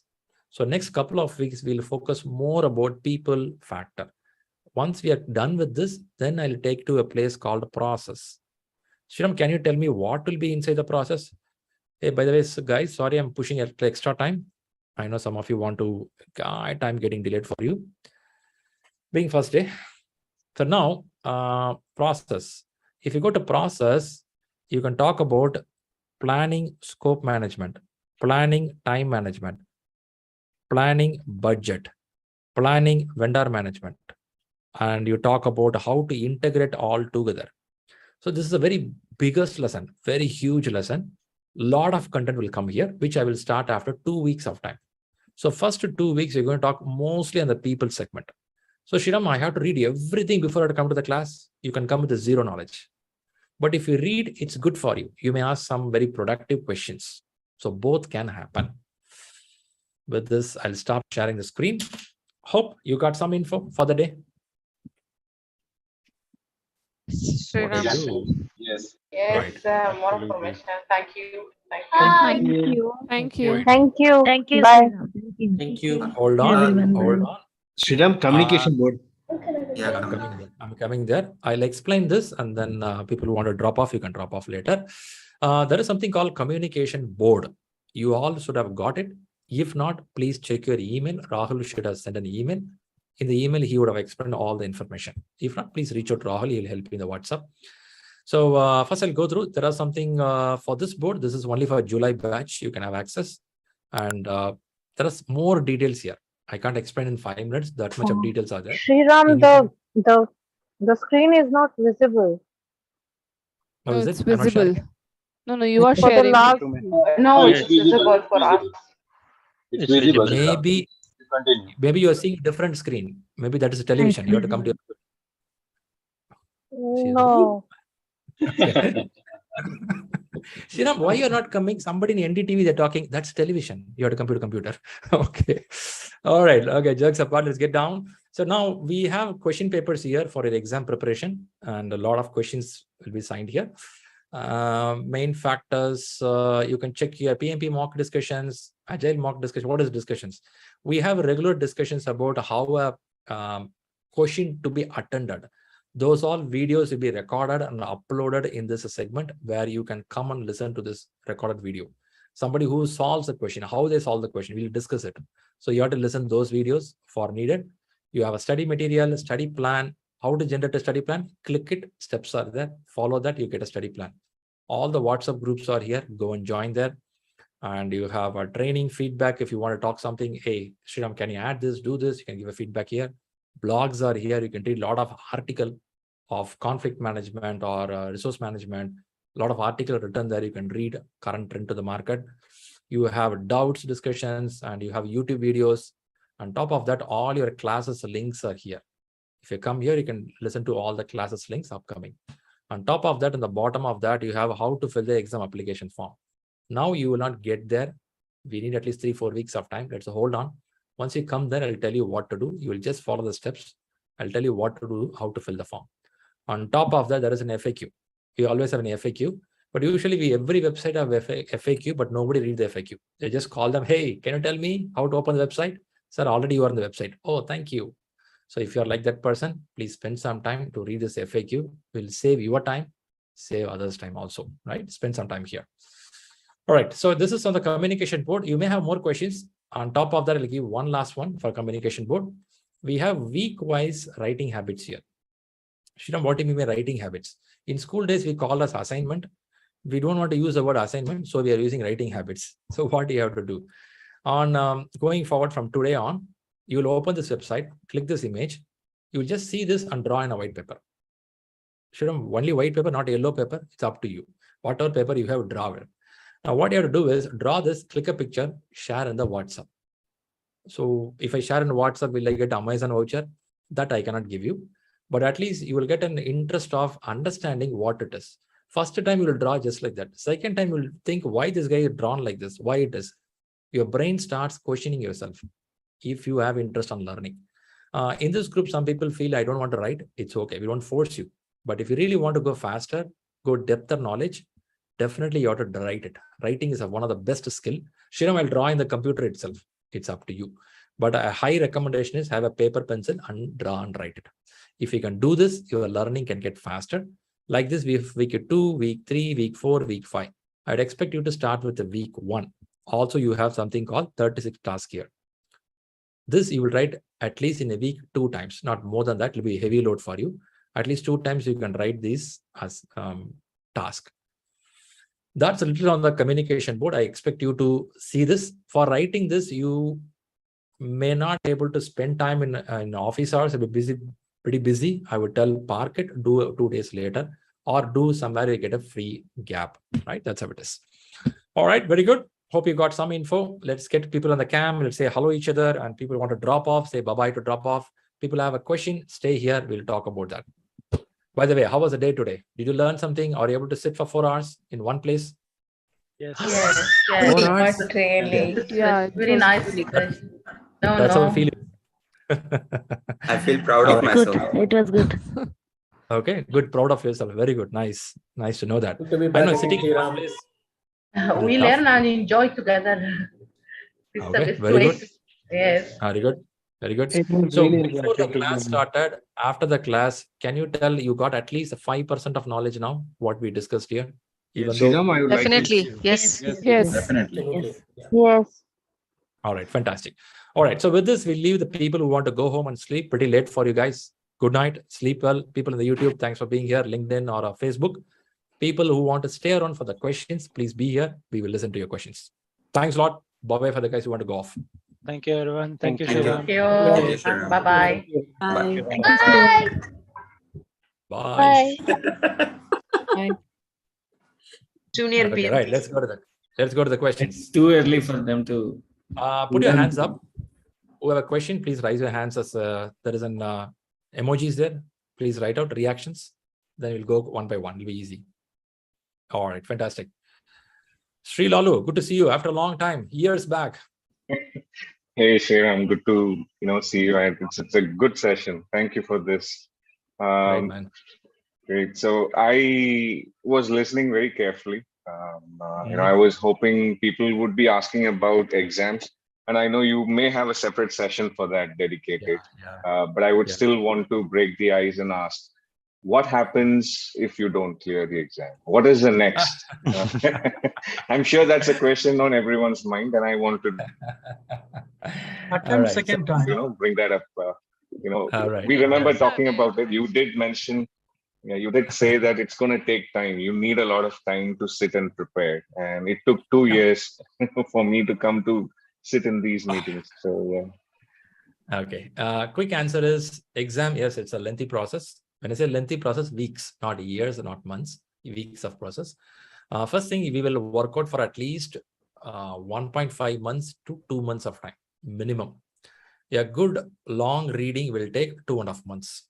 2.5 months. It'll take a solid time to understand it properly, get the hold of the subject and go for the exam.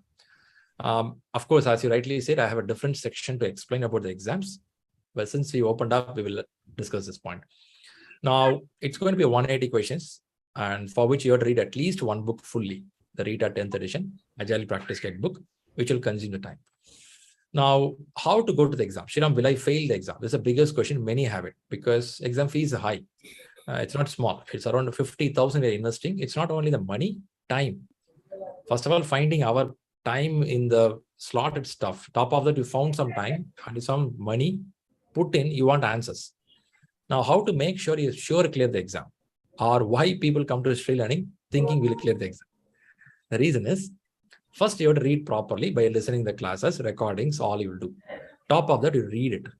Very important area is every week we have a question answer session that somebody has to participate regularly, at least half an hour, to listen to how to solve the question.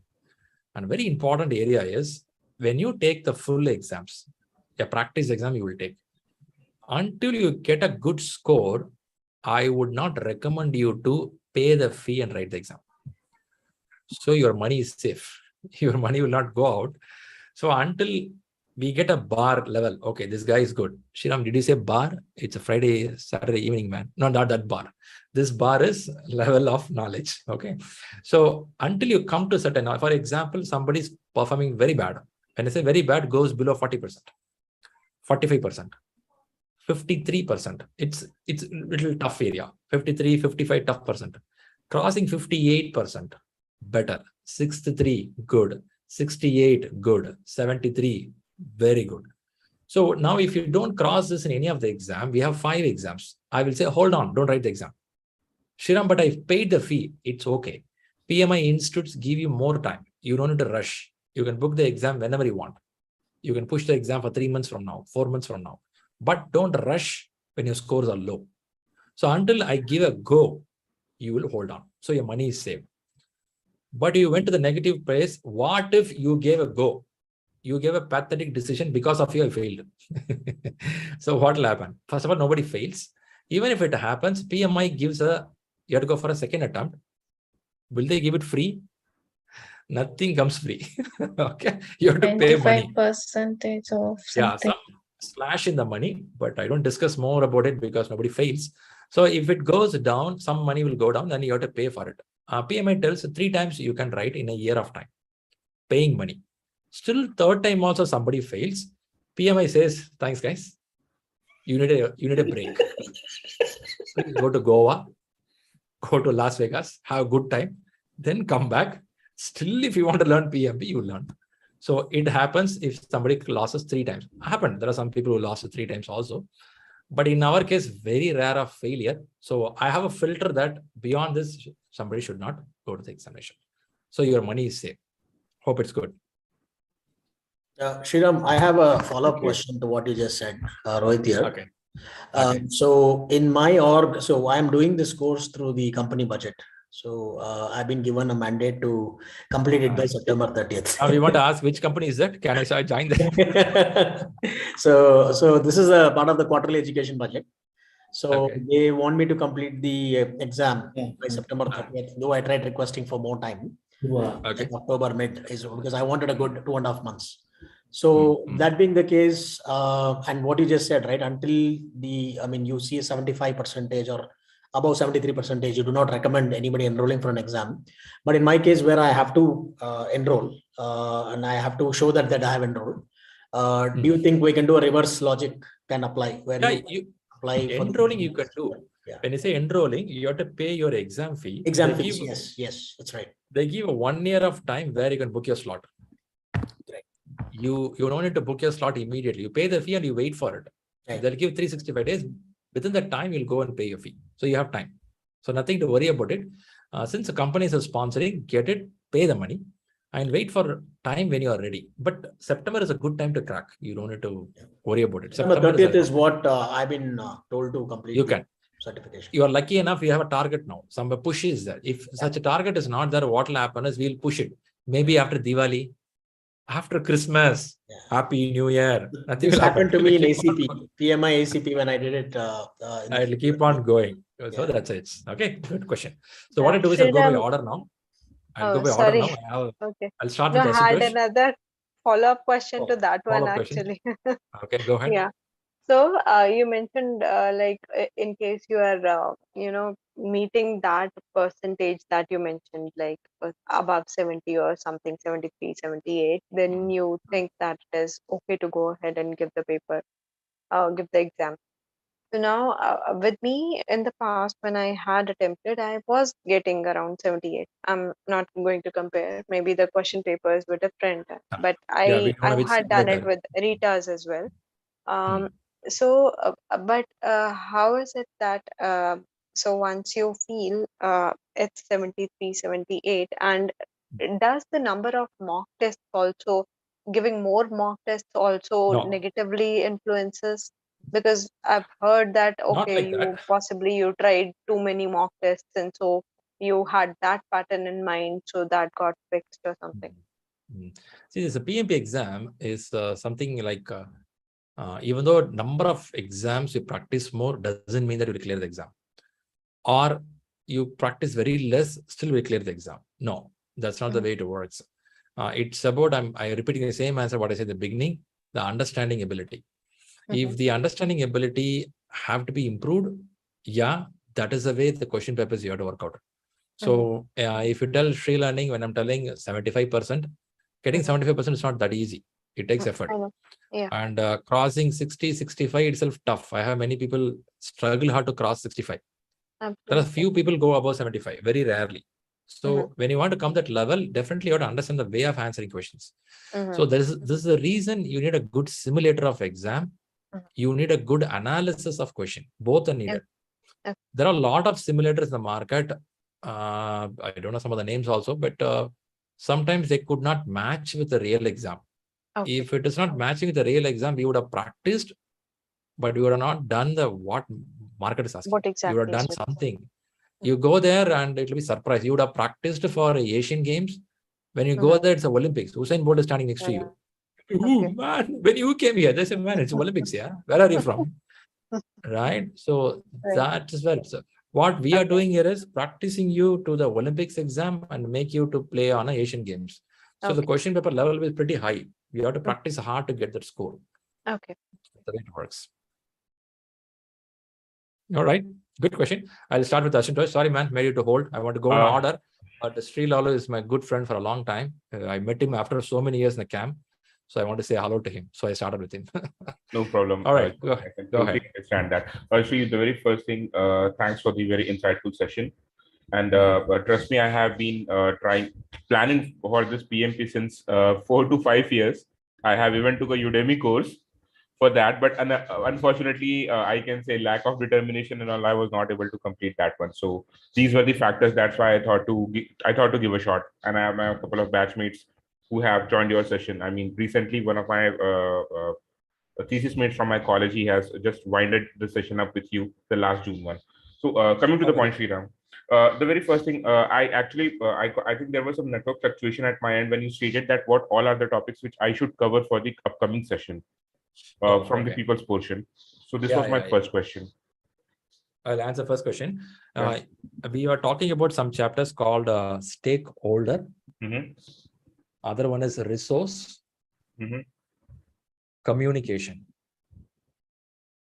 In Rita, it will be one word: stakeholder, resource, and communication. When you go to the book of PMBOK, you will see stakeholder management, resource management, or communication management. These words you will see. On top of that, I requested there is a book called Agile Practice Guide. Yes. It should have 160 or 180 pages. You just flip some pages to see what they are telling about a predictive model, what they're telling about adaptive model. You'll start seeing, understanding what is Agile.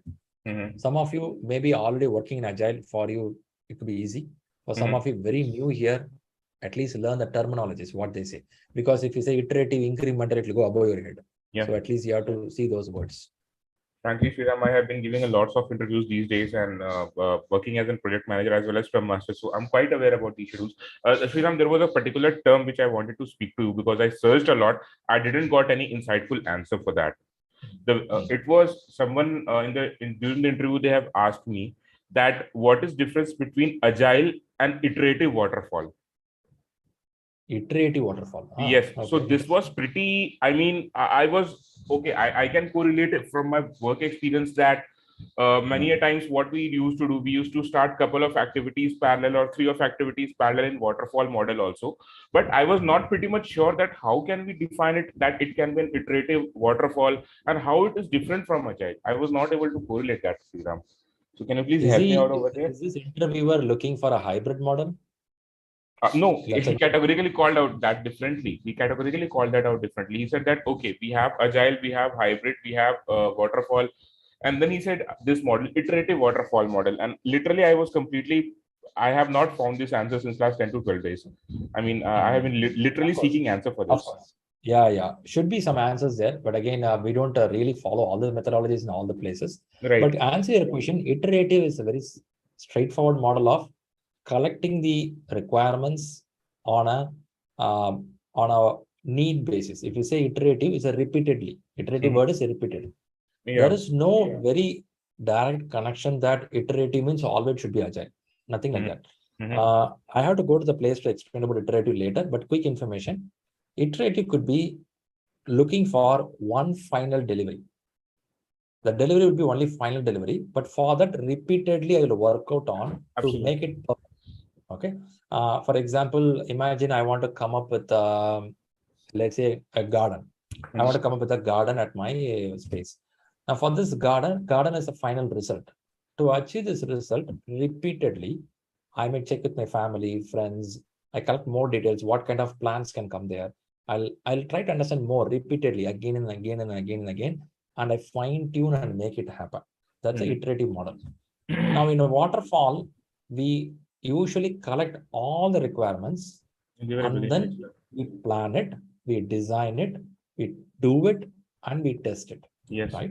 Yes. So if they want to mix iterative and waterfall, could be an option where they have to tune the requirement until it gets perfect.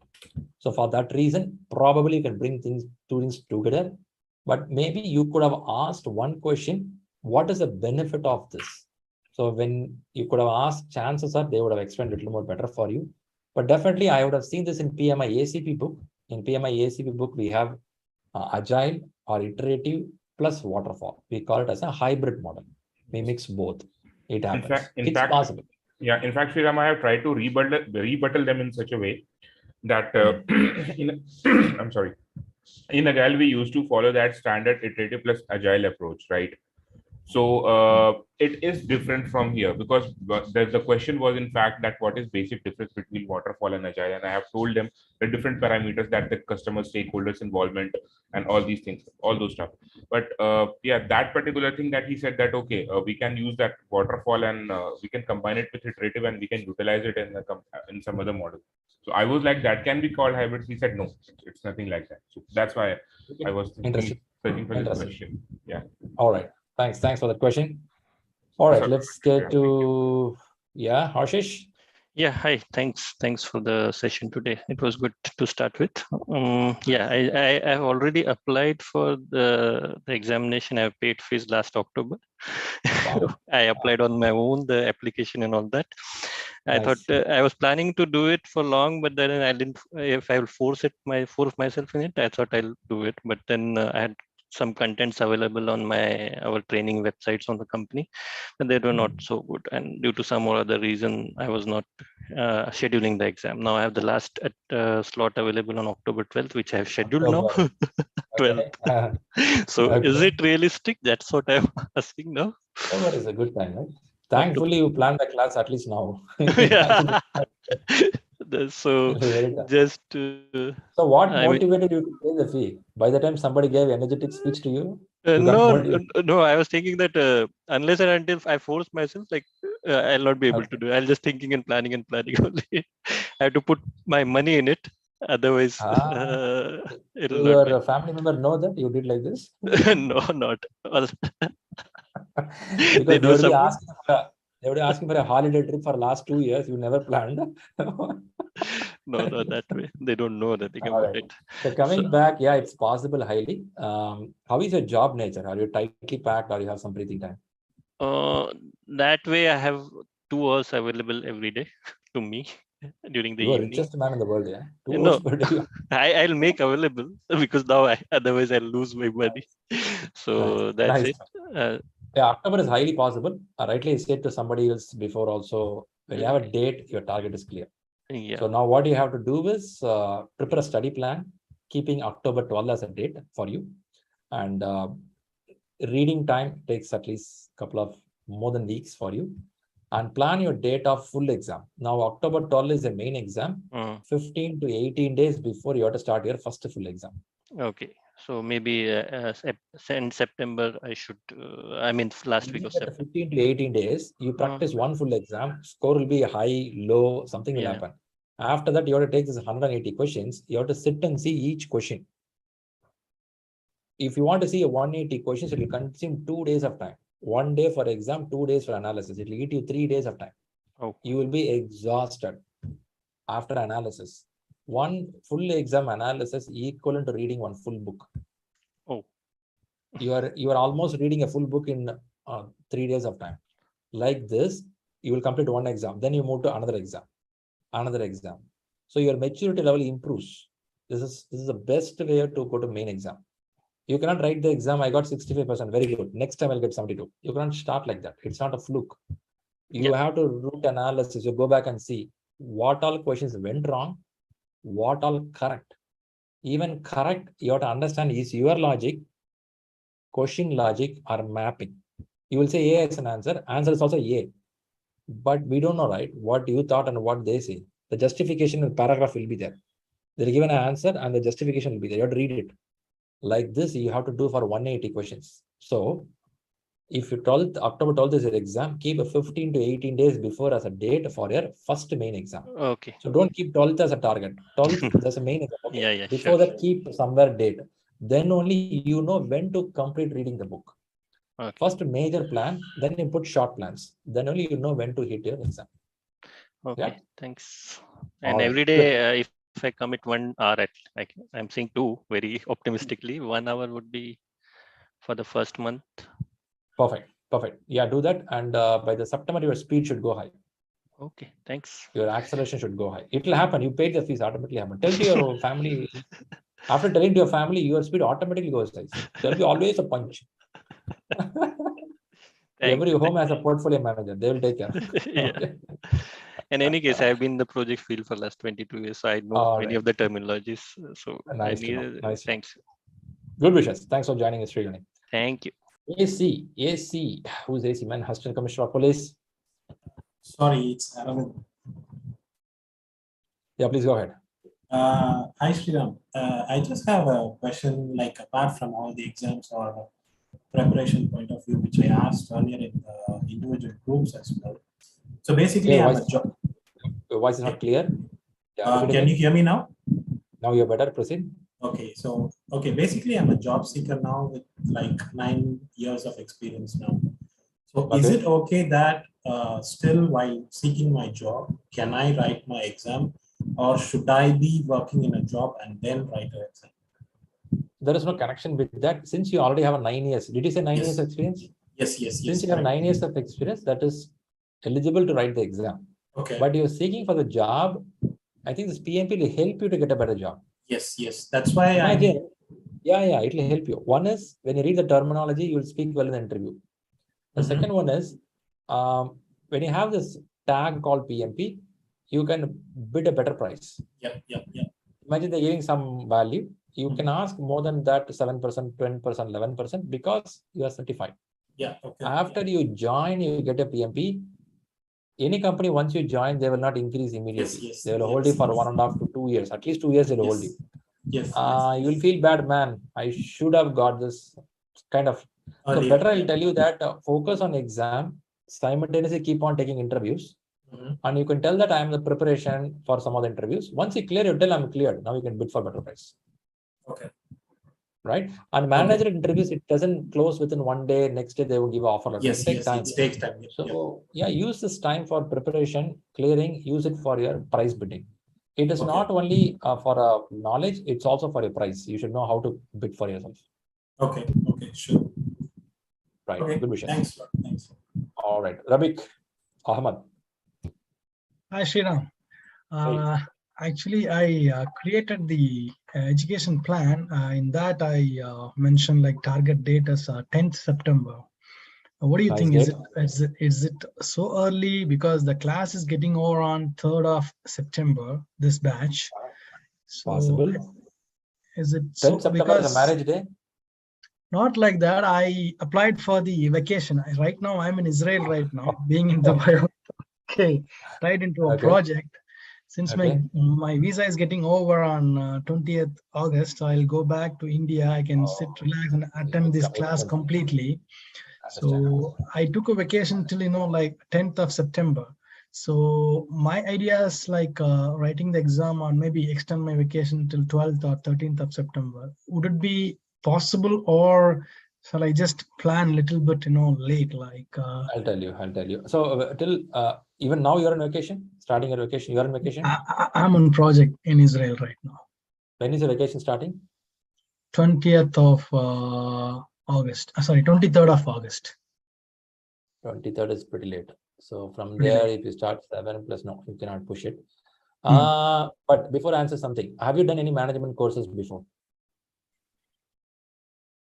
Actually, I applied for this exam on 2017. I failed, in fact.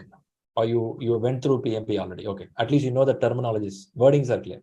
Now, why I ask this question is, when you read the book, the terms should not be new to you. If it is new to you, it will eat your time. If you have seen the words already, for example, they're talking about baseline. Many may not know what is a baseline. But if you read the book already, you know what is a baseline. Baseline means understanding of time, money, and cost. You know the base wordings. If you are good with the terminology, 2017 is not too far. You may remember certain terms. Try reading over the month of, let's say August, up to 20, we will see. Okay. When you book your date, exam date? I didn't book. I'm planning to book on second week of September, like 13th or 14th. So I'll tell you something. In PMI, you can book an exam date, then you can change it. There is a process there. But if you start doing that, it costs you. I don't want to book now. Oh no, just taking your suggestion. Let's allow up to September 20 time. Okay. Excellent. You keep reading. Okay. And then you participate on weekly tests. Every Saturday, Sunday, we have a test. Okay. We will see how you are scoring there. Okay. For some good thing, you are scoring really good. Your scores are crossing 65, 70 usually. Okay. It means your knowledge gathering is good. Okay. So even we can do it on September 10 itself. If the scores are not coming well, you are struggling. That's okay, it happens. Then we'll replan it. We'll see how can we put the exam on another date. Sure. But let's not judge right now. Keep it September 10 itself. Let's see by middle of August where you are, then we'll plan. Sure. Thank you. Thank you very much. All right, good wishes. Anjana. Hi, Sriram. So this was a wonderful session, Sriram, to start off. So thanks to you. And I'm also looking forward. Now I'll come back to the question. So my question is more on the preparation. So I have looked into the communication board, before I come to this session. I had even downloaded a study plan. Might be it's more of a personal question. Basically, me as an individual, I get overwhelmed if I get a lot of data, a lot of information. I'll not be able to strict on what is the plan that I have to have and concentrate on it. So as a mentor, how do you recommend me to start with? Do I need to join with? So basically, my question is: is it too early for me to attempt all the questions, all the mock exams, join in all discussions? Because that really won't help me as an individual. Okay, So you have any target in your mind when you want to go for exam? September, October? Yeah, I am planning somewhere end of September. I don't have any pressure. The colleagues that I have heard here, I don't have any pressure from any side, but I have kept myself a target for September. Nice, good to know. So to kickstart, I will tell you, don't load anything in your mind. Just pick up one book, Agile Practice Guide or Rita. Casually read per day, maybe 45 minutes to 1.5 hours. This can be your habit initially. No need to think too much. When I'll write exam, I have to solve the question. Nothing. Just you read. You have to first get the understanding of the subject. Then only you are able to answer the question properly. But still, every day we keep posting in the WhatsApp group a question. Every week we have a 40 questions exam, 60 questions exam. Now you will participate in this, even though we have not read all the subjects, still you'll participate. Some questions you'll answer better, some you don't even answer. But analyzing those questions will make you to get an interesting feel towards the subject. So to tell you now, create one study plan for the month of September. Keep September 30 as a date and create one study plan. With the study plan, just follow what the plan says. The plan will tell on the people domain, read resource management chapter. Read that. So if you can follow the plan for some days, once you find the rhythm, it goes well, you will continue the same. If you don't get a rhythm of it, then we'll change the study date, exam date, you create another plan. Always have a plan for you and read at least 1 hour per day. This can be the start for you. You don't need to rush if you have a good amount of time. Yeah, the other intention behind keeping an internal target date is, Sriram, for me and my career growth, I think this is really essential. I've been into project management for 4 to 5 years, and I have a 14-year experience. But I see that this is something that I need to, give a push into my career. So that's why I don't want to delay it much. Okay. So September can be a good date for you. Yeah. I have to have that drive. Sure, you can do it. And start would be the study plan. Start with picking one book and start reading right now. That's a way. One other question, if I may. I have gone into the study plan and I started with resource management. But I do see that resource management is split in multiple, it's spread across. How do I relate it with the task? That's something I was really not able to do that. For now, I'll request you, please start with resource and start seeing what is there in the book. Next week, what I do is ask people at least see once about the study plan. At least people view the book. Then I'll explain how a study plan should be looked into. Next week, I'm doing that. Let's give some time. People that go helps. through. Yeah, that really helps. Yeah. Thank you. Sure. Thanks, Anjana. Shriram, please excuse me. I'm also on the same lines with Anjana. Okay. So I have my questions is also related to the preparation, and I want to give 2 months of time, and I want to prepare for this PMP exam. That is my goal I have put, and I also don't have any pressures or from any side. So, and I have good available time in the sense I can devote good amount of time for the preparation of PMP. So in the study plan, and from your today's class, from where we have to start in the written book, say from the chapter 1, straight away from the chapter 1, like a serial wise 1, 2, 3, 4, or is there any good start from a chapter wise? Today, I would have given some chapters to kickstart reading. Stakeholder, resource, communication. You can pick up either of this one chapter and start reading. This is one way of reading. Other way of reading is in Rita book, there is a chapter 1 and 2. They'll give the basics of what is management, what is a framework. They'll explain. Sometimes the content is pretty high there also. So you can read a 1 and 2, see what it is. Then go to the chapter which I mentioned. I think you are noted down. Stakeholder, resource, communication, agile. Read those chapters for the preparation. Okay, and when we have to read the agile guide, or parallel. In parallel to Rita, we Should have be to read parallel. the It's a Agile. very small book. You can casually read it. Whenever you get some free time, you can just flip some pages. It won't be hard. It's a very simple concept. Just you read like a story, you'll read what it is. Okay. Okay. Yeah. All right. Thank you, Shriram. Actually, this exam is also, I mean, this certification is also very important for me now. So Sure. we You'll make it happen. I definitely have to crack. There is no You other. will. Yeah. You will. You will. Sure. Good wishes. Thank you, Shri. Yep, Shri Devi, please, we'll go on. Hi, Shriram. Hey, hi. Shriram, when we started off, like I got in touch with Rahul about a week back. Okay, so again, with me, I do not have any specific requirement from the company that you have to get the certificate. I'm part of a project, so I thought it's betterment for me that I go through the certificate, and once I have it, as it says, it's like a bidding. Like, wherever I have an opportunity, I can bid for it. But having said that, it's been like about 6-7 years that I haven't technically read through anything, though I have a lot of storybooks at home. How difficult is it to move from fiction to technicality? Now, when I'm reading through, there are a lot of points, even with the simplest of code of ethics that was sent across, the PMP code of ethics, you read it, it feels like, a chapter by itself. So do we have to really remember all this? I mean, please don't tell me you have to. Yeah, right. Without remembering, it's tough. I mean, I'm not saying in the general terms, remember. I'm saying with the terminology, exact words. That's tough, right? You can't do that. In exam also, that is not expected from you. They didn't expect you to remember every line. They want to know conceptually. For example, took ethics. When you say ethics, somebody is doing a business and there is a chance of somebody going to give you some extra money to do a work.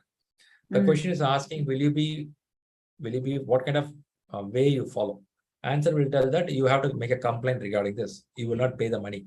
Okay. So that be the answer. For this, I don't think you have to remember all the words. It's a basic ethic knowledge. That is pretty much assuring me that it is easier, because when I went through the technicalities of it, if the exam questions are pertaining to what is this point in under a particular subject, then that will be very difficult. I just wanted to know there wouldn't be any questions which are directly posed to that, right? It'll be more conceptual and scenario based. See, it's a professional exam. PMP means project management professional. When you say professional, it's something like a lawyer or a doctor, where they expect you to have the essence of the knowledge, not the wordings. Okay. That's how the exam is framed. So that's also one of the reasons the exam is a little tougher for the people who from school days read line by line. For them, it's get a little tougher. People who are conceptually clear, they clear the exam. Perfect. Okay, Shriram. Thank you very much. Wow, good. Rishi. Hey, Shriram. Thank you for the amazing section. So I actually have 2 questions, I guess. So regarding this group, WhatsApp group, I see many questions going back and forth in the other groups. So would we have questions in the July group as well, or no questions over there? Like questions. If you visit the communication board, a few minutes back, I showed you some WhatsApp groups. Yes, some of the groups are meant only for exam. So you will join that exam group where questions will be discussed. This group is meant for our classes. Oh, okay, perfect. Thank you. And I have seen everyone giving their examination like in September, October, but I am planning to give it in November. Very good. Very good. Nothing wrong. Because I actually have to visit India to get my stamping done. So I would need that time frame so that if I come back to the US, then I can give the examination. Sure. Go ahead, keep up your preparation. Don't leave the rhythm. You can keep writing, practice test, and getting ready. November is not too far. It'll be faster. Okay. Yes. Oh, perfect. Thanks. And these mock tests which you are talking about, these kind of get updated, right? Like if someone gives this mock test 1 year ago, would it be mock test or it's like the Yeah, it is a continuous upgradation. We have thousands of questions. It will keep on shuffling and keep coming. It won't be 1-2 paper. It will be thousands of questions. Logic is that to shuffle it. So you will get always a trended question now. Okay, perfect. Thank you, Shriram. Okay, good. All right, let's go to Saranya. You're on mute. Oh, sorry for that. The session was very wonderful. I should thank Divya for introducing ShriLearning to me. Okay. Nice. And actually, I need guidance for my personal study plan because being a mom of two and as well as working, it will be a bit difficult to crack the exams, but anyhow I have given the timeline of September end because I no need to don't want to stretch more than that with the little ones spending my time in studying. So I need your help preparing my study plans and how many hours per day do I need to spend. So when you're planning to take your exam? In September end. And means there is a date? Yeah, 30th I have. 30th you want to go for it. Did you, one thing first to start, what you can do is go to the communication board. There is a study plan area. First create one plan and see if this date's good for you on the reading, and start reading for at least 2 to 3 days. See if it is working. If it doesn't work out, then we'll make some alteration to the plan. Okay. Right. So because you have nearly 2 months of time, so you will get a good amount of gap between reading each chapters, and read at least one chapter as per the plan and see is it working the way it is telling. Because we have created a plan which will help people for the short-term, long-term plans, both we have. If that doesn't work out, by a couple of weeks later, we'll again connect on the same topic as we are going to be here connected. Okay. I will tell you what modification you can make, so that will be good for you. Okay, sure. Thank you. Okay, good. Hey, Gita. Hi, Shriram. Thank you for the wonderful session, actually. So, like others asked, I'm also going to trouble you with the same question about my study plan. So I know very well that I'm not from project background. I'm a HR background. So would it be easy for me to do the exam by September 16th? Like that? You want to word the easy, or you want? I want to crack the exam. Easily, I want to crack the exam. Okay. September, you want to get the exam done. So how is your lifestyle? You are packed with too many things. No, I'm a very much free person. So I'm doing work from home. Rarely I have to go to office. So I can have 3-4 hours leisure time. But at the same time, sitting stretchly 2 hours and reading the book is really tough. So, so what you can do, first thing, you can start reading one book, Rita or Agile. And then listen the class recordings second time, and then take a weekly test. We will reevaluate by mid of August where you stand. So by the time we'll start working on an exam application, all will happen. But it's highly possible. Since you have good time, you have interest to learn, it's highly possible. Okay. And the second question is, you said to read the books. I have last 3-4 days, I have read all the, 2 books which you suggested, the PMBOK 10 and Agile practice. But I seem to be, only 2 chapters I have gone through, seems to be the fact is repeated again and again with different perspective and different words, again, the same thing. So after reading 2 chapters also, I believe, I know only, they told me, they taught me only 2-3 sentences, but the same thing they are telling again and again. Why they are telling again and again? Welcome to the leadership world. So, you maybe you are yet to get into the leadership level. When you start talking to these guys, same dosa, they will show in a different form. Different. But when they talk about one meeting, they'll say the same thing. When they go to big group presentation, this dosa is made of. That's how they'll go. So, but don't really take it wrong. But again, there is a message there because they're setting you the framework, the process clearly. The first 2 chapters. Read a book. Sometime overdo certain things in the book. They'll talk too much. They'll have some scale of information a lot more than what we needed. But once you cross the first 2 chapters, you start getting the subject chapter. Subject is resource management, stakeholder management. That will be very specific. They'll tell you in a project how much resource needed, how do you plan it. They'll talk more about it. That is the stage you go very deep. The first 2 chapters, a little heavy. But doesn't mean that I'm missing something, right? Because they have repeatedly told the same thing. I observed. Not bad. It's good to learn, because sometimes they tell that if you don't read this, you will miss the whole context. So read it again. They'll ask you to read it. It will be like your storytelling. They'll explain the book. Read it. I think you're talking Rita 10th edition, right? Yeah. It is mostly into repeated things. And my last question is, do we can have a test kind of practice questions after reading 2 chapters, 1 chapter like that, so it is easy that we are going in a right direction to follow. After reading everything, going to test, it will be a tough, right? Yeah. In every Rita book, after you read the chapter, there'll be some chapter questions. Yeah, Rita is having. Those book you'll have. Go to your study plan. In the study plan, we will mention about in ShriLearning, we will have chapter-wise test. And in the communication board, you will have all the details. So visit all this, read this. You have chapter test in ShriLearning also, which will also help you. Okay, so can I make it as the September 16th as my date and get the study plan? Sure, you can do it. Do it, and let's see for some time. Give 2-3 weeks of time. Then we'll alter it if needed. If not, let's crack it out. Okay, thanks for your patience, Sriram, actually. All right, good. Thanks, Geeta. Meha. Meha. Maybe you're mute mode. Sorry, yes, I was in mute mode. Thank you, Shriram. It was a really interactive and not a boring session. That 15 minutes break also, I'm sure people were eagerly waiting to, come back, and probably people did not move also. Thanks for Harshita for referring me. I'm here because of her. Nice to know. Yeah. So basically, I have other gentlemen in the team. I'm sorry, in the training said that they have this cutoff from the company, and they have people to do it within this time, third quarter.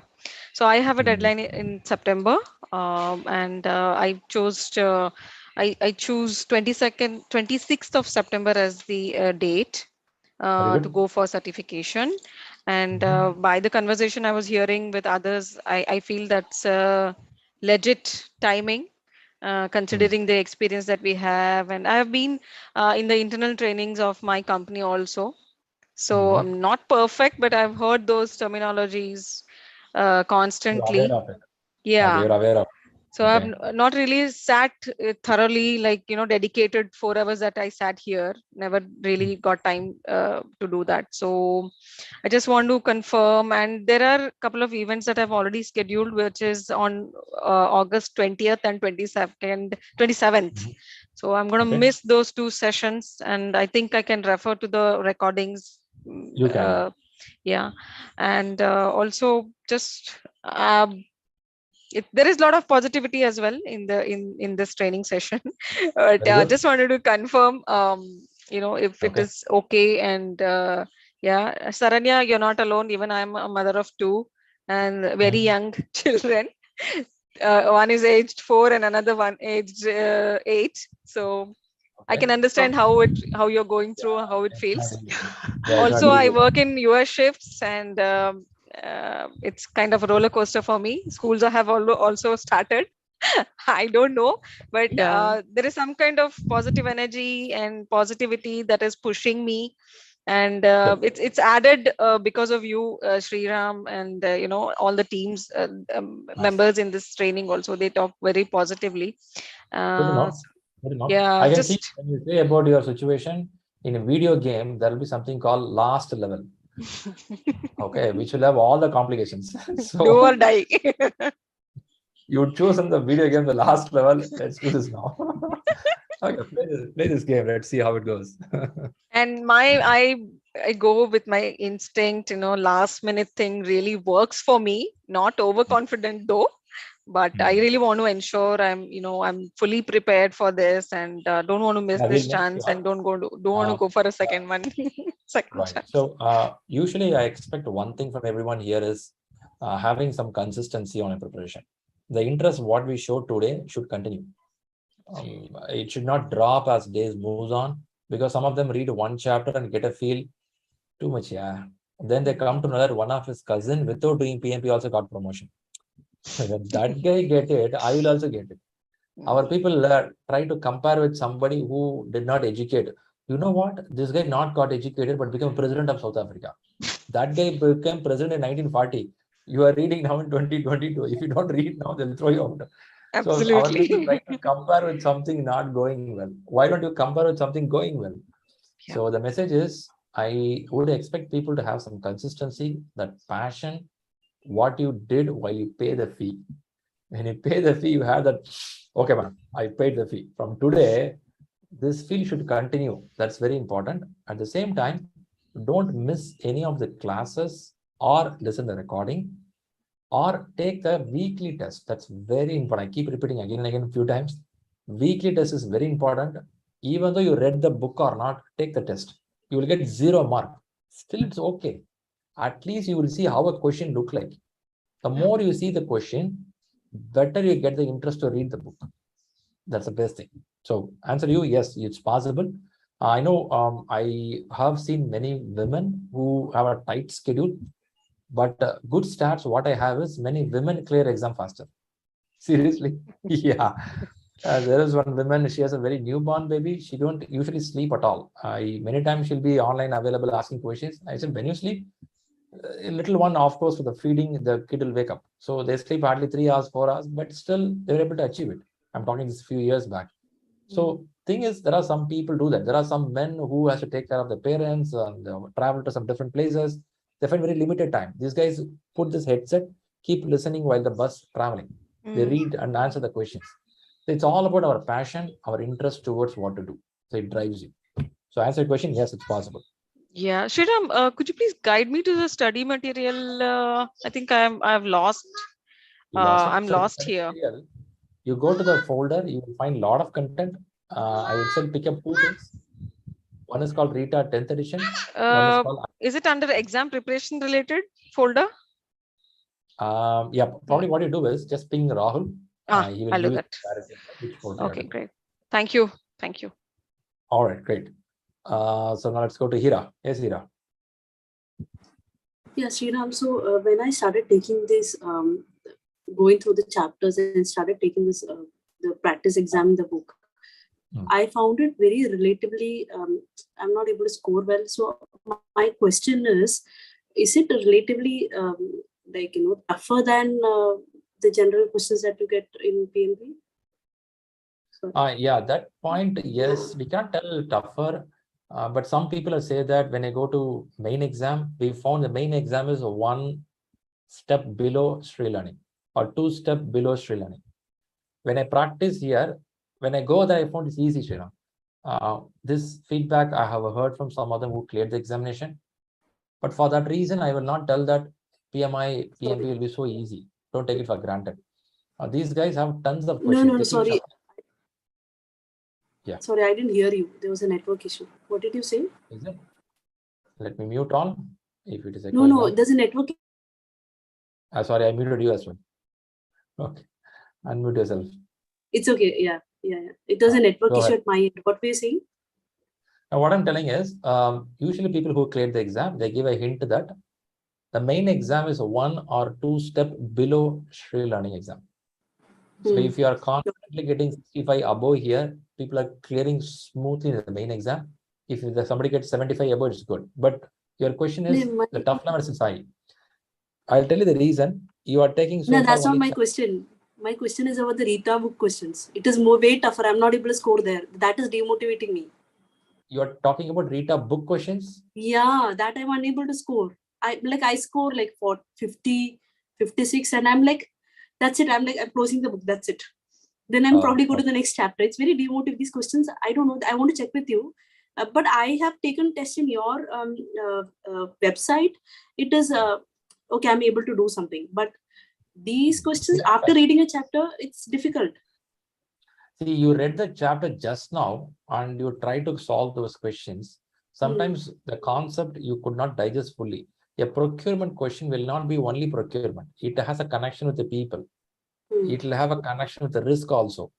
So this question will have a relation with the people and risk, which you would not thought in that angle itself. While you're answering, you would have thought only procurement, you answered it. This is the reason it takes a little time. When you read all the chapters, you start connecting the dots. And then when you go for an examination of a full exam, you get a picture. So in Rita, when you read the book or a chapter test, getting low, lesser score is very common. But the only thing what you have to do is you should not get demotivated. Rather, pick up those questions, see what happened here, where I missed these words. So that analysis is very important. So don't get demotivated. It's very common. Okay. Okay. All right. Gunit. Yeah, Shriram, actually, I just wanted to ask another thing. So, the time that is given for the exam for the 180 questions is 230 minutes, and it's like 1.2 minutes for each question. When I appeared for the actual exam, the questions, some of them were really very complicated. Like some of the match the table and the Drag and drop. drag and drop. Yeah. Sorry. The drag and drop, and they were pretty complicated. And other than that, also there were paragraphs of questions, as in full paragraph, and then very lengthy, very lengthy. And then it was not like we see in mock questions. Like sometimes there is extraneous information in the question, which you can just leave out, which is not relevant to the actual question. But that was also not there, and it was more towards hybrid. All the questions, most of the questions were hybrid agile. Yeah, a lot of it was hybrid agile, like around 70%. So is there a way to deal and with the time, because I was short of time last time that I appeared. How many questions you had when you closed the exam? Around I could complete 160. Around 20 questions were I did attempt all of them, but I was left with, I think, around 5 to 10 minutes, and then I just clicked on an answer. Yeah, I could not really go through the questions because they were very complicated. Did you took break in between? I did. Okay. Middle of the exam, are you aware that exam is going good or bad? Yeah, well, from the start itself, the first question I got was a drag and drop, and it was pretty complicated. Opening itself was drag and drop, and horrible, googly. For some people, it happens. Opening Shoaib Akhtar bowling, ball goes above the head. What the hell? Yeah. So, all right. So, from the start itself, Answer the question here. I know every other time I get up people from different practice, they come and say, I lost it. One thing I observed is loss is not because of one reason, multiple factor. You cannot tell that day you are tired, exhausted, you didn't sleep properly the previous night, or you got scared and panic of a couple of questions that vibrated all over the exam. So various reasons you will lose the exam. So let's come back to the question, what you said, question lengthy things and complicated. What I have observed in the years is PMI purposefully keep few questions to shake your confidence, purposefully. There'll be some question, when you read that question itself, you will completely understand you don't know anything about that. The moment you read the question, you get an idea, this is not my question at all. But what is our tendency is, we want to answer all 180 questions perfectly. It is something like a monkey. If you give a peanut inside, it will put a hand inside, it can drop it and take one peanut and have it. But it won't leave it, it will pull everything out. Our guys go to the exam site to pull everything, it won't work. So sometimes you have to drop it. In the sense, those questions are question. Sometimes in a management, certain things you can't answer. You will say, it's not. So you have to mark A, B, some answer, put it for review. When time comes, I'll come and see this. You would have spent only 30 to 40 seconds for the question. One time you read, two time you read, still you don't get it, that's not my question. Mark for review, move to the next question.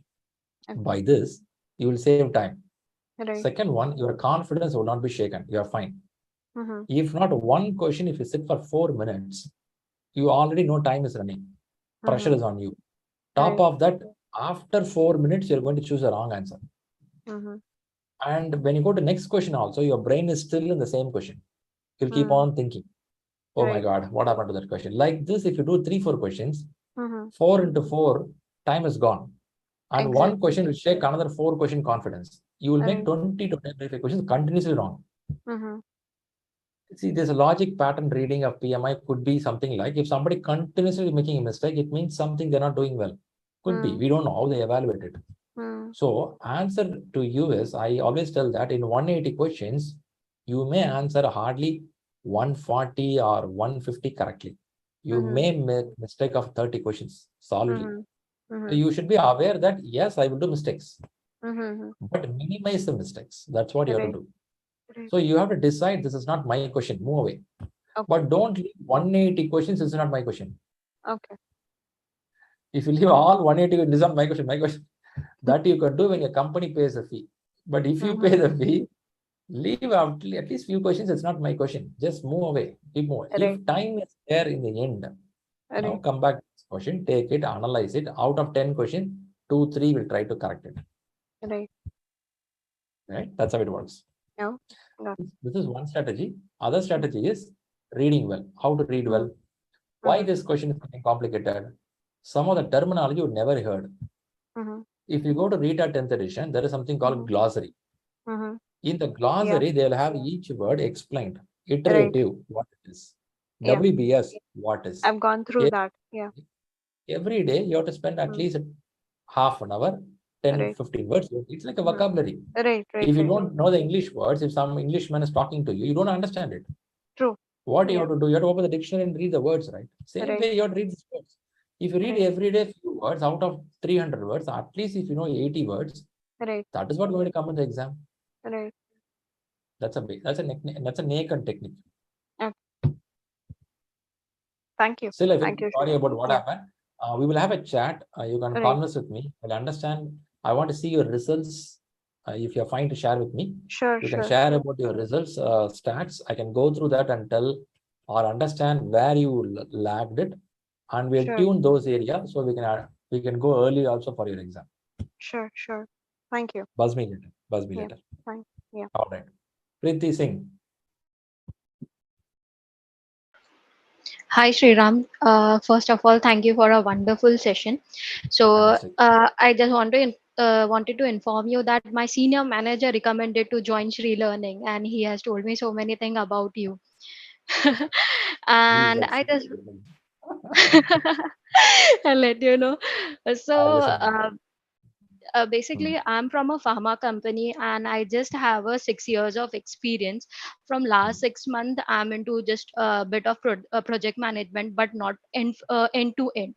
And I have never heard about agile, hybrid, and just after learning, I got to know that we work in a predictive model.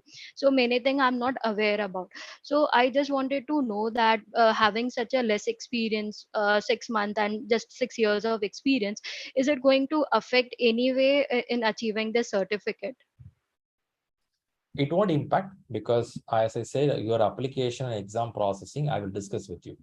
So it will be one-on-one for some people. I'll talk to you to understand. Some of them are already have a proper flow of filling the form. They will fill it easily. For some of them, I may have to have a conversation. We will do this close to 4th week. I will have a conversation. I will help you. Don't worry about this part right now. Okay. When you talk about preparation part, yes, you may need to put some efforts. That you have to go through the study plan, reading habits, following things that we have to work on. So one is exam form. Other one is about preparation. Exam form, don't worry, I'll be helping you. Okay, hope it's good. Yeah, thank you. All right. There is one question in the chat. Karunagaran says, rejoined, no audio. Can you touch upon this concept of negative marking? Negative marking. Ah, man. You want negative marking in PMP? For normal marking itself, people are struggling. Imagine you put negative marking. No, we don't want any negative marks. God. Can't even imagine a PMP in your life. So no negative marking here. So if you want to understand the marking system, 180 questions. Out of this, you have to get pass. So we don't know what is the scoring system PMI follows. It's kept as a secret so far. And we assume that it may be 60 to 65%. We assume. Nobody knows it, okay? But when you prepare it, we'll prepare for 70, 75% ShriLearning. So that when you go there, you'll be able to clear the exam. That's where we stand. Hope it's good for you. I saw two people good ideas. One gave a negative marking, one gave idea, paragraph reading. Okay, these two ideas PMP implemented. Kadam, nobody can go to the exam. Comprehensive question, somebody asked. Yeah, that's it, gone. We are scored then big time. Yeah, it will be tough. Okay, guys, I think it's pretty late in, should be 11:15. Oh my God. Okay, hope things are good today. Any more questions? Nope. All good. All good. Shri, you have any questions? You are in mute or your mic is not connected. No. you know the sign language, right? You can try. Okay, we'll catch up in WhatsApp. He already said bye. He's like, I'm not able to hear bye. Okay, Basmi, Shri. Can you hear me now? Now it's better. Yeah, please proceed. Okay. So I wanted to ask, I recall this from our previous session, probably 2 years ago, all before COVID. There was, I heard after COVID, there is a lot of changes made to the exams, the way the exams are approached. Can you brush up on that? Is it true, or is it still the same before COVID and after COVID? When you say change in exam, question paper Model. Yeah. It is not because of COVID, but anyway, I'll answer the question. In 2021, PMI want to redo the exam model. So until 2020, December 31st, the exam was with the 200 questions, lot of predictive model of questions. Okay. And they had more of mathematical calculations in the question paper. And the exam will be taken only in the centers. They don't allow that to do it at home. Okay, this is how it was working. From 2021, what happened here is, and we know that the COVID stuff picked up and all things are happening. Before even COVID, not because of COVID, before even COVID, PMI planned that exam should be made 180 questions within 230 minutes, 10 minutes lesser than 4 hours. And they want to divide the exam into 3 segments, 60 questions, 60, 60, give 2 breaks. Early days, 4 hours, people continuously ate the exam. Many went into a lot of stress problem. So PMI said, let's break it. So people take a break, washroom break there. You have a bio break, right? It's a human being, not a robot. You can't sit in 4 hours in the same place. So these all introduced. At the same time, they introduced online exams. With a laptop, you can write exam at your home. Provided you will have a camera, mic, all activated, they will keep watching you regularly. This was introduced. Question paper model also, the toughness level went down. Are you serious? Yeah, seriously went down. Till 2020, it was super tough. Because mathematics was there, because there is something called change management. They'll go very deep inside. Risk management, they'll go very deep. Vendor management, they'll go very deep. These all areas, now they ignored it. They're getting much into people, agile. If you are already into agile and people, you are safe. If somebody not much into people, somebody yet to learn those agile factors, they are very new to agile, a little challenging. They have to read it. But good thing in agile is anyone can learn within 5 days. Easiest thing in the world somebody has to learn is 2 days. Okay, 2 hours. 2 days. Agile is one of the easiest. If somebody says I can't learn agile, it means, man, either you close your eyes or you don't know how to read English. That's how it is. So answer the question, changes happen like this of introducing Proctor. They bought 180 questions. They divide the exam into pieces. Exam intensity level has got reduced. So these all happen. Hope I answered you. Perfect. Perfect. Good. All right, guys, I leave you here. You may have some video to watch on Netflix. It's 11:15. Go ahead and watch it out and sleep early. So is it possible, Shriram, Netflix, when you're studying PMP?